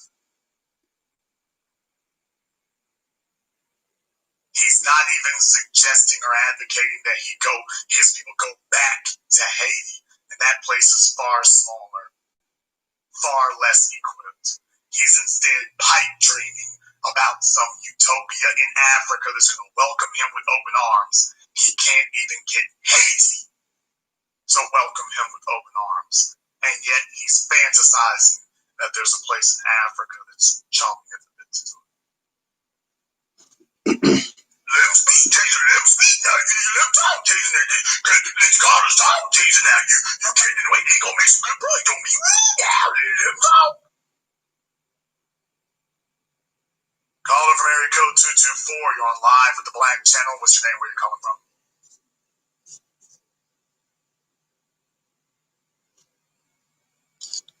Okay, caller from 224 has been abducted. Caller from area code 505. You're on live with the Black Channel. What's your name? Where you calling from? Hey, from Albuquerque. How you doing? Charles from Albuquerque, New Mexico. What's on your mind? Oh man, I just want to say I appreciate what you've been doing, and I don't know. I just wish more people had more regard for our ancestors. You know, Malcolm X said history is one subject you can really benefit from, and obviously paying attention to history. They don't even watch programs that you can watch on television, PBS, wherever. And white folks are like, oh, we've done enough for black folks. As a matter of fact, we've done too much for black folks. They repeatedly do not care about us and about our situation. And I don't know why so many of us, we got to make friends with everybody. Well, that's the resort of cowards. We have no friends. Under these circumstances, brother, when you hear somebody talk about we need to make friends, make allies, that's a coward. They're suggesting something that they know we can't actually do. They're just talking because they're stalling for time. They know we can't do it. They know that's not real. So what are they really after? What they're really after is, well, Obama was a good slave. Brother, they're used to getting that whip on their backs. So they're like, hey, I'm comfortable being under these people's boots. Why can't you stop making trouble and be comfortable under their boot too? That's really what it comes down to. You need to get acquainted with the ISIS papers. Brother, they would run, that emperor who called in the night, she would run screaming from the ISIS papers. She would run screaming. You're asking cowards to have courage. They're not objecting to us because what we're saying is wrong. They're objecting because they're cowards. Barack Obama caters to cowards. When you get in his presence, you have to deny reality. That's a coward's position. He caters to cowards. If you're a coward, you'll get along with him just fine. But if you're not, these people are going to descend on you because they don't have the courage to take on white supremacy. They only want to go after what they see as other powerless. But they're not. They don't have the courage of any convictions.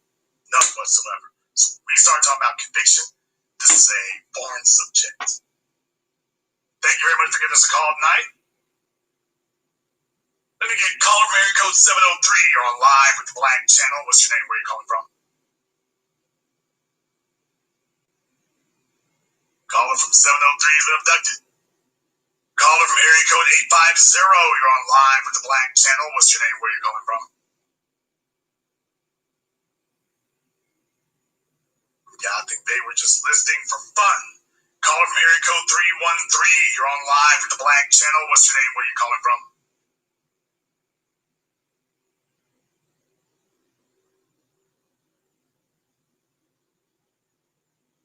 Yeah, I'm almost certain that they should be on.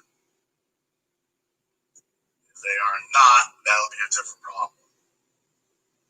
Please understand, the problem isn't that they don't hear us. The problem is that they don't get it. The problem is that what we're talking about requires courage. That's the problem. The problem is that what we're talking about, they understand. They understand that black folk are getting messed up, but they understand it. What we're not getting. They get it. They get it. It isn't that they don't understand. It is that they are against us. That woman called in and babbled for 10 straight minutes because black people not suffering makes her feel like something's wrong. Black people not suffering seems like a problem. That's the issue. Black people not suffering is a problem. It's a problem. Everybody who says they're with us isn't with us. Everybody who says they're on board isn't on board. Let's be very clear about that. Everybody who says they're on board isn't on board.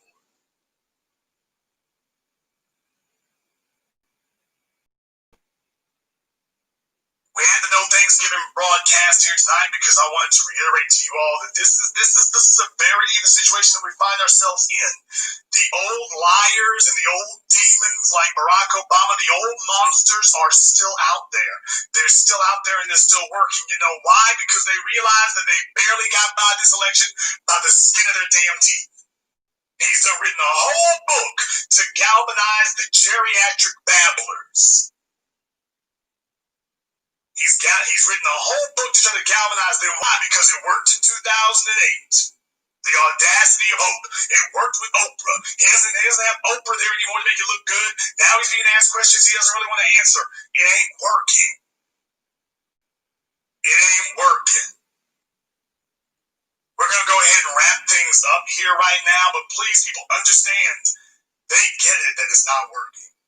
They get it and they understand that things are not going so well, so they're trying to bolster their support now while they still have that option. We are the only ones standing in their way. We're the only ones preventing that. We're the only thing that is stopping them from going any further. We're the only thing. When they hear us talk the way that we are, and they hear that we are expressing what is in Black people's interests, they're hoping that there's still enough dummies left out there who will support them no matter what.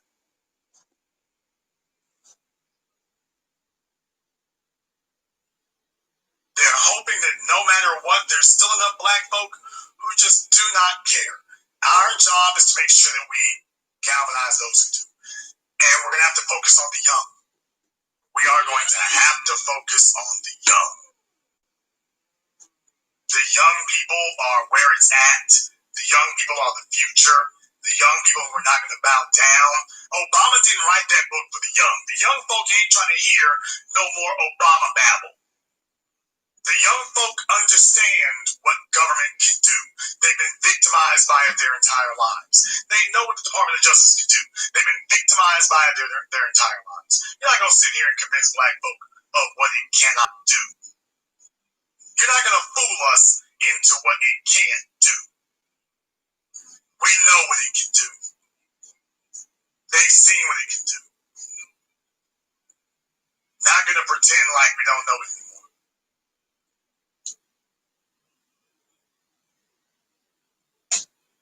I want to thank everyone who has tuned in to tonight's program.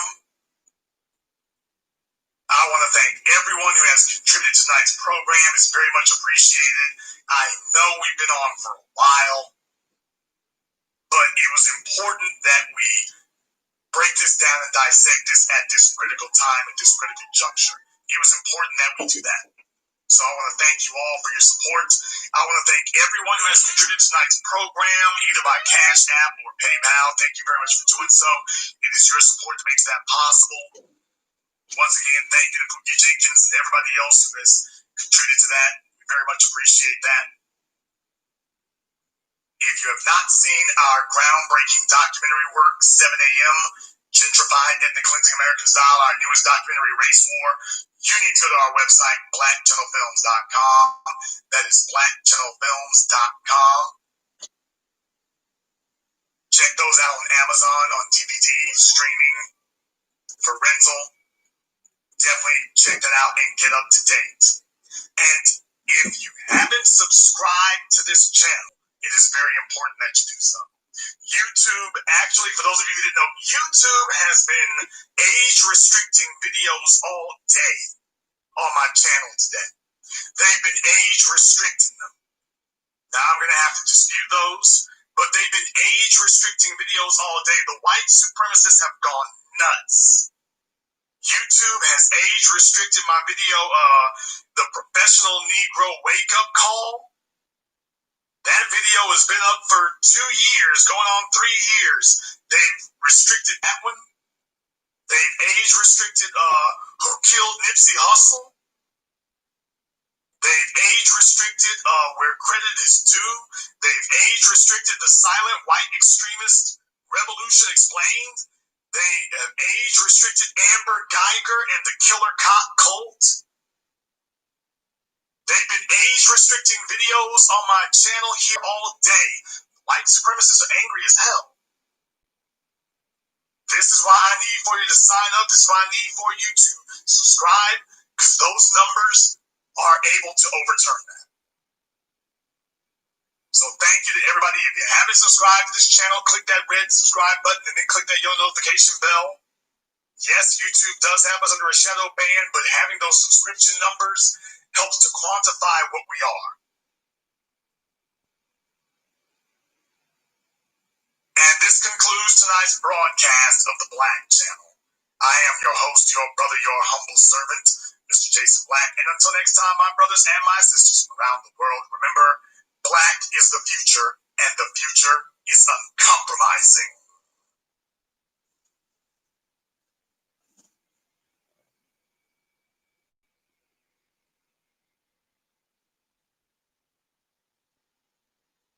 That's that. Well,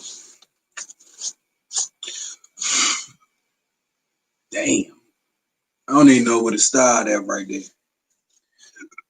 Where to start at. But I get it, a bunch of mumble. Well, people do get the mumbling a lot of this shit. Shut up. Oh, hey.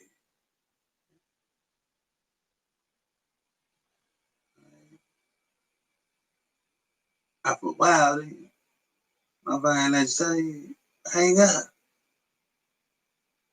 Go ahead. I mean, listen to you can listen to the ridiculous shit. Listen to, some people do say some ridiculous shit. They do. That ain't going to help the purpose. That really is. It's not going to help. That's why I put this explicit content right there. You know what I'm saying? That's my God, give me my sign. You know what I'm saying? Put that explicit content right there. And bam, out of nowhere. This man came on Thanksgiving, man. It's after Thanksgiving now, but this man came, started speaking. You know, I'm not for no Trump. I'm not for bad. I'm not for nobody. That's my thing. Because you get the same shit every time. Same shit, same lies, same bullshit, same everything. So, what do you do?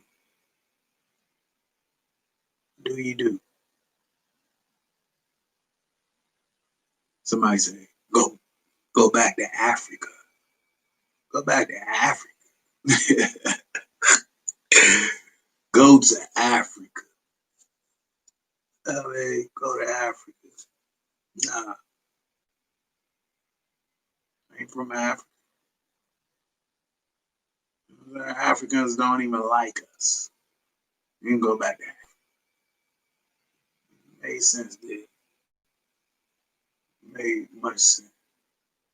Go back to Africa. Man, I'm Loyalmoves. I just want to show you the positive of the situation. You see the positive of the situation, man. Sometimes, you know, everybody got a view. And then when you got a view, man, you got to have a real view. And after you have a real view, you got to put it in play. And after you put it in play, you got to keep it in play. And you got to be loyal about your move.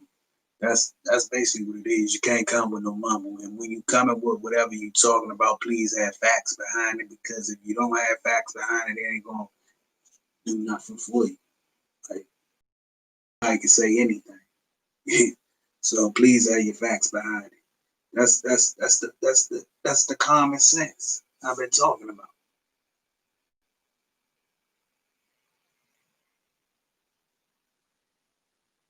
Even though I have a different view, I'm not voting for Trump. I'm sorry, I'm not. But you're right for both sides. Like, why isn't that? You know, people don't see the bullshit. Like, it's bullshit. Now that's the conscious thinking I've been looking for. It ain't even about that. It's bigger. It's bigger than what you think. It's bigger than us. Oh, one bite, and that's why I play with it, man. I play with it, man. He's gonna run. He's gonna. Yeah. Basically, man. At the end of the day, I'd rather have biting if I'm picked between two white men. Both of them the same. It's what the fuck do? What do I do? You know, like at the end of the day, what do I do? What do you do? Type of situation. You have to, I mean, flip the coin here. Type of situation. But facts, mumble, saying anything out your motherfucking mouth. That's where we at. So, in a funny way, I like how he put it. Like people come with a lot of mumble, they don't have no facts and shit. And then when they talking, they don't hear themselves.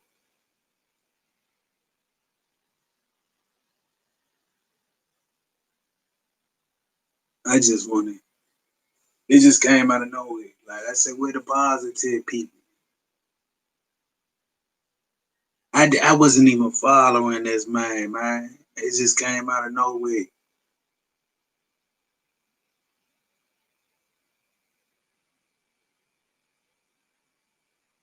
Out of nowhere.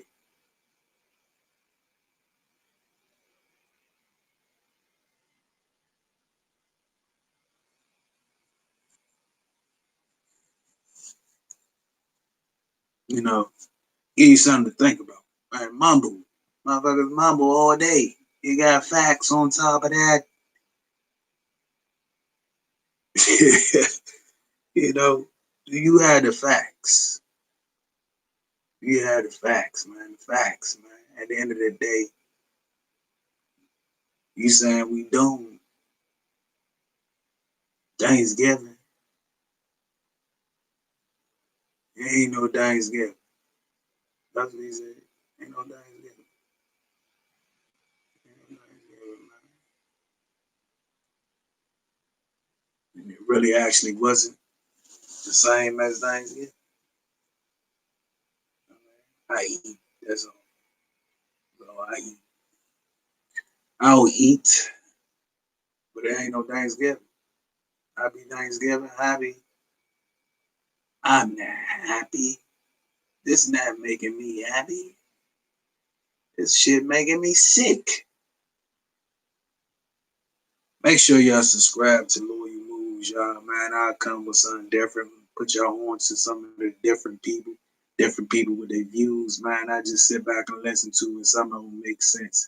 And most of them are black people that got some black views that, make sense. And some of them different views. They might have different views, but they make sense. Like some of the views that they have, they need to put together and come together and, look at the views and then add them up and then there you go. There you go. Views. There you go. Right there. People have different views, but you have to make your view make sense. I get it. I got it. I know. I get it. I got it. The mumble. You know what I'm saying? That's what I've been saying. Like if you sit back and you talk to people with no sense, then you start, talking with no sense. It makes sense. There you go. There you go. And then we have all this bullshit happening. Like that, there you go. You have to have a guideline. Thank y'all for following my channel, watching my channel right now. Yeah, it's Loyalmoves. Subscribe. And remember, man, keep sense.